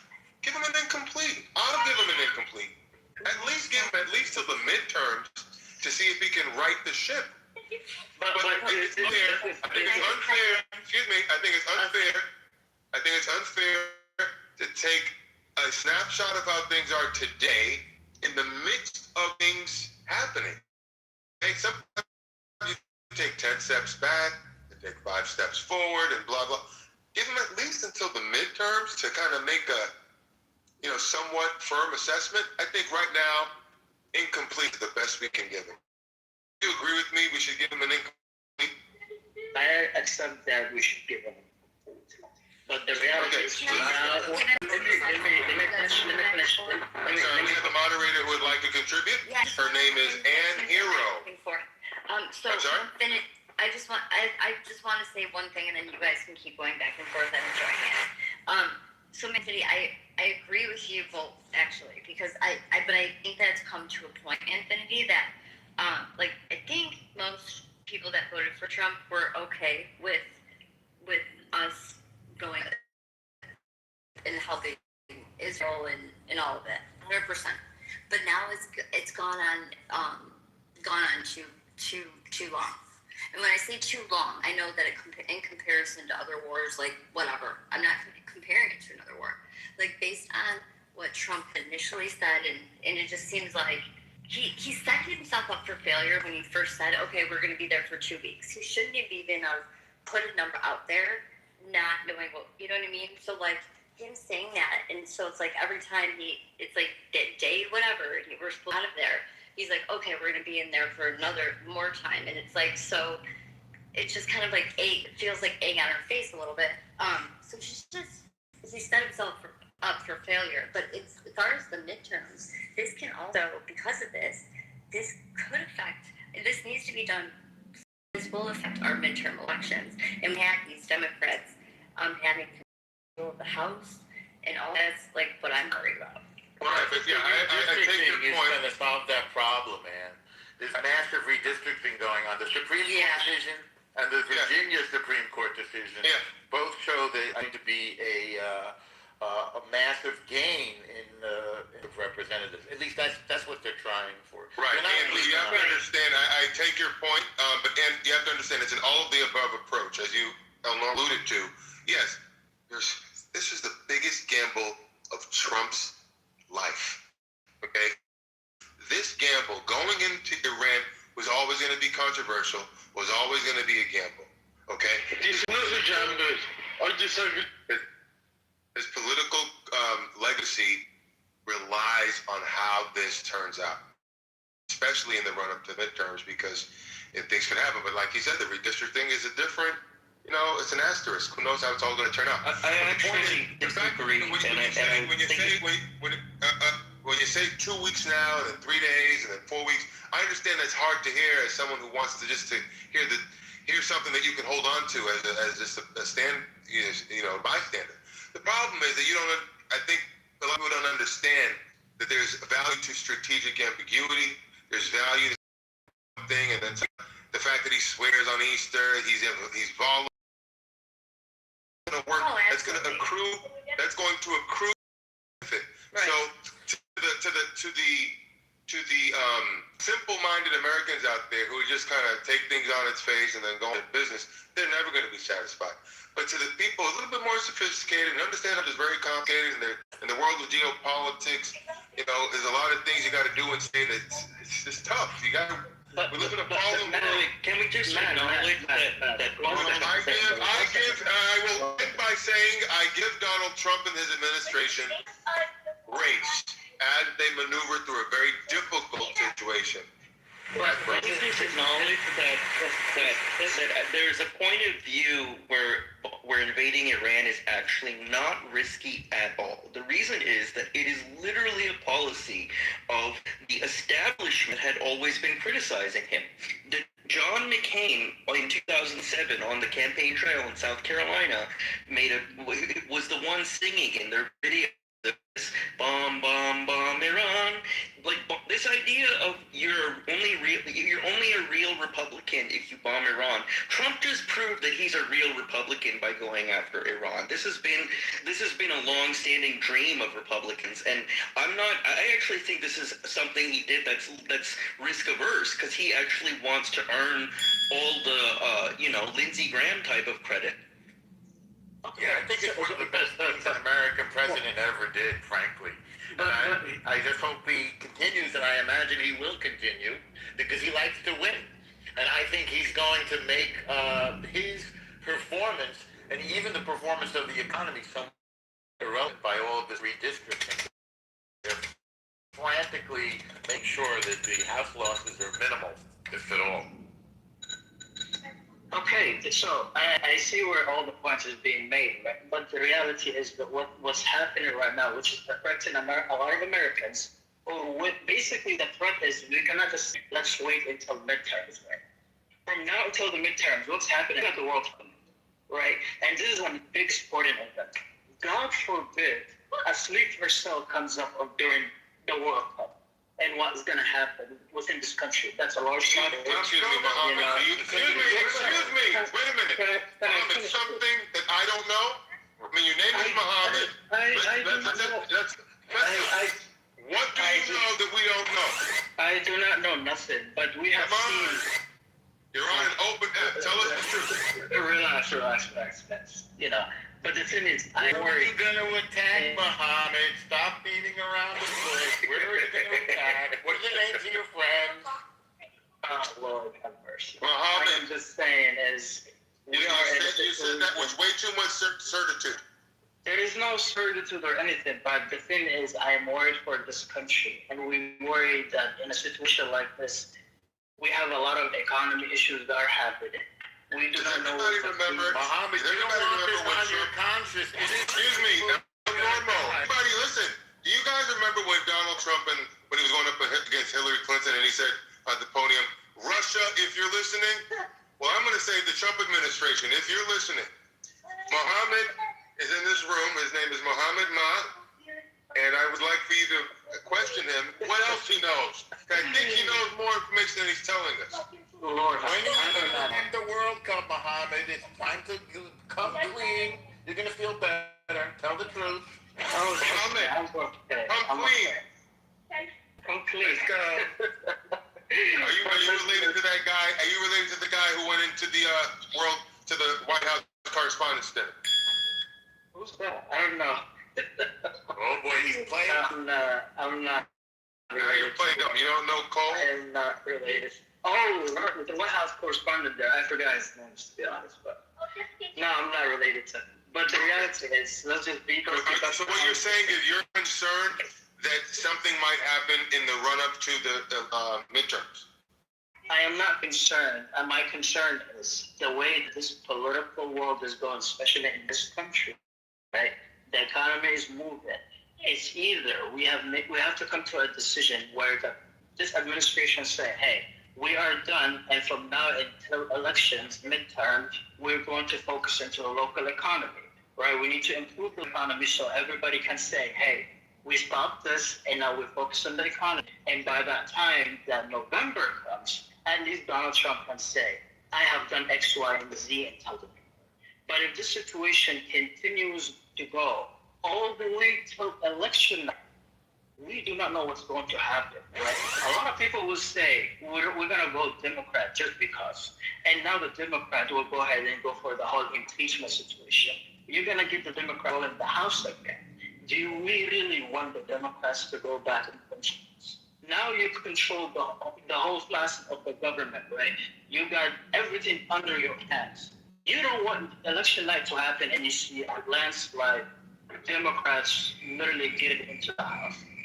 Do we really want that? No, we don't. So why are we now saying we should wait until midterm elections be okay? When I'm saying we should wait before we come to a strong conclusion about how things are turning out, because right now it's just a snapshot Okay, the jobs are doing well, but the gas prices are going up. We just exceeded all expectations for the month of April, but the gas prices are going high. But the way they counter that is short-term pain, long-term gain. Hey, people get that concept because that principle is something that we all experience in our lives. Short-term pain, long-term gain. Okay, respectfully, I am so sorry for the short pain, whatever that slogan goes, right? The problem is... No, wait. Stay with me. Short-term pain. No.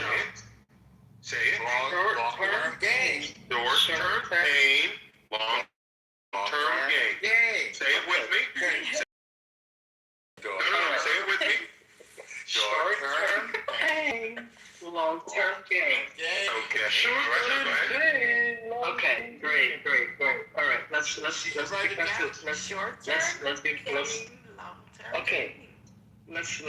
back to the topic, right? We are not in position, right? Because this is the topic. We're talking about the Iran war. Did you not respectfully? What do you mean respectfully? I don't think you understand the topic. Can I finish my point, please? Well, Americans. Please don't interrupt him. He's already being badgered enough as it is. Mohammed, sure he's being badgered enough? He is being badgered enough, beyond enough. Right. He's the only one in here putting up with us, and he's providing what you call resistance to the echo chamber. You know, Mohammed, again, you were saying. Again, I'm just saying from now until election night, right? Mid-Americans who don't watch a lot of politics and they look at these gas prices, they have to make a decision, right? Some of them, they get to lose jobs based on that slogan, right? For some, they can say it's okay for me to pay basically a $10 pump. It's completely fine. I understand what this administration is doing. But for others who are not financially that privy to what other people are going through, they can easily say, why do I need to put up with this from now and deal with it for the next 4 years or until 2028? No, it's later this year. The short term, the midterm is later this year. I'm talking about the midterms, right? The midterm is this year. I understand that. If this situation goes from now to terms, how many Americans will still say we're going to vote for Republicans because this war is continuously happening? No, what you don't understand in office who will make sure that prior to November, whatever, he's going to be able to dangle over the voter and say, this is what I've been able to deliver for you. It's going to be real. It's going to be, I'm actually surprised that he's not going to do the tariff rebate because the Supreme Court ruined that. He was supposed to do the tariff rebate. But anyways, he's going to do something. This man is a shame. He's not just a regular politician. There is something that he's going to be able to deliver to the American people, that he's going to be able to say, look, this is what we've been able to accomplish. Go and vote the right way. You're not taking into account that this man, he's thinking about that right now, about how to frame whatever is going to be delivered. It's already in the works, okay? I know there's externalities, things are going to happen beyond his control, but trust me, this man has, if it hasn't occurred to you, man, they've gone after him with everything they had, and he stood tall. He survived Russia, Ukraine. 4 different attacks. 4 different court cases. He survived it all. If that is an extraordinary political figure, nothing else is going to tell you that. Be continually surprised at how he's able to maneuver around what other issues would sink the average politician. This man is a unique skill set that allows him to rise above whatever the adversity is. And he's been able to dictate that, show you that from 2015 when he had to face 17 Republican opponents, defeated them, and he beats Hillary Clinton as an outsider, and he defeats, come on, what else do I tell you at this point? On January 7th, 2021, this man was persona non grata. No one wanted to be close to him. He's now president. What else do I have to do to you that this man, he finds a way to win every time? Not sometimes, every. Great. That's one of the reasons we said, hey, I'm here to see how he's going to win from now until midterms if he didn't improve the economy. No one will be able to tell you what that is. The only person that knows that is him, a very close circle around him. That's it. So no one can tell you how or what. All I can tell you is buckle up, Buttercup. It's going to get good. The man knows how to deliver for the American people. That's it, and that's all. I need you to accept that. And it's the sooner you wake up to that fact, the better. All you have to do is look at what he's been through since 2015. This man could have been living large, with a glass of lemonade in the shade in some island nation. Instead, he's fighting for the American people in the White House, fighting against the media, fighting against the Democrats, almost losing his life on 3 occasions. When are you going to wake up to the fact that America is in good hands? Steady. Whatever he does in his life, I appreciate him for some, but for others, I just want him to start thinking about the actual American, the people who actually voted for him, the people still willing to see improvement that happened with their economy, basically. So from now until midterm, I am willing to concede to some of the good things that he did, and I'm also very questionable for the things that he didn't. Yes, you have every right to question it. It's like, but you're never gonna. But it's time to just wake up to the fact that I'm not saying throw in whatever he does. You should be skeptical. I don't believe everything he says. I know that a lot of it is political gamesmanship. You take him. You don't take him. Don't take him literally. Take him seriously. Everything he says is directionally true. It may not be actually true, but it is directionally true. Everything he says, even if it's ignorant, it's directionally true. But sometimes to 300 million Americans and sometimes 8 billion people worldwide, you have to speak in terms of things down, exaggerate so that you can just win people over and make a point. Someone called that, propagandizing. He would call it, you have to communicate. Effectively. You can't talk like a scientist every time you get in front of a microphone. No one's going to pay attention to you. You have to be able to break things down. Really quickly. I just went to message in your DMs, just so you know. Okay. Is it something private? Well, you'll listen to it. You'll say. I want to ask you a question.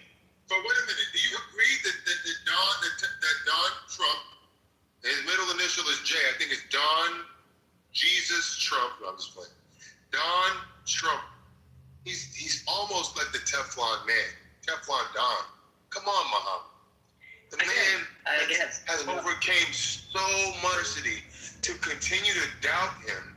And it's fine to the healthy level of skepticism. I'm not saying to accept everything he says as gospel, because I don't even do that. And I voted for him 3 times, and I'd be willing to vote another 3 times. Okay? I understand that. I don't take everything he says as gospel. I know it's political gamesmanship. So when he says 2 weeks or 5 days, I don't say, oh my God, if we don't get out of the war in 5 I don't care if he says 5 days. He's probably doing that to achieve the next immediate goal that we don't know anything about. He's probably trying to trick the other side to get it's called 4D chess. I give him grace. Okay. Again, I'm still at that point where we both agreed that you would give him as incomplete. That's what I answered, right? You said we both agree what? I didn't hear what you said. We both agreed We both agreed that so far, his job, his performance is incomplete. Do we agree on that? Yes. Great. We agree on that one. See, I'm willing to concede. I'm willing to learn. I'm willing to get to a point. Let me ask you a hypothetical question. Probably my first one, my last question. Hypothetically speaking, if Donald Trump loses the midterm,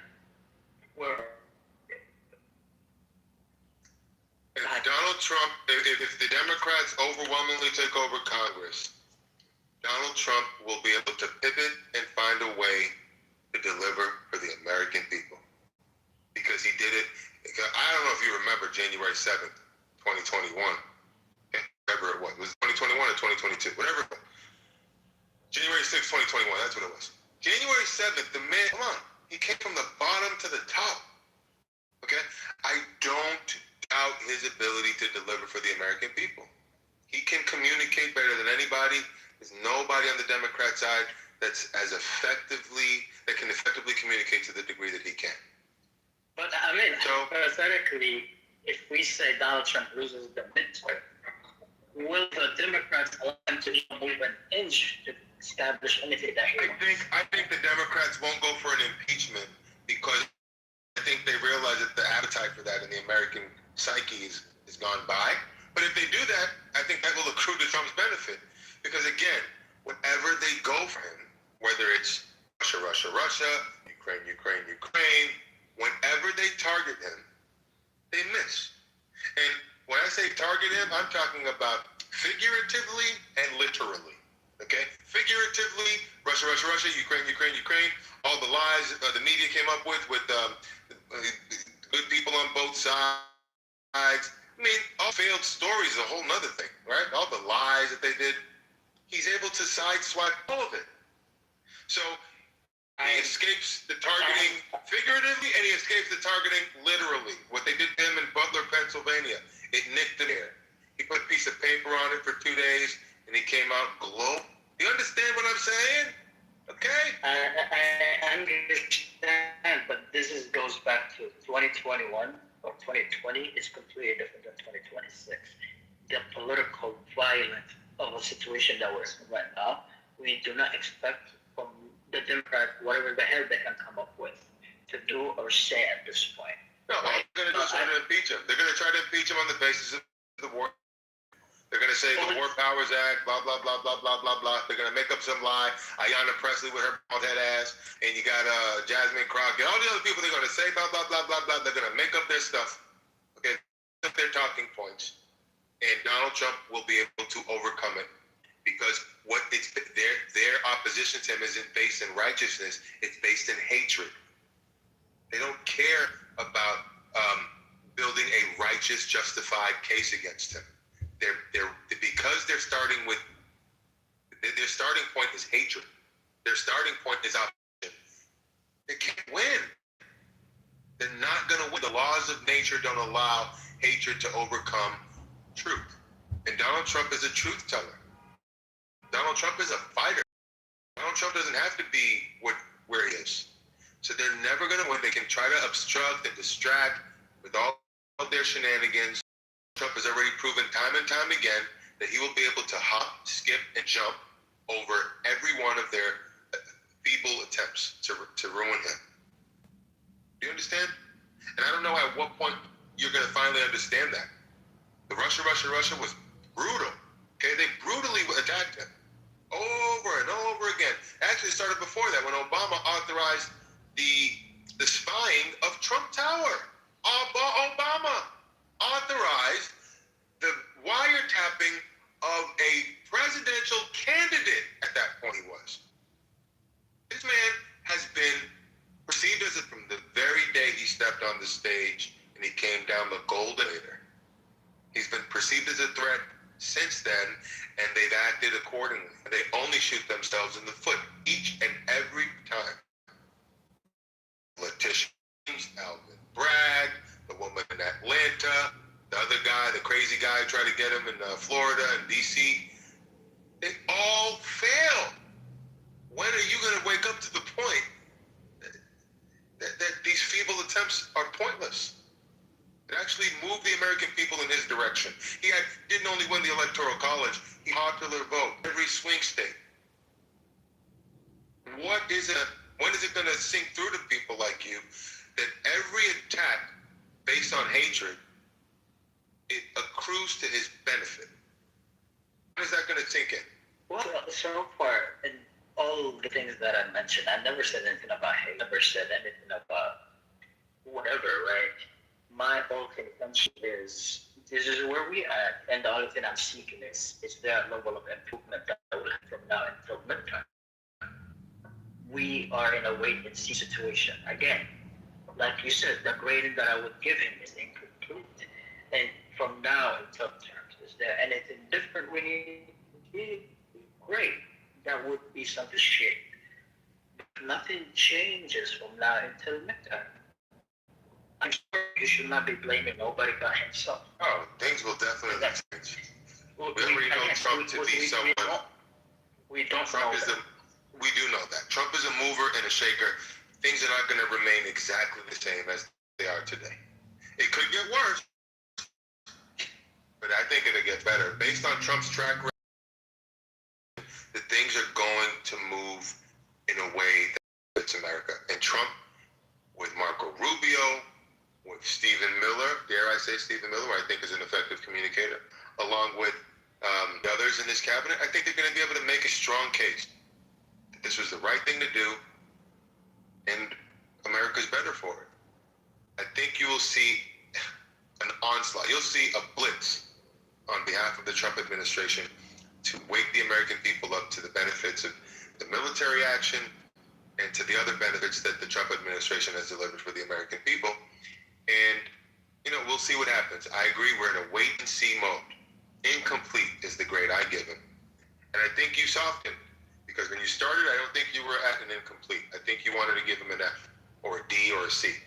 Now it's an incomplete. I think our job has worked, because... No. Okay, don't put words in my mouth. I have not yet given a grade. The fair way to say it was incomplete, because I was never going to give one grade, right? But then when you put words out there, when we had this conversation or this dialogue, the fairest thing that I can say is incomplete. Because based on the situation where we are right now, we are in a wait-and-see situation. We do not know how it will end, and we do not know how long it will take. Is there anything that Rafi or I have said to you that you didn't know, that has kind of made you think, and or everything we told you already knew? No, I knew most of the things that you guys were speaking about, but then I appreciate someone doing that for me. But when I heard it, I conceded to that point because I know it, right? I am not here out of bliss. I just wanted to have an honest debate and a conversation. And at least one thing that we can say is we came to a conclusion that me and you, we agree on something, right? Isn't that the point of a debate? Yes, and so you'll be voting for Trump you'll be voting for all the Trump endorsed candidates in November? If I see improvements, that is my contingency. Did you vote for Trump in 2016? 2016. 2016? No, I did not. Did you voted for Hillary Clinton? I did not vote for Hillary Clinton. Are you not an American citizen? Yeah, I voted. I would vote too. Oh, yeah, it's okay. You've evolved. So wait a minute, Mohammed, in 2020, who did you vote for? Independent. I don't know who that is. Who's the person? IRGC. IRGC. I think it was RGC at that time, if I'm not mistaken. RGC? Can you give me the name? I don't remember that. Let me put it up. You gotta pull it out? Oh, boy. I don't even know who you voted for. Who is it? IRGC. I don't know who that is. No. Not RGC. This is not an American citizen. Hello? We'll do it live. No, not believe it. Dude not only didn't vote, dude doesn't live here. Hello, McFly. Play us out? What does that mean? To play us out? What does that mean? Because it's clear that we'll do it live. Fuck it. I'll write the tape. We'll do it live. All right, anyways, Mohammed, you voted for Biden in 2020? I voted for Biden. I'm sorry? I Biden in 2020 now. Okay. Who did you vote for in the last presidential election? Was it Kamala Harris or Donald Trump? He didn't vote. I didn't vote for neither. He's not a citizen. Hello. Shout out to my mayo eaters. He's a spokesperson for IRGC. You're having a conversation with a non-citizen.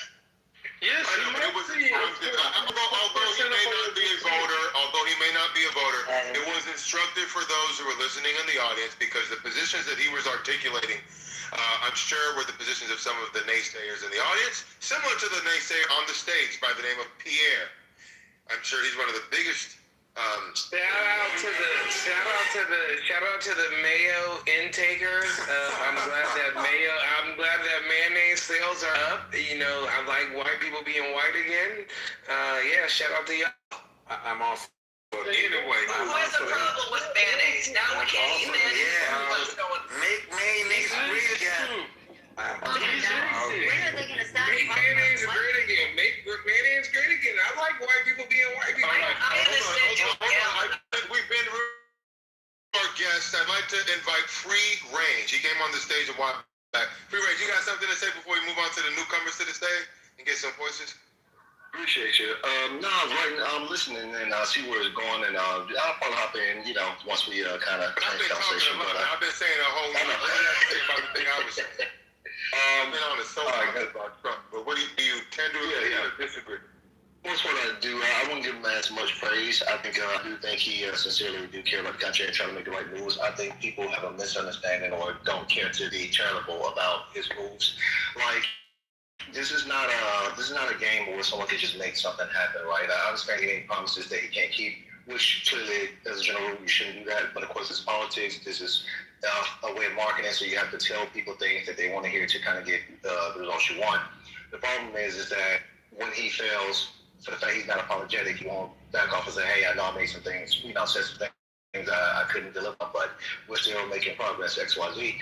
He could do that, and that would pretty much accommodate everybody. But I don't see him doing that. No. You know why he can't apologize, brother? He cannot apologize. Yeah. Because as you see, he cannot apologize. He learned that from a guy named Roy Cohn, a gay, famous attorney in the New York area. Ray Cohn did him when he was a very formative young man. He never apologized, but because he would take that apology. That's right. He would take that apology and stuff it down your throat. I'm trying to remember. You don't think that he should apologize to the Pope? I mean, he doubled down on that. You should never apologize. Ever. Yeah. Here's the problem with apologizing publicly. I know, Anthony, like what you're saying. It's like better ads gonna make him look weak. Yeah. Here's the problem. His naysayers will take his apology and use it as a weapon against him. Of course, Doesn't mean don't show good leadership and apologize. The only time Donald Trump has ever publicly apologized that I'm aware of to Melania. Excuse me. No. The only time he apologized. Excuse me, sir. Yeah, excuse me. The only time he's ever apologized, if everybody will remember, back to the Access Hollywood tapes, that was released as an October surprise. One day, I think 2 days, or maybe 1 day, before the second debate with Hillary Clinton, where he remembered they were boking on the stage, and it looked like he was chasing her on that stage, where they were standing up. It's the only time at the very beginning of that debate, Anderson Cooper asked him about those Access Hollywood comments, and he apologized to the American people. He apologized to his family for using that language, but then he called it locker room talk. Okay? Oh, when he said grab him by the pussy comment. So those comments, okay, that's the only time Donald Trump has ever publicly apologized. He didn't have to apologize for that shit. The only time. But then he pivoted into, but that was locker room talk, and he said, what I said were words. What Hillary Clinton and her husband have done, or what Bill Clinton has done, was the action. That's right. And he had Paula Jones, Jennifer Flowers, whoever the accusers were, in the front row to add to the drama. Bill Clinton sitting over here, Jennifer Flowers and Paula Jones and all of those were sitting in the front row. You understand? This is a genius. Okay? The only time Donald Trump has ever apologized was for that. He didn't apologize for good people on both sides, because he never said it. He didn't apologize for none of the bullshit. And he moved out because I have a question. Because people like you, the haters in the room, will take it and stuff it down his throat and never let him forget. But did he apologize? That's a normal thing. That's a normal think Let me finish up, Marshall, real quick. I'm sorry, we can't hear multiple people at the same time. Yeah, it was 2 on me, and you got back forth. I'll say the last part. The microphone belongs to free range. I only took it for a moment. Free range, it's your microphone. I agree with what you said. The only issue is that he doesn't have to apologize to the general public, particularly his base, because that's what we voted it in that, right? And it wouldn't backfire to him from us because we don't do that. So, and again, 2 things. If he apologizes, it won't backfire from us at least.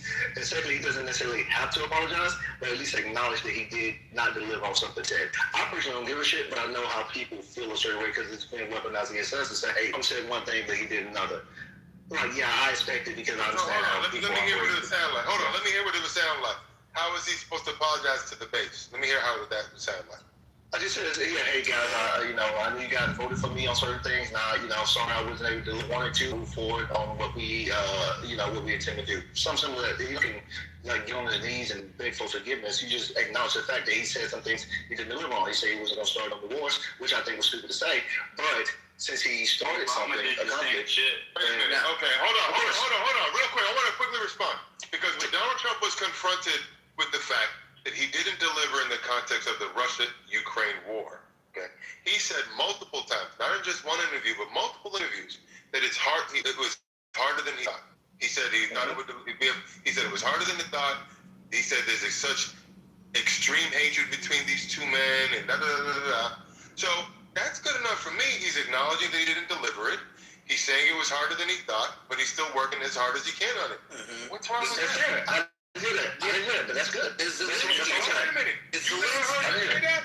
You never heard him say that? I haven't heard him say that, no.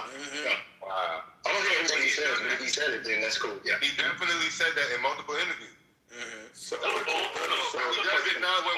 you have a skilled journalist in front of him who doesn't attack him, who says, President Trump, you did promise the American people that the war in Iraq would be done. I mean, war in Iran. I'm sorry, the Russian war would be over by now, and he'll go into why because he's honest, bro. He's so honest. So not about that one. I was talking about the new one with the Ukraine. Iran. That's what I'm talking about. That's what you said. He didn't apologize. Trump is not honest. Well, you know what I meant by honest. What I meant by honest was, I'm sorry, what I meant by honest, he's as honest as you'll get out of a politician. Straight up. And everything.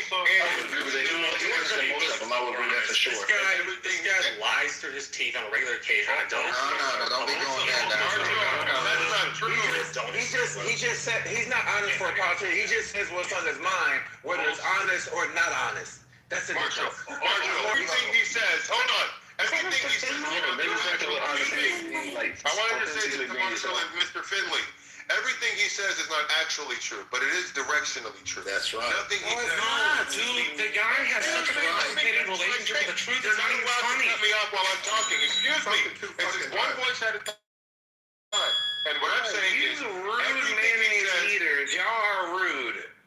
Here, everything he says is directionally true, but it's not actually true, meaning it's not completely detached from reality, but he says things in an exaggerative way to communicate to the masses. You can't speak like a professor with statistics and facts and everything accurate to the point when you're speaking to 300 million or 8 billion people the world over. So you have to break things down and communicate in a way that's effective. You want to score a point politically, but you also want to communicate directional truths. And no one does it better than Donald Trump and his administration. I'm not saying that, dude. What I'm saying is he doesn't bother to tell the truth a good portion of the time, and as a consequence, it makes people not believe him. But he can't lay out. He can't. I wasn't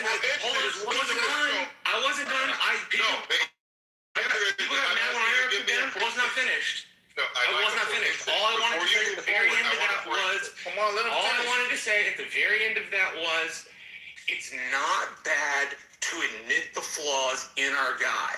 If we are unable to admit the flaws in the person we picked, we are no better than the fucking Democrats who will not criticize their own party for fucking anything. Would you like to state for instance, you just said that he says he lies systematically. It should not be hard for you to pull out a cold-cocked lie out of the thin blue sky. Go ahead. Give us one. Wait. Give us the lie that he made up out of the The microphone belongs to Marshall. Give me a lie that was just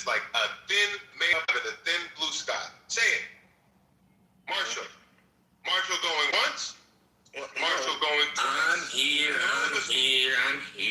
Hold on a second. No, why you gotta go look it up? Tell me what it was. Okay, then I'll give you one. He fucking lied about ceasefire. He said we had a ceasefire 3 separate times, and the Iranians have come out the exact fucking opposite. Wait a minute.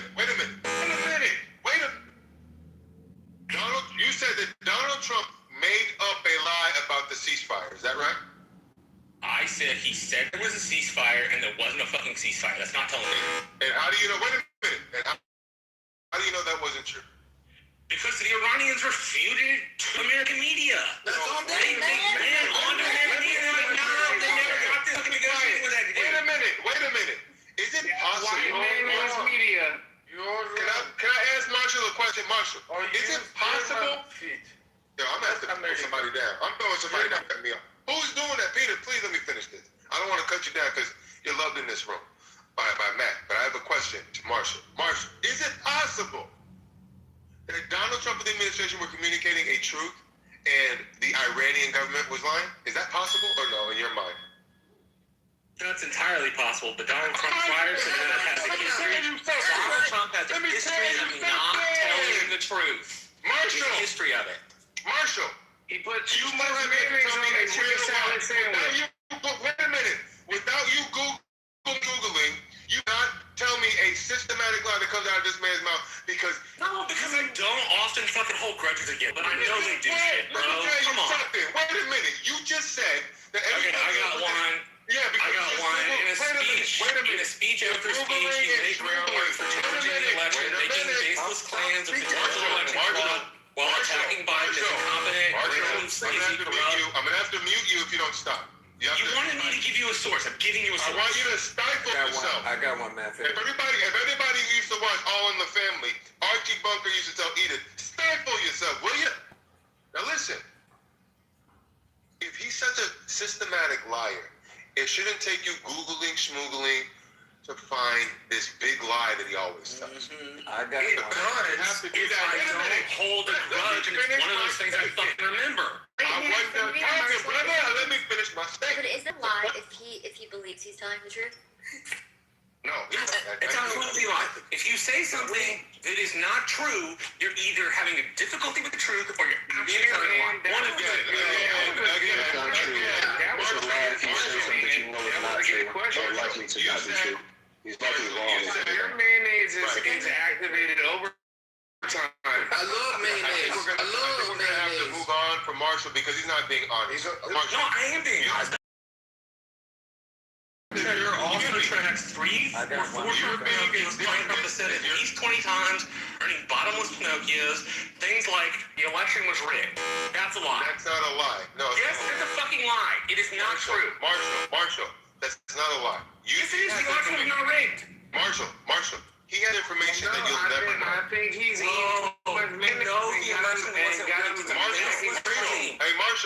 Marshall, stifle. You don't know the information that he knows. He's out putting out. You need to provide evidence. I provided you with evidence and you legitimized it. What the fuck? You don't get to while I'm talking, Marshall. But no one's going to hear you if you talk while I talk. What I'm saying to you, I'm happy to let you speak, but you can only speak when I'm done talking. Because if you speak while I'm speaking, can hear you. White privilege. No one can hear you if you speak while I'm speaking. So I'm claiming moderator privilege at this very moment.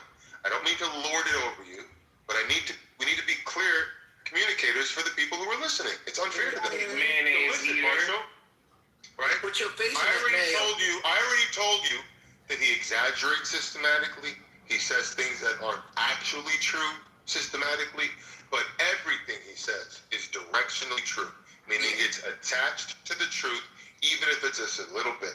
Because you have to do that when you communicate. Wild, man, Infinity. Yeah. Wow, dude. Why do people keep getting off their microphone while I'm talking? I don't understand this. Anyways. So I was just trying to communicate to you, Marshall, that I think the reason why you got bottomless Pinocchios and the reason why you think he's a systematic liar is because you're taking his directional truths, the fact that they're not 100% accurate when he communicates. Every time he does that, you're running up the score. I'm urging you to stop doing that. Pay attention, get your head out of the clouds, and realize that he's an unorthodox politician who communicates in an unorthodox way, which means he's not honest Abe, right? Everything he says isn't gospel. That's right. I didn't expect you to be honest Abe. I know, but you cannot talk while I'm talking. If I say that one more time, I have to do something I don't want to have to do. You nigga, do his ass. Stop. I'm trying to tell Marshall something. Marshall, stop counting the exaggerations as a lie. Stop counting the puffery as a lie. Stop counting the directional truths as a lie. When you put all of that to the side, the man is as honest as you'll ever get coming out of a politician. That's So right. I'll stop there to give you an opportunity to respond because I feel like I'm talking too much. So go ahead. Jim. Okay, so you either tell the truth or you don't. It's not directional. It's not any of that. You're either honest about the... As early as 2020, Donald Trump lied nearly 50 times that the Mexicans were going to pay for the fucking wall. They never paid for the fucking wall. They never gave us a check, and that's what he said. Do I need to hold a grudge and have a fucking spreadsheet with everything he says? Or are we just going to admit that our candidate's not perfect and doesn't tell the truth? Marshall, I'm sorry, I have to cut you off because you talked about the Mexicans paying. He never once said, excuse me, that they were going to write us a check. What he said He said they were going to pay for it. Right. He did say that. Listen, I need you to focus. Follow the bouncing ball. Stifle yourself. I need it. Listen. He said Mexico was going to pay for the wall. He didn't say they were going to write us a big, beautiful check made out to the United States of America. And they did pay for it in one way or another. For instance, they put the military on the border through negotiations. They actually paid it when they had to pay for the taxes. Whenever the remittances, that's what it was called, remittances. The remittances went up. They had to pay higher remittances when people from this country were, like the immigrants, Mexican immigrants from here were sending money back to their country. The remittances went up on that money. So what I'm saying is, no, they didn't write us a check, but it's just like a deadbeat dad. If he doesn't want to pay his child care directly, the court's going to make sure he pays it one. Excuse me. The court's going to make sure he's just one way or another. So the fact that they didn't pay us by writing us a check doesn't mean he lied. It means he said that we're going to pay for the wall. He didn't say how, and he can lean on the fact that the remittances went up and the fact they put their military on the border, which was never previously agreed to. So all of that said, they did pay for it. They just didn't pay for it directly. It was an indirect payment. Oh, how much? When did he ever say it wasn't going to be a direct payment? How much in remittance money did we get? So I can say a lot of money. Why don't we look it up? My point is to Marshall, he never said how they were going to pay for it. He just said they were going to pay for it. And they did pay for it in one way or another. So, Manfinity, you pay my mortgage. No, and Marshall. No. Manfinity, you pay my mortgage. You're going to pay my mortgage. So what, man? That's virtually true. You're going to pay my mortgage. How is that? Yeah, Marshall. How is that? I'm certainly you've flown on my airline at least once. What airline is that? United. Right? I've been on United, yes, sir. So you pay my mortgage. That is directionally true. It's directionally true because a fraction of that ticket cost that I paid, a fraction of my ticket expense went to your mortgage. So yes, but in the court of law, directionally true. You couldn't oppose that. If that's the case, here's the problem with y'all. Here's the problem with y'all. Let me land my keep talking over. Land your plane, Mr. My point is that, and the reason why that standard, right? Because it's a reasonable standard. It is unreasonable to make a claim and then interpret that claim, right? Because I can loosely make any claim. I can loosely make the claim that the Europeans are trying to kill me and my wife, right? I can loosely make that claim. They're trying to kill us, right? How are they trying to kill us? Well, they come to Central Florida and they throw trash. Trash pollutes the environment that I'm in, right? That is a loose claim. You can literally make any claim and loosely apply it. That's what we're doing. But here's the thing. But I'll give you a direct lie that he said. That's not. That was not. Direct lie. Go ahead. Respond to that real quick. What I'm trying to say to you, because in the court of law, you probably have a point because there's strict rules that apply with terms of how you can communicate in a court of law. But in the court of public opinion, in the court of politics, okay, when he says something like, I'm going to build a wall and Mexico's going to pay for it, but he never tells us how, and they pay for it indirectly, guess what? He didn't lie, okay? When he says, this is the thing that kills me this last year, he hottest country around. What the hell does that mean? I don't know what that means. We got hot chicks, man. But it sounds good. He says America, you can't say he's lying about that. Because I don't even know what that means. No one ever put Trump, when he was in front of journalists, when he was doing his interviews on 60 Minutes, you said Mexico was going to pay for the wall, President Trump. They haven't. Why did you lie? Why don't nobody ask him so he can be forced to respond? Actually, there was a 60 Minutes interview in 2017 that did that. And he said there was a 60 Minutes interview in 2017 that did just that. He fucking obfuscated. He pretended he didn't say it. Oh no, I really didn't mean they were going to pay for it. It was a campaign talking point. Yeah, we're still racist. No. You asked if it was challenged. I'm telling you it was challenged. It was challenged on 60 Minutes. Journalism, because if I was a journalist, you know what I would do? I would have the video on an iPad. Excuse me. I would have a video on an iPad in front of me. I said, President Trump, you said this. Let him hear it, not play it on the B-roll for the people at home. I would play it in his face. Say, Donald Trump, President Trump, you said this on the campaign trail. Can you explain this to the American people? We got to give you a check. What happened? Yeah. You know what? I want to go back to Mr. Finley. I got to ask this because Mr. Finley was going to give me a direct lie. I want to hear this direct lie. Well, okay, so when Donald said he didn't tap Stormy Daniels, is that a lie or is that directional truth? Hold on, is that Sam or Mr. Finley? That's not me talking. That's all right. Sam. That's Sam. He denied space. He denies it. He's never admitted it. She says she slept with him. He says she did it. It's a he says. My answer is I don't know. There you go. You don't lie. It's directional truth. It's not a lie. No. Wait a minute. I don't determine whether that's a lie or truth because I don't know who was when they were in that room together. If they were together, I don't know what happened. He said he never. Man, Finley, you're far more critical of the Democrats than you are being of our own. The only thing he ever did was with Horseface was take a picture with her. So, man, Finley. Except she says he slept with him, and they delivered a check to keep her fucking quiet to stop her from saying he slept with him. No, wait a minute. No, I have to respond to Marshall because he speaks like he knows everything, but he's wrong. So the fact that he paid Stormy Daniels off is what you call a settlement. Non-disclosure agreement. Excuse me, I wasn't done talking. How do you pay Stormy Daniels off if you never slept with her? Hello, Marshall. He paid the woman off to keep her horse face shut. Because he said that she would be spreading lies about him. So sometimes someone who might be lying about it and letting them say a lie about you, then some people like you believing it.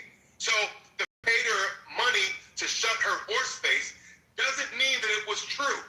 Okay? A settlement is a settlement. It doesn't mean that he's admitting to sleeping with her. But you should know that. And the fact that you lied about because you don't understand the concept of a settlement. It's not that. He said he didn't sleep with her, and he fucking slept with her, and then he paid her off to stop her. Excuse me, wait a minute. Hold on. No, I have to deal with this man. Mark, how do you know that he slept with her? Because you don't pay somebody off if you didn't have an interaction. Lots of people lied about him, and he has never sued those fucking people. Marshall, you're not a billionaire who's rich and famous, who people can make a cold lie. Why can't you just be honest about this? It's not that fucking difficult. No, I'm making a point. Wait. I want to make a point to you, Marshall, really quick. I'm gonna calm down. I just want to speak very clearly. Just because he paid her is not proof that they slept together. That's right. It's proof that he wanted. It's the only thing that proves is that he wanted to keep her mouth shut. It doesn't speak to the. If you read the non-disclosure agreement, there's no admittance. There's no admission to sleeping with her. So you want her. Don't say me. If that were true, when I sued for defamation, I didn't sue for defamation. So listen. Why would a billionaire? It's a quick question. Why would a billionaire need to pay for bullying? Stop for a second. Why would you want to sue her? Because you know when you sue her, Marshall, everything comes out in court. It becomes a tabloid case. So it's better to pay her off than shut her up because she's about to tell a lie, rather than taking it to court when everything gets discovered. You have CNN, all these people waiting there, salivating on these you have all of these news people who hate Trump are salivating for all of those gory details so they can throw it out to the American people. So he paid her off to shut her up. It's not proof that he slept with her. And if you don't get that by now, I can't help you. So stop right there. I don't want to hear another word about it. I don't want to hear another word about it. I want to get back to Mr.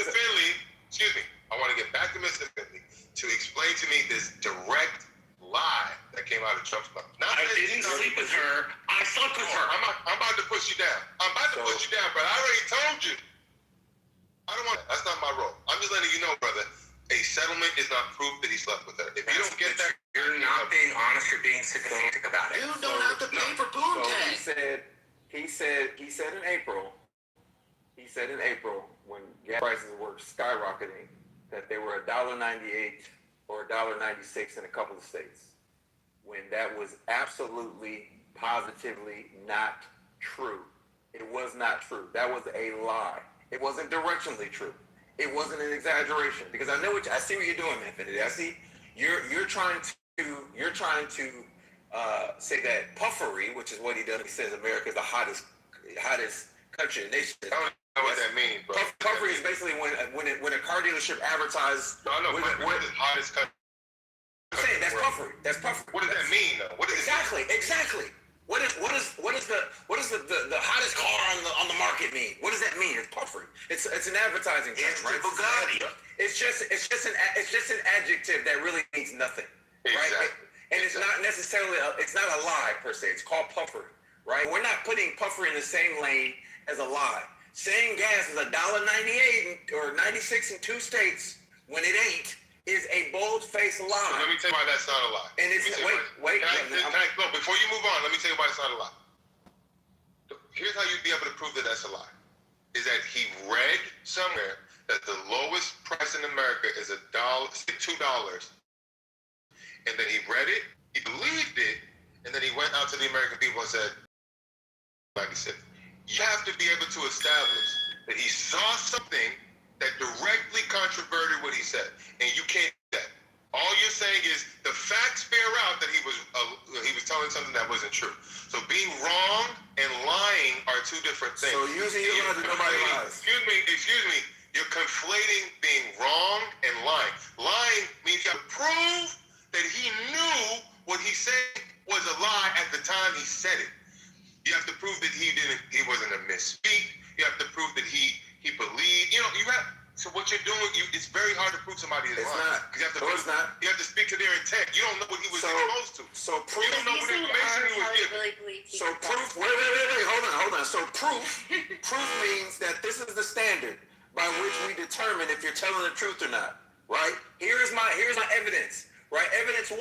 You have access to the greatest intelligence in the world. You have access to information that nobody else has access to. You have a gang of lawyers, researchers, and analysts around you. And you are making, right? And so therefore, using that evidence, that the facts in front of you, right? That says that they're in this country and gas was $1.98. And so if you were to say something counter to that, you, sir, are lying. But a second ago, you just said $1.96. Are you lying now? I said $1.96. I know exactly what I said. I know exactly what I said. I said he said $1.96 or $1. Actually, in the order I said $1.98 or $1.96 because I was trying to be accurate. I said those same things. Neither one of those would be classified as a lie.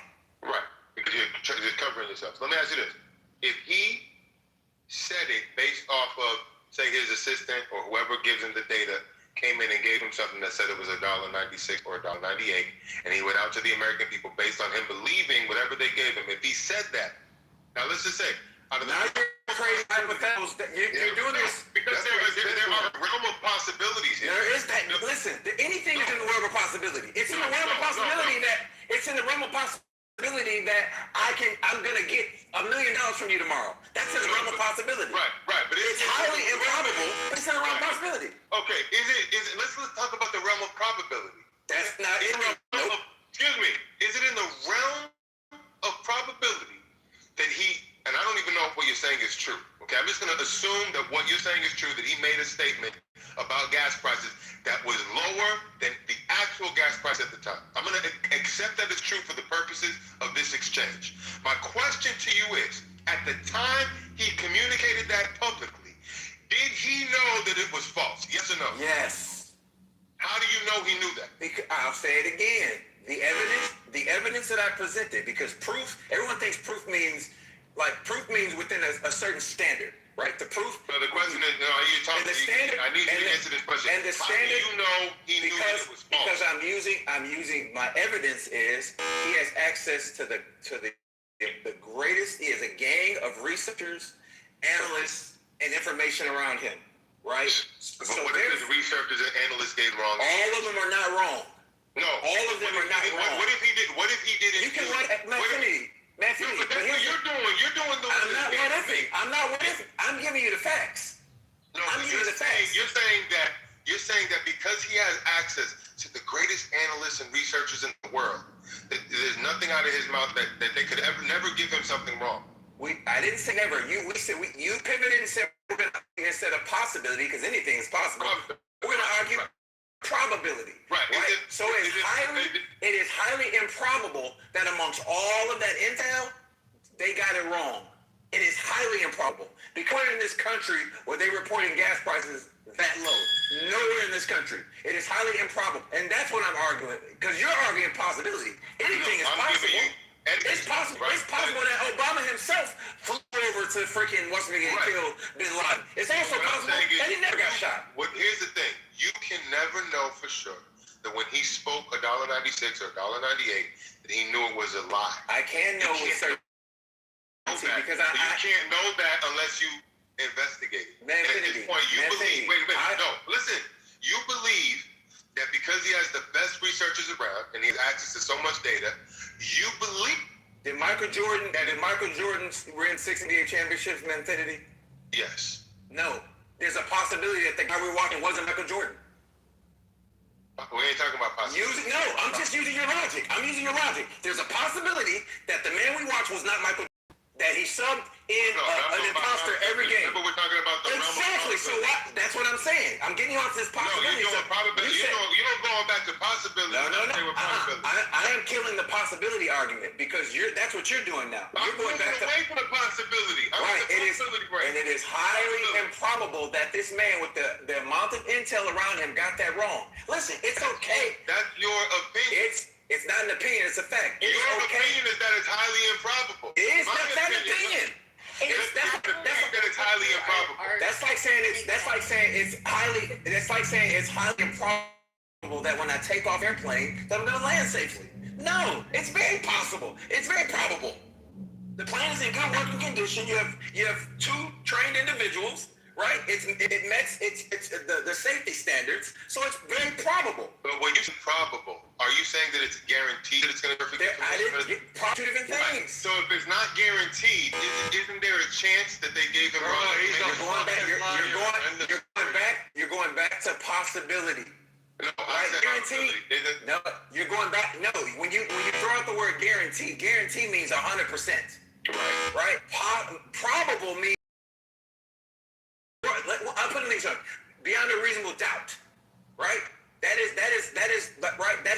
probable, right? Highly probable. Meaning, if I were to put it in a percentage, I would say 95%, right? Or 99%, because anything is possible. And so but the problem I have on stage, and the problem that I have with people with politicians, I won't put this on Trump. People do with all politicians, is that they don't want to admit, dude, family lies. It's okay to say he lies. It's okay. Instead of trying to defend his lies and make excuses, he lies. And that's okay. I don't call them lies unless I know he knew that it was wrong. Because if that's the case, then you can never say anybody's lying. Man, can you say anybody's lying using that logic? What? If you're going to say that I don't know his mental state or what was in his mind, can you say anybody's lying when they lie? Bro, he'll say anything. You can't. No, you can't. No, you can't because you can't get in their mind. How can you read their mind? But you know, for instance, in some cases when people have been exposed to information and then they directly go against it. What if they forgot? What if they forgot the information by the time they told their truth? But that's what Trump might have happened to Trump. And if he forgot, I wouldn't call that a lie. That is a lie. You're just wait a minute. If he forgot, he lied.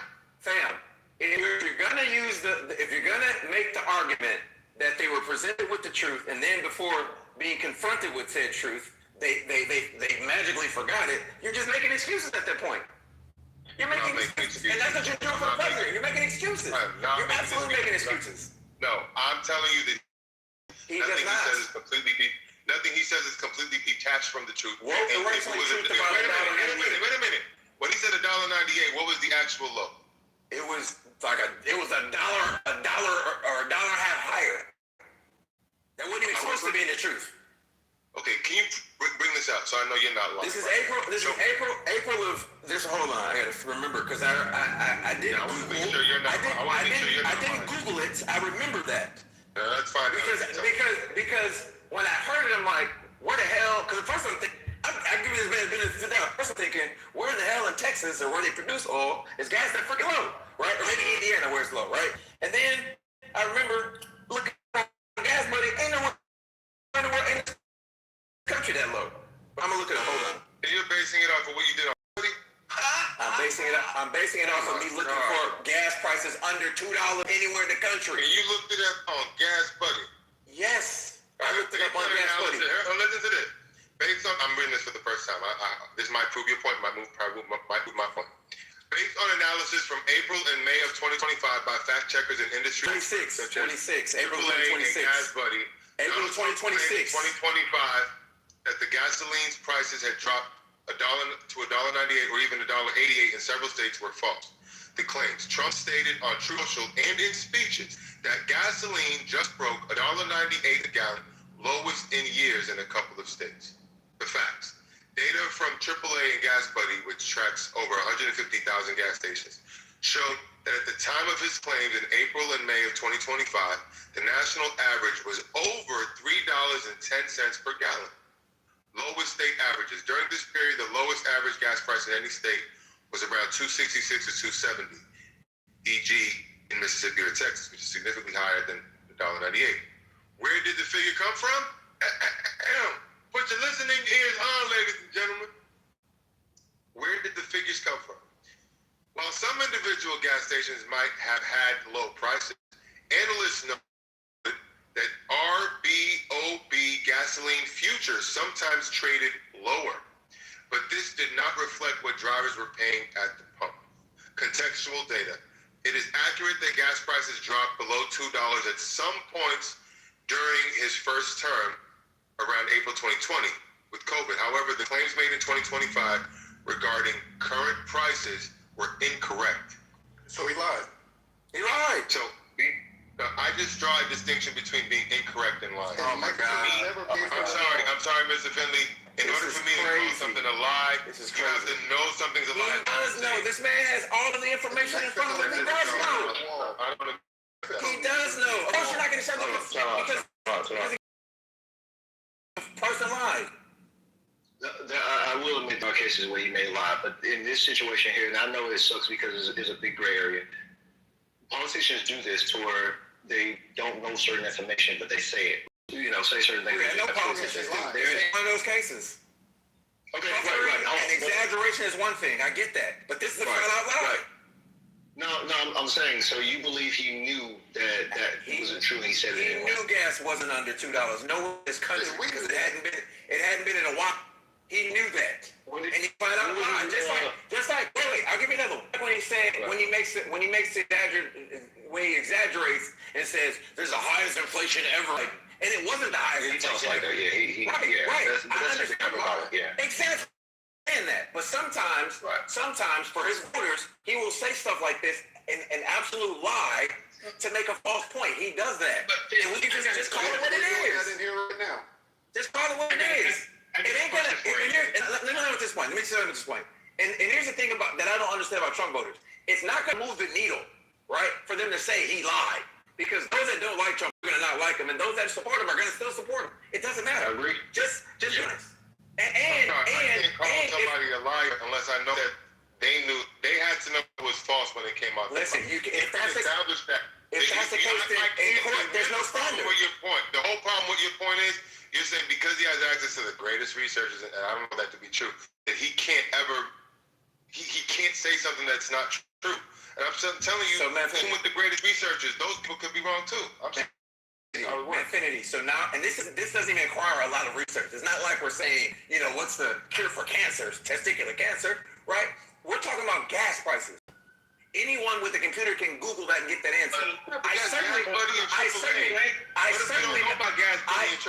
certainly know. Wait, let me make my point. I certainly am aware, right, that the president of the United States, the greatest country in the nation, in the world, with the smartest people, has access to gas prices, We're arguing that he doesn't have access to gas prices, man. No, but think about how minuscule that information. I mean, you want to go to Gas Buddy as some primary source. How do you know that's the because it gives you what? If you put in a zip code, it gives you accurate information about gas prices. And if there's 150,000 gas stations, you don't think that they have access to more and if there were somewhere under $2 in the nation, I'm sure I could have Googled it and found it. And I did not. Buddy has been wrong. Let me explain something to you. You think Gas Buddy has access to more? Now you guys are challenging me. Now you guys are challenging my research, right? They're saying you use Gas Buddy, you're wrong. Versus the president, and even the article that you read said that he was wrong. Nowhere in the country was it below $2. What y'all doing is you're deflecting the fact that he has the information. Why don't you deal with this line? It says the analysis noted through the RBO. I don't know what RBOB is. The gasoline future sometimes traded lower. So what if he was going off of the gas? Gas is not futures aren't trading at $1.98 a gallon or a barrel. What is RBOB? What is RBOB? I don't know what the acronym stands for. I have to look it up. Hold on, Nathan. I don't know what RBO stands for, but I'm telling you that gas futures do 9 cents a gallon. But that's where they're saying they came from. What you said was the futures sometimes trade lower, right? No, it says where did the figure come from? And it says right here, that erroneous figure that you said came from, it says right here, it came from this thing called, it says, while some market analysts noted that RBOB gasoline futures wholesale prices did drop significantly. Right, but that's not saying that they were $1.98. It doesn't fit anywhere. So where did he get the $1.98? What time frame y'all talking about? This is April of 2025. He pulled it out of his behind, right, to make it seem as if he was doing this great thing with gas prices. He just pulled it out of his behind. It was a blatant lie. Just admit it was a lie. We had a couple of states where gasoline was at $1.98 a gallon. And that was true nowhere in this country. He said that he's seen it. So where did he see it? He lied. That's what I'm trying to tell you, man. Finish. He lied. You think he just made it up? You don't think yes? That's what he did. For a second, I just pulled up, Mr. Finley. Let me read it to you. And that's just back then, at the absolute low, the national average dropped to April 2020. We're talking about April of 2025, Nathan. Why you put this way? You're not even tracking. We're talking about April 2025. Get out of here. Get out of here. We're talking about April 2025. It was still low, bro. It was exactly. Because you don't even know what we're talking about. You just come in and be. The highest has been uninvited and I found out. I'm Joe Biden right now. You don't even know what we're talking about. Then shut up. So you saying Nathan, I mean that. I don't mean to be disrespectful. I'm just you saying he wasn't referring back to the previous term. He was talking about a timestamp right in that. He was talking about April of 2025. I think I just give him the better lead to come up with a lie like that. You know why I don't believe that about him? Because if he never say something that can come back on him that he knows is false, because it's gonna make it. He said that because listen, even if it was correct and false, and I'm going to grant it to you in this moment because I don't know, I have to go do more research. But even if it was false, and it is false, right, according to what you're saying, I don't think he knows what he said because he wouldn't put egg on his face like that. He doesn't care. Excuse me. He said it because he believed it to be true. Said it, and then if it's later false, but he believed it to be true when he said it. That's the truth. Listen, this is the thing about Trump, and like you, I have studied Trump as well, and he does believe in fight. I am the Trump whisperer. For no other than fight, right? Even when he's wrong, he's gonna fight, right? And just like the federal lawsuit against him, he's not fighting, right? Even though he lost, he continued to fight, and he never admitted wrongdoing, right? And so the point I'm trying to make is all you're doing is running interference for a politician that be dishonest all the time, and I don't know why. It's necessary. Egg on his face, he don't care about that stuff. This man don't care, just like when he said, we have a healthcare plan coming out in 2 weeks. That's one of his favorite thing to say, in 2 weeks. He's clearly lying when he says that, because they ain't got no plan, did not release the plan, but you're going to say he's directionally true, even though he released no plan in his first term, no plan as of right now. So there's no direction from there. I have to agree with you. That is the best one, the best lie that you can highlight, because that is true. They don't have a health care plan, and they keep saying it. So that right there have no pushback for me. You talking about healthcare? Oh, wait a minute. Are you talking about healthcare?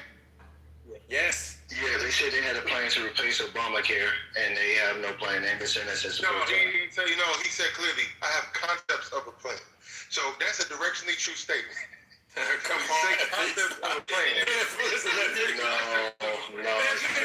you were man, Finny, honestly, you were my favorite Trevor's fan because I like you as a person, but fan, stop, fan. Come on, man. Stop it. Wait a minute. I know the debate he had with Kamala Harris. Excuse me.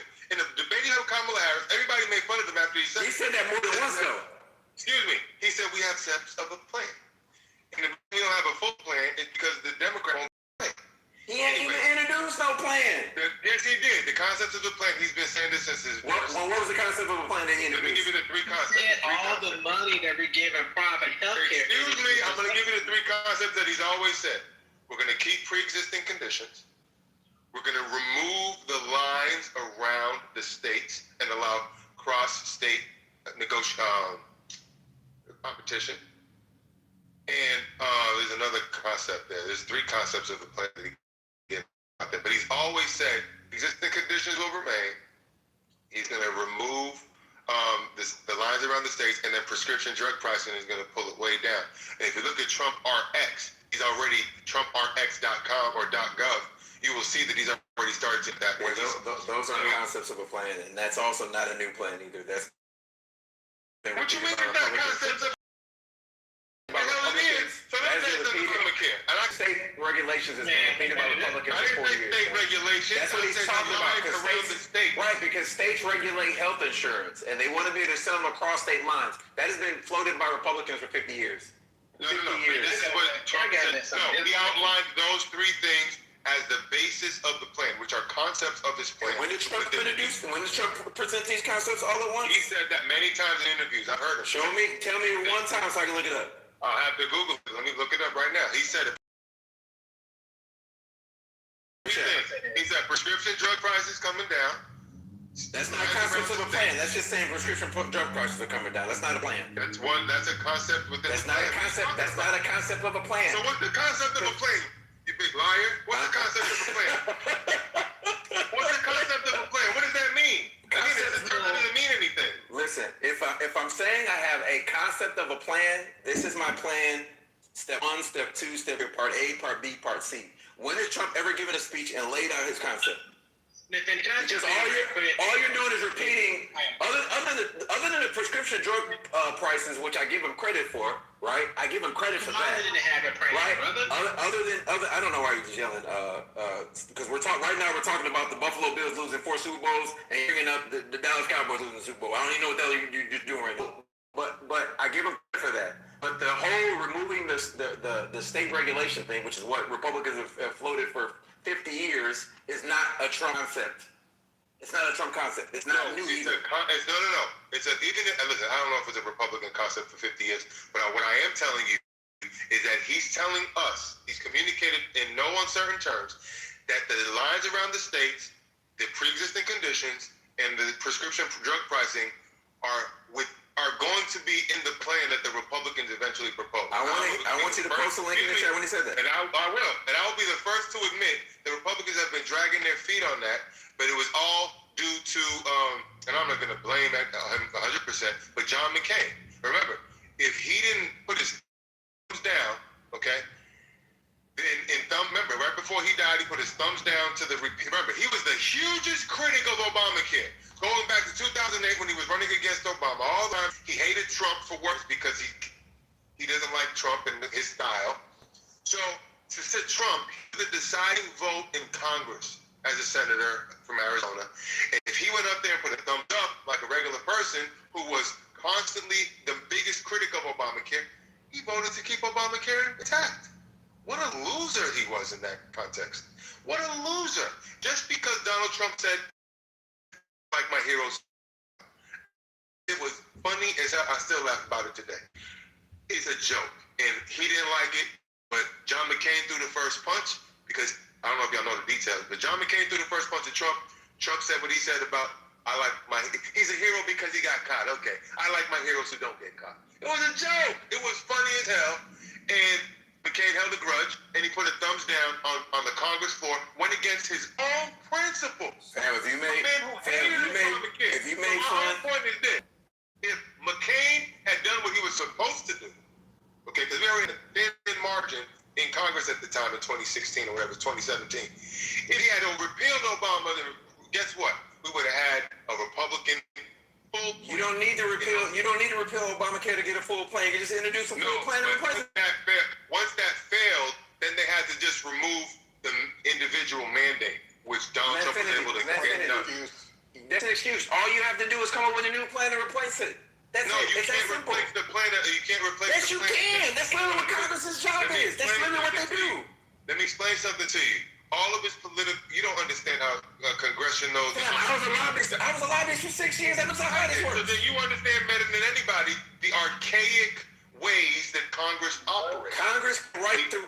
It don't work as efficient as private business. Listen, if Congress wants to rewrite the law, there's no ifs, ands, buts about it. You have to have political will to do it. Yes, of course you have to have political will. Right? Of course you do. There is no political will. There's no political capital because John McCain shut it down. John McCain put his thumbs up. And McCain died, and the president is still the president. And he has majorities in both houses right now. And you could pass something right now if they wanted to. You pretend like you're a lobbyist and you know how Congress works, but you don't understand how razor thin that edge is. And that razor thin edge don't mean nothing. Manfinity, I have this argument with Democrats all the time about how they need these great freaking majorities. And they talk about how great their leadership is, right? And I know it's puffery, right? But if you have a concept of a plan or a plan, present it. You don't have to. It doesn't mean it's going to pass.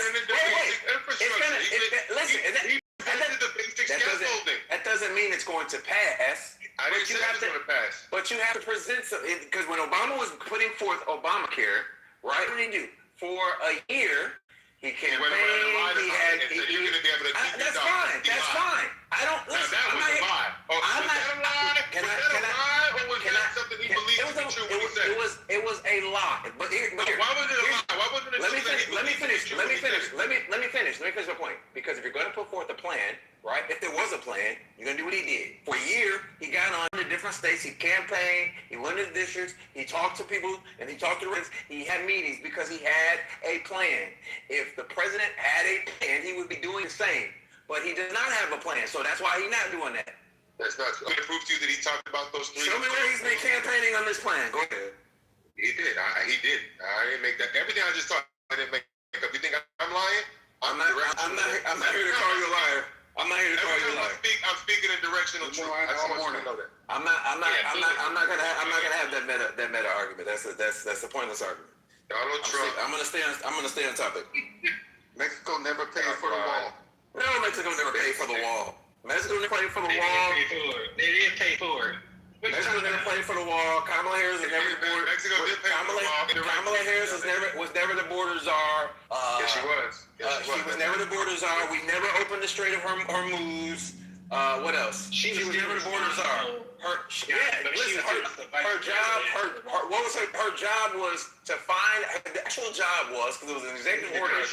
Her actual job. Well, do you know what her actual job was, Nathan? Before I say it, what was her job, Nathan? What was her?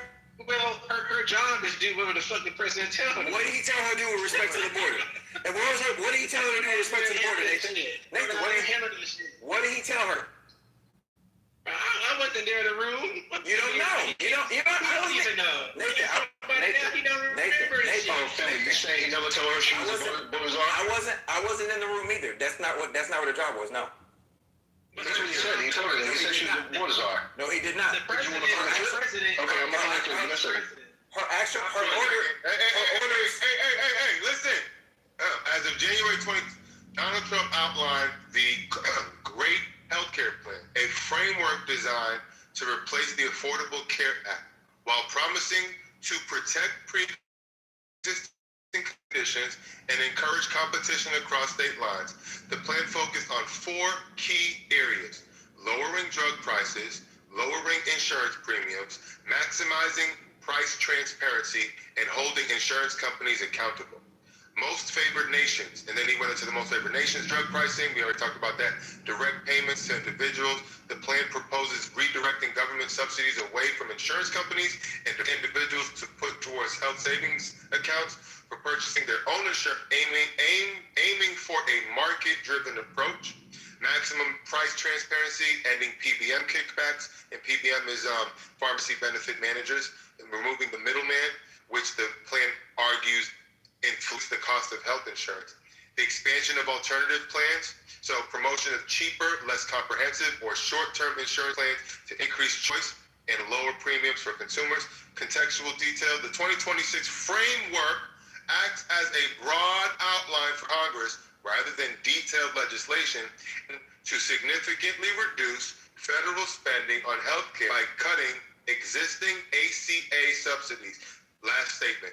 The plan specifically aims to stop subsidies for what it calls quote, big insurance and instead shift that funding toward the individuals. So are you know what I'm saying? When am I gonna get that apology?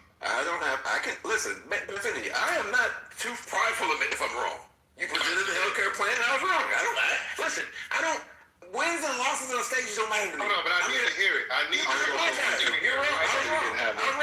I was wrong. Me too. Hold on. Say it one more time. I was wrong. One more time. I was wrong. This is what I'm trying to say. Listen, Manfini, listen. That's the thing, Manfini. When I engage these conversations, I'm not looking for wins and losses. I like good conversation. I'm not too prideful to admit that I'm wrong. So you know what I'm saying? I'm a great individual on my own merits. I don't need online kudos. Now Google is right. So now that you understand, that you understand, he did promote the Great American Healthcare Plan, right? That's been done. It's out there. It's not. I need you to admit that he was wrong about the gas prices and he lied. So the thing is, I already said if he was wrong, he was wrong. I stipulated that for the. I want the same treatment. I want you to say. The problem is the reason why I can't give it to you. The reason why I can't give it to you is because I got to go do my own research and see exactly what happened. Come on, Manfinity. Come on. I can't take your word for it. I can't come with lies just yet. You literally read it. No, but what I read was it said it was incorrect. It didn't say that he knew he was wrong when he said it. You want me to think me reading that is the same as me reading him knowing it was wrong when he said it. If he knew it was wrong and he was said it, I'll give it to you. I think that. So until we can establish that, it was something that he said that was false. And saying a false statement isn't the same as lying, brother. It's just not the same. I agree. There's a difference between wrong and lying. Yeah, if someone's not true, they don't mean you're lying, you can be wrong. But the reason why, the key thing that Mr. Finley keeps going back to, well, he had access to the best researchers and the data scientists, so there's no way that it's improbable that he would get misinformation. It is improbable. It's highly improbable. Oh, Lord. That's like him saying there's 47 states. I didn't know it was 50. So that means, do you understand what got the right? Yeah, he's saying I disagree. I don't think so. I think both of y'all kind of integrate. He can be wrong and not lie, but he should know what the fuck he's talking about before he says, especially if it's something very critical. I can say that. I can say that also. But I don't think he's lying, meaning he's intentionally trying to mislead the public because clearly he's on a fucking microscope. I mean, a microscope and everything he says is fucking been analyzed. So I don't think he's gonna be stupid enough to do that. So man, free range is just like a PR person. Free range, I want to hire you because you just said it the way I wanted to say it. You think he cares? Free. Yes, the crazy thing about it is he cares about things, fam. Yes, he does. Yes, he does. Let me tell you why. If you see his evolution of how he behaved from the beginning to now, a little more careful what he say. He used to give a shit, but he pick his words a little better now. Like you look back at this, he's a lot more cautious. I was in the Matrix. Fred, I hear what you said, but you think he cares? You think he cares? Yes, you know he's still in the Matrix. You believe all these lies. Oh my God! You just he's more cautious now. Yeah, he does care. He does not care. No, I'm telling you. Listen, think about it. You telling me that Donald Trump today is the same Donald Trump from about 4 or 5 years ago? That's a different question, right? I'm saying he doesn't care. His voters aren't gonna move, and his haters ain't gonna move. He don't care. Right, but hold on. But he does mitigate the weapons used against him. He knows that he cannot keep giving things that people need to give him, so he chooses what's completely moving. Right, because it's in his nature just he gonna fight regardless. Right, but that means he cares. Right, but that means he cares because he cares about winning. So to your point, he's fighting, but he's fighting to win. He's not fighting to lose. So he has to care. But I'm talking about care about telling the truth or telling a lie. He don't care about that stuff. I think he does. He's not going to say all fake lie. I think he's okay with telling exaggerations, puffery, and directional truths. He is not okay with picking up something. So when he said $1.98, if it was a complete lie, it was only because somebody fed him the wrong information. I don't think he would go out there. He took information and drew a conclusion. Sometimes he'll draw conclusions. In the meantime, Mr. Finley, since you're interested, look at what I just posted in the chat. If you look at what I just posted in the chat, you will see the link to the White House's page. Listen, I took you at your word, man, Finley. I took you at your word. I don't think you pulled all that. I don't think you pulled that all out of thin air. I believe you when you said it. That's what I'm saying. So Donald Trump said,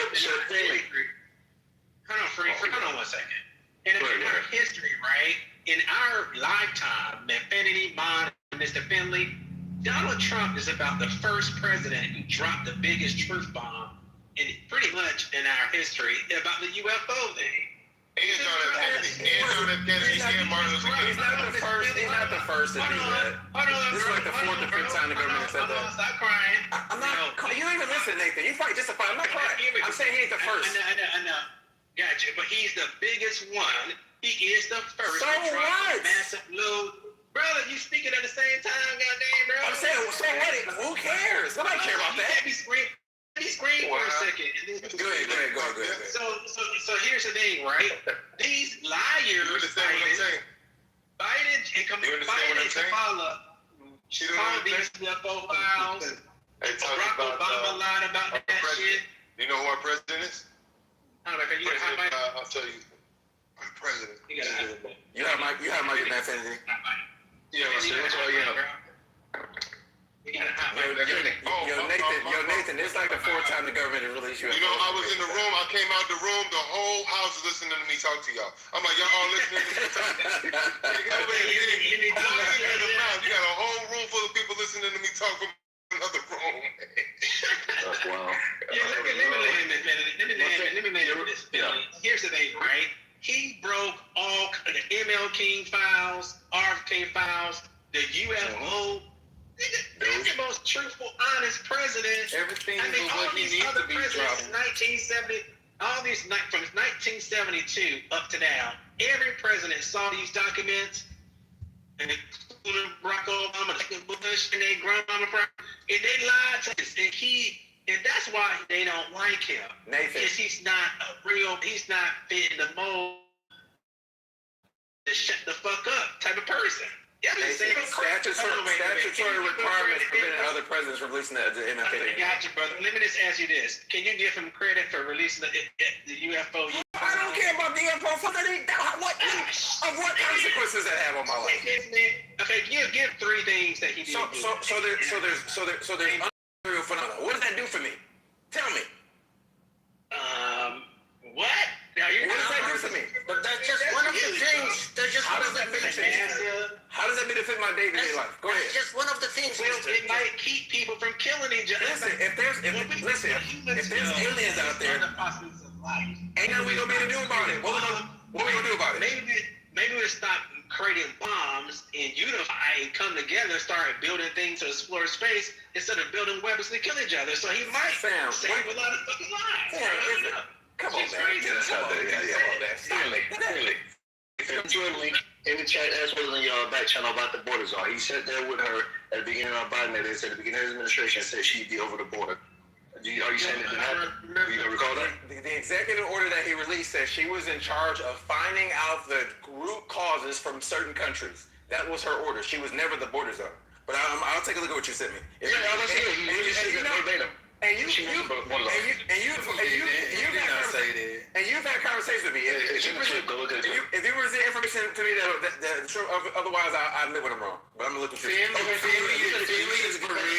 is correct. What was said was she would be over like the foreign investigation of just seeing what was the root cause and why those people from those areas was fleeing all the way up to the border. she was never over the border. That was a job of the Secretary of Homeland Security at the time. It had nothing to do with the Vice President. She herself, former Vice President Kamala, was never over the border. It was a Secretary of Homeland Defense. She was over going to those national places and seeing what the root cause was. And Free, I'm not on social media, Free, so I can click it. Mayorkas answers to Kamala Harris. I know Miss Finley. Mayorkas president. If she say, man, what the fuck are you doing? You fucking up. He gotta listen to that shit. Yo, nigga, you have a whole different argument, Sam. I know the president of the United States, you know what I'm saying? He can fire Mayorkas. It was all orchestrated. Please don't come. And we're going to allow these people to sit here and dispute. But I don't know what argument you having, brother, but at the same time, she was over the border. She was being criticized. Now, the only reason is she was successful there. She was not over the border. She was successful. Wait a minute. Are you going to believe? Listen, no one is saying. Wait, let me say this. What the point of the borders are? She had no such term. I'll post my executive order. Describing what her role was. And let me say this to Nathan, because I think that when I say this is the problem when you have these arguments, I didn't say they were doing a good job at the border. I never said that. I'm simply stating the fact that she was never in charge of the border. She's not the border czar. No one said, because Nathan said if she did a good job, you say she was the border czar. No, I wouldn't, because that wasn't her job. What's her job? What's the president's job? Who? Isn't that part of the federal government, Homeland Security? The vice president. No, they have a secretary for that. Hold on. They have a secretary for that. I was like, oh my God. Nathan. He's an employee of her and the president. Nathan, you know what the vice president's job is? How's it described in the Constitution? What's their job, Nathan? Go ahead. They got two jobs. What are they, Nathan? Go on. The vice president has two jobs described in the Okay, you don't know. Nathan, do as she told. Be there for in case the president died. And do as she told. You got one of them. In case the president died. The other one is to break the tie in the Senate. Break the tie in the Senate. That's it. We know it's in the Constitution, but we know modern times they do assist with the president to help them manage. They do, right? They do. In modern times. They essentially do. Yeah. Okay, gotcha, brother. But that wasn't her job, though. But I'm about to post it. Saw that Mayorkas was fucking up at his job. She seen how bad of it's doing. She could easily say, you know what, on our branches of the government, the federal government is doing, he's fucking up. All right, excuse me. Can I just clarify something on Kamala Harris? So what's your impression, Mr. Finley, before I expose the truth here? What is your impression about the border czar comment? Are you saying, or are you saying she didn't have any role having to do with anything? Her role, I didn't say she had anything to do. I said her role was, the executive order was to get to the root causes of why certain people from certain countries, a handful of Central American countries, were coming here. Get into the root causes. That's what the order was. Now, I'll post the executive order. Okay. So they called it, so well, you're right, because it wasn't called officially a border czar. That was a term that was used by her opponent, Trump, and not Trump. I think it started with Russia. Political. It's a Russian term. It's a Russian term. No, it's not. It is a Russian term. Here it is. Yes, it is. It's a Russian term. Let me tell you why it's not a Russian term. Because Tom Homan is a border czar right now, and they actually gave him that term. What does it have to do with it? The origin of the word czar is German. No, that's not what I thought you meant. I thought you meant that the term border czar comes from Russia. I was just saying, hold on. Here's what it is, man. You're saying that the term czar has roots in the Russian language. Here it is, Manfinity. She was tasked with working with the root causes of migration, coordinated with countries like Guatemala, Honduras, and El Salvador, helping address this issue of poverty, violence, corruption that drive migration. That was her specific job. So you would agree with me that it was directionally true to call her a border czar? No, it's not directionally true to call her border czar. Looking at the root causes of migration is not the same as border czar. There are how many countries in Central America? But here's the thing: the term border czar is an amorphous term. That means you're in charge of the border. Which is the Secretary of Homeland Security. Which is the Secretary of Security, exactly. But what I'm saying is, as come on, buddy. This person who's looking for the root causes of why people are coming to the. Why are you telling come on? As a person, the vice president is given a task to. She never came back with that root causes report. She failed miserably on that. And when Anderson Cooper pressed her on it, she didn't have nowhere to go. I'm not judging how well she did the job. I'm just telling you what she was in charge of. Okay, so what I'm saying is because there isn't, I don't know what the actual term was of that title. She didn't have a title. She just had he just gave her a task. The political opposition called her a border czar, something that most people can just like easily hold on to, even though they didn't officially give her that term. I think we're quibbling, we're being pedantic. No. You know, while I'm talking, brother. So I'm happy to let you go, but we can't talk at the same time. So all I'm trying to say is, look, you got me talking like a Southern. I'm not even from the South. Not too much to the South. I'm just trying to tell you that the term border czar, yes, it was a term that was used to kind of. It was a political jab. It was a political jab. It was a political jab, but it was also a way to, what's the term, denominate. They're just trying to condense her role in a term. And then if people were pushing it, they said, look, she was supposed to do this work. She never came back with that root causes report and never did anything on the border when she first came into office. When they first came into, I know I'm pivoting.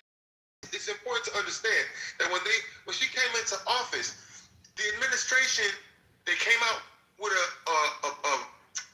suggestion for Congress to take action on the border, and they never said another word about it. For a year. Listen, we know they failed at the border, right? But it wasn't her responsibility. It was Holman's responsibility. It was the Holman wasn't there in 20 that time. Who was the Homeland Security Secretary? Under them?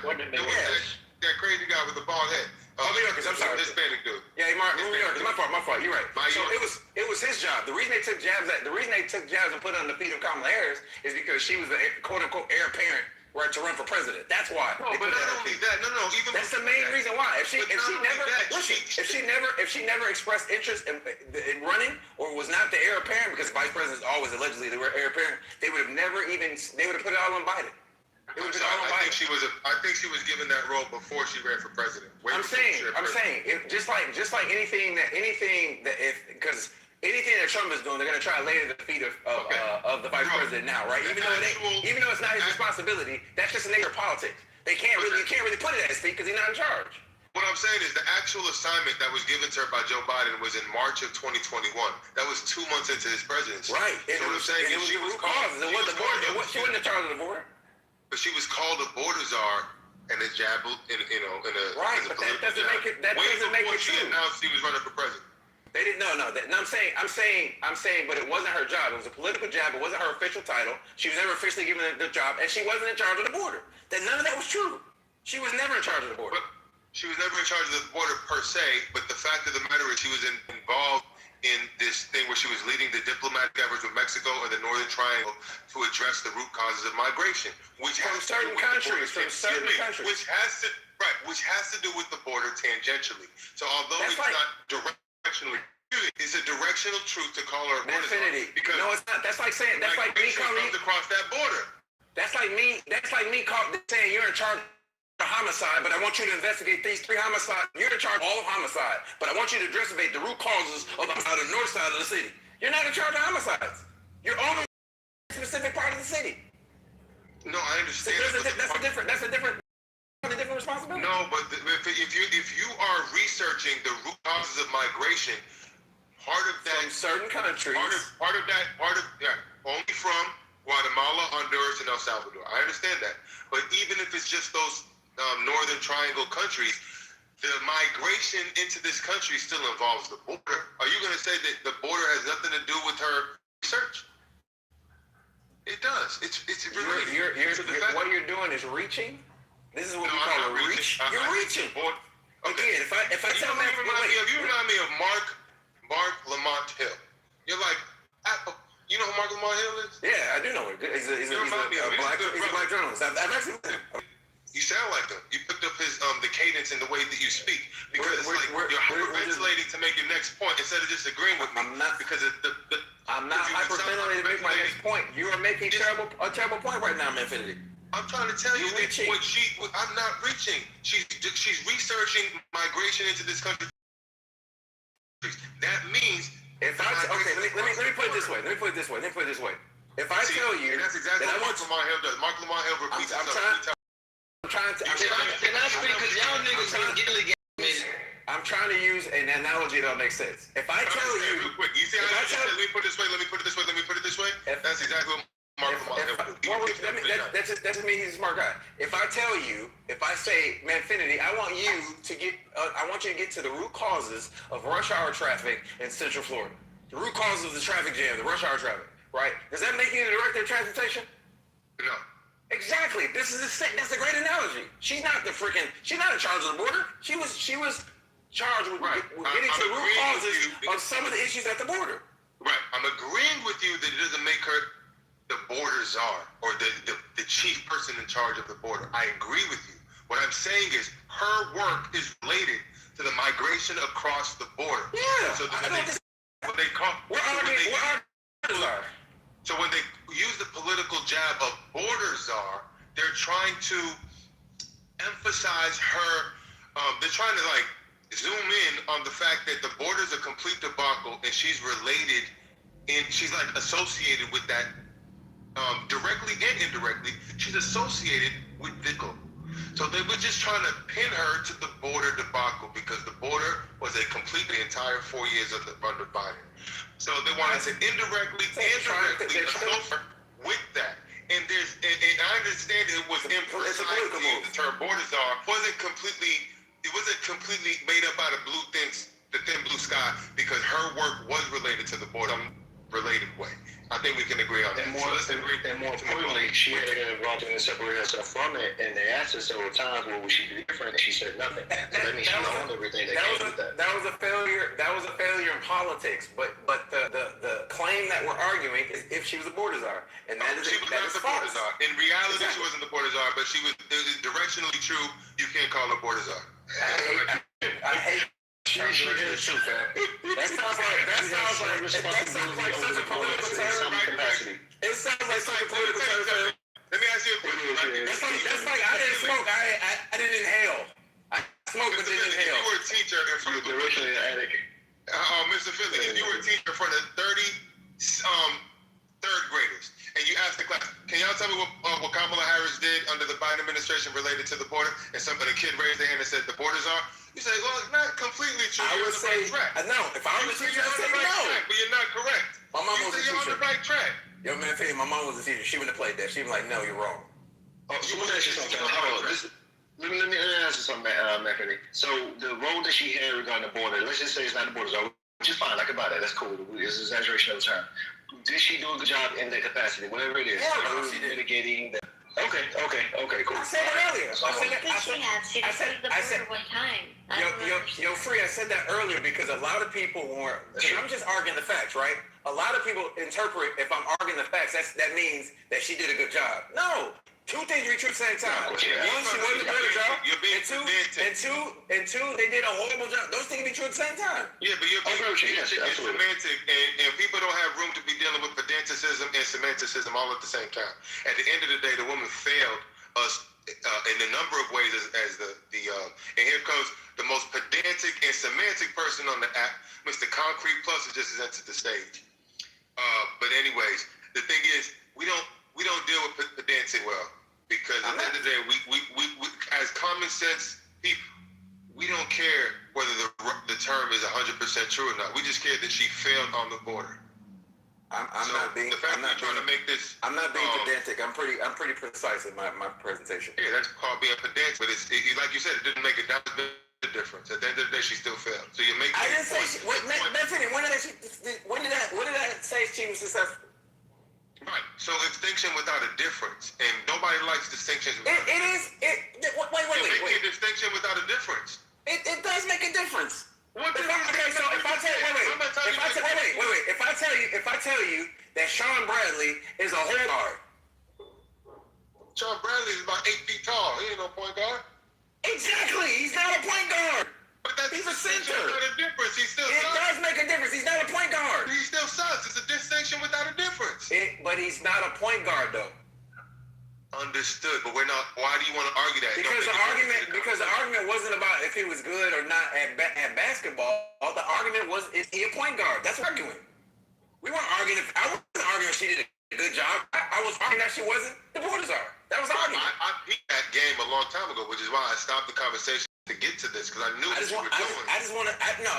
You did it. Wait. You did it to me. I'm right. You were right. She was. Thank you. That's all it is. We're done. But the thing is, right? It's a distinction without a difference. I just want to know I'm right. I just want I'm right. That's it. That's it. That's it. No. That's it. You made me. Nah, fam. You made me kneel to Zod, and I was. You get this egotistical as the next one. I thought you was the first ego. Listen, I am. I just wanted my get back. I had to get my get back, fam. I call myself being respectful because I like fam, and I kneel to Zod. I think she's not the Borders on, but you still have to admit that Borders on is directionally true. It's not directionally true, fam. It's not even directionally true. I gave you a get back. You can't. Nah, I can't give you that one because I don't like that term. I don't like that term. It's so. It's a. Listen, you should really send that in to the politicians that do the marketing. Because it's a great marketing term, but I hate that term, fam. It's so dishonest. It's so dishonest. So let me ask you something, family. Let's hop into some of this stuff here. So we got these issues here with the funds being exposed. Of course, the Doge still a thing, but with the small other things that happen primarily in blue states and blue cities, do you think that this should be addressed in a fashion that it is being addressed with people on the right, like Nick Shirley, etc.? Like they got the Stop Nick Shirley Act in California and things like that. Do you support something like that? Do I support something like what? That's Stop Nick Shirley Act. Are you familiar with that? I'm not familiar, no. Okay, so but you know Nick Shirley. I don't know who is. You probably know who it is. Nick Shirley. I don't know who Nick Shirley is, no. Nick Shirley. Okay, all right. So real quickly. I'm sorry. Yeah. No, you can hear 1560 is supposed to Somalian frogmen. The daycare fraud. Remember? Yeah. Somali hearing center. Right. They also do it in Cali and other places too. And what's the learning center? What's the name of the act? Stop Nick Shirley Act in California. They proposed a bill to stop him? Yeah, saying that his exposure could bring harm to those communities, so they want to stop not just him, but some other. You talking about the journalist? Journalism. You talking about the journalist guy? Yeah. Oh yeah, I don't know enough to formulate an opinion. So I don't want to take a position. I don't want to take a position because I don't know enough. I'm not going to take a position. Would you be opposed to that type of reporting? I don't know because. Again, I don't know enough to make a decision. Yeah, I don't know. I've heard of him. Because when y'all repeated it, I'm like, oh, that's the journalist guy. I know a little bit. I don't know enough to formulate an opinion. Actually, that wouldn't be fair. All right, so I'll ask you some general question, not about him, but particularly, but just general question. So, I can guess you opposed to fraud from the tax board, correct? Of course I am. I mean, probably in trouble, but I'm opposed to fraud, period. Yeah, exactly. Right. Okay, so since it's exposed the way it has been exposed recently, do you think that it is harmful to the communities that's been complicit in the fraud, like the Somalian community, to expose it that way? I don't know how it was exposed, but I'm sorry, you're right. Okay. Yeah.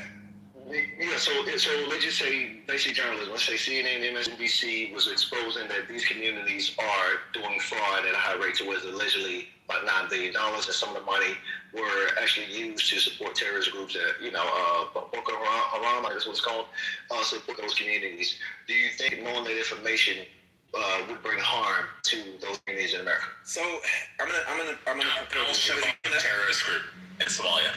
Both are Nigeria. That's all answer about. Okay. I'm gonna answer like this because I understand how broad brushing a community is dangerous. Being a black person, I'm well aware of that. And so if that's how it's being presented, I don't like that. I'd rather just call out the thieves or the frauds and deal with them that way. But if you're and again, if they're Somalian, okay, I guess you gotta get information. But if you're broad brushing the entire community, I wouldn't like that. No. Yeah, right. Okay, yeah. Exposing information, you're likely going to paint some community, especially if that's just what the information is relaying, that this community happened to be pretty much complicit in this type of activity, right? Yeah, there's difference in saying, well, the guy that was black, you know what I'm saying, versus saying the black community is robbing everybody. That's a different. Those are two distinct statements that have this very different. It's kind of like when they showed that, like, what was it, 60% of the Ashkenazi Jews living in New York were on welfare and government assistance and benefits and stuff like that. So how would you feel about that one, Finley? I wouldn't. It's like a majority. That's again. I wouldn't broad brush a community. You know what I'm saying? I gotta give you props, Finley. Because usually you hate the Jews, so I was expecting. Jews? What the hell are you talking about? You do. Oh, so you wouldn't say white people have slaves? Were you pushing the blue or green? Were you pushing the blue or red button? I don't. What? Finley, were you pushing the blue or red button? I don't remember the options, but I don't. You can kill your entire family and everybody you love, and you can get rid of all the Jews. Or why would I want to kill my family? Why would I want to kill my family? Okay, what if your family's not involved? You push one button and all the Jews are gone. Why would I want to kill an entire group?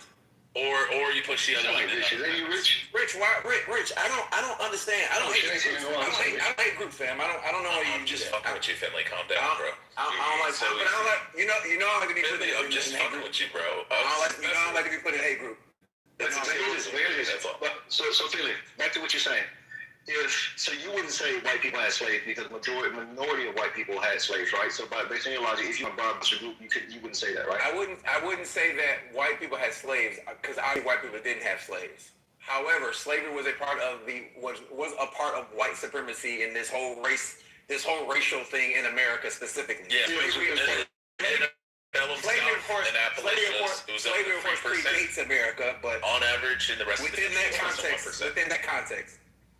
Yeah, in the entirety of the country, it was less than 1% of white people owned. Wait. So hold on. But it's like it was like 5%, and there was leasing going on. But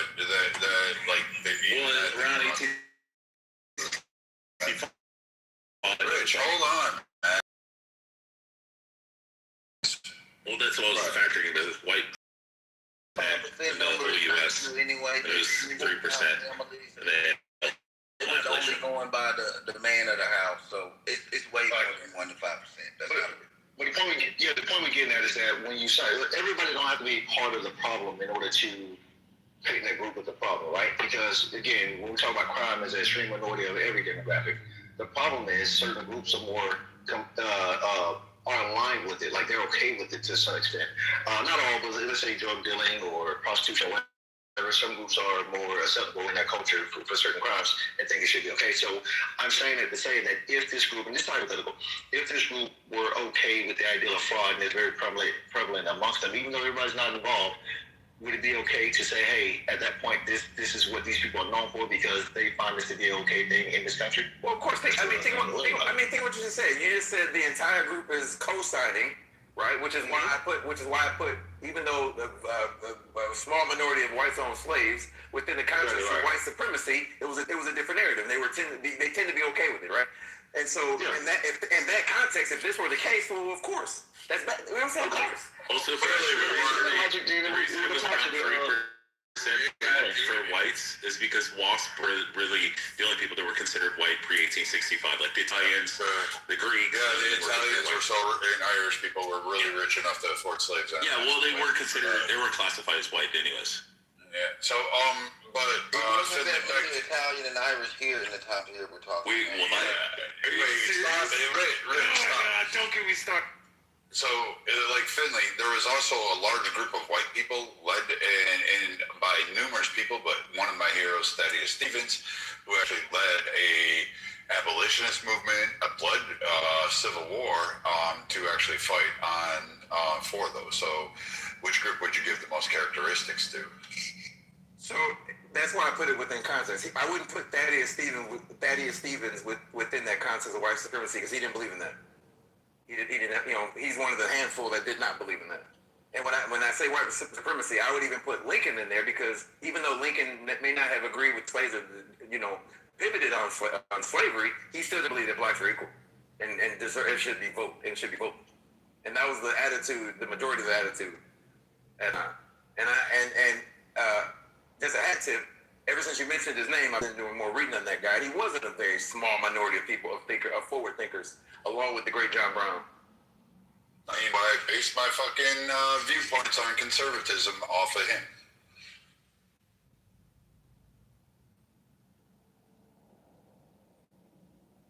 No, yeah, the reason I brought it up, family, because I realized something with the two different groups when it comes to the issues, whether it be immigration, fraud, crime, whatever the case may be.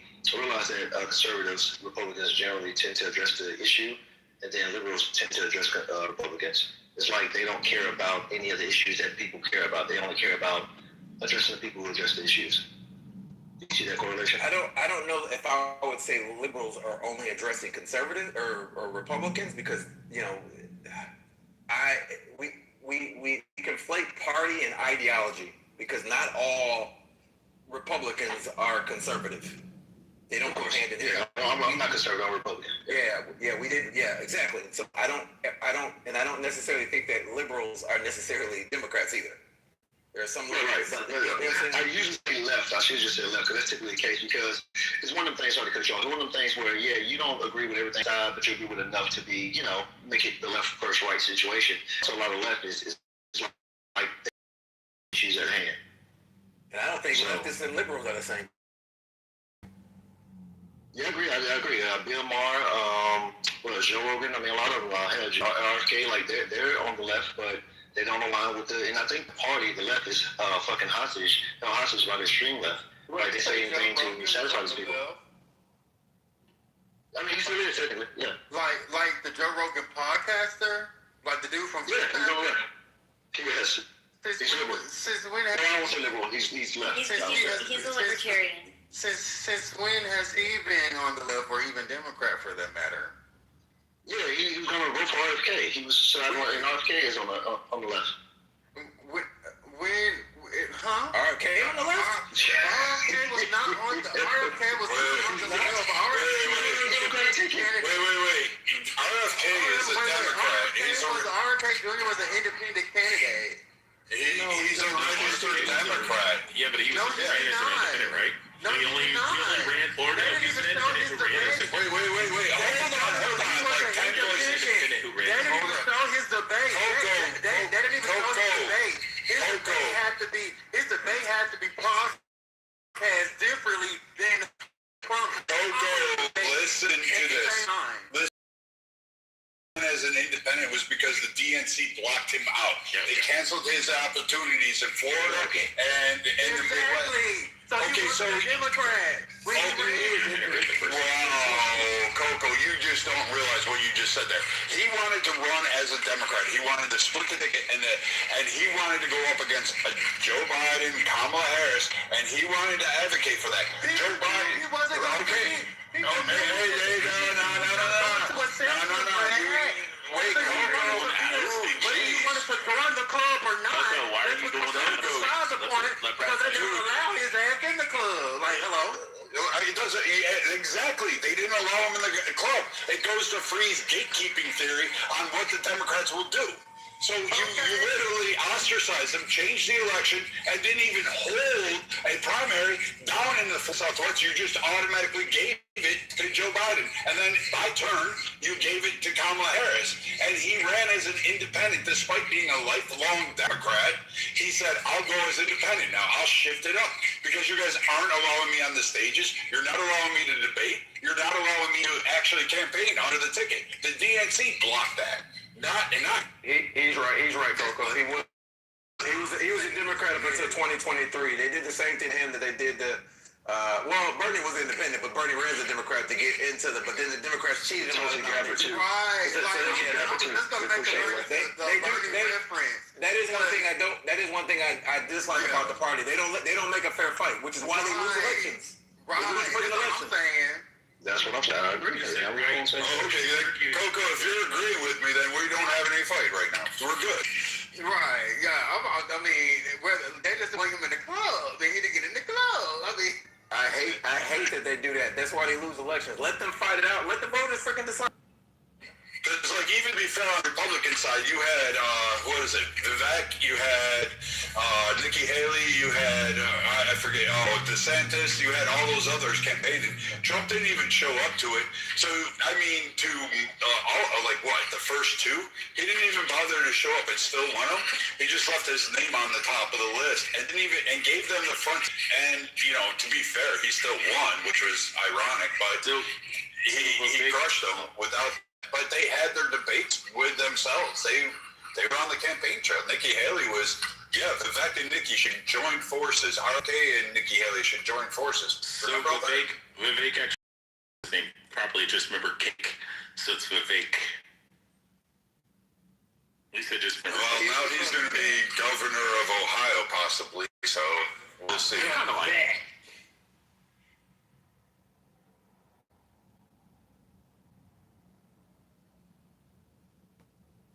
All I remember of him on the debate stage was that he sounded like he was on speed and Adderall at the same fucking time while doing cocaine lines in the back. Because he talked so fast that you just couldn't keep up with him, and it was just like, what the fuck? Can I just take the poll of the room really quick? I'll go one by one if you're by your microphone. Matt, would you vote for Marco Rubio, Vivek, or J.D. Vance for president? I don't like any of the three. I don't like any of the three. Rubio. Yeah, I'm not a huge Vivek fan, and then I don't like Rubio because he was anti-Trump. Then I didn't like Sean. JD because. I'm going. I was answering. JD said that Trump was hit. Sean, is Sean the same person as Matt? Yeah, I'm the same person. How are you the same person? Yeah, my name's Matthew. No, are you Matt Cool? He should never disrespect me like that. He knows better. I'm sorry, Matt. J.D. Vance, Vivek Ramaswamy, or I'm gonna throw the person. I'm sorry. Who's the guy running for president? Who's the guy running for Byron Donalds, Vivek Ramaswamy, J.D. Vance, or Marco Rubio? Order or just if those four were on the ballot to be president of the United States, who's got your vote?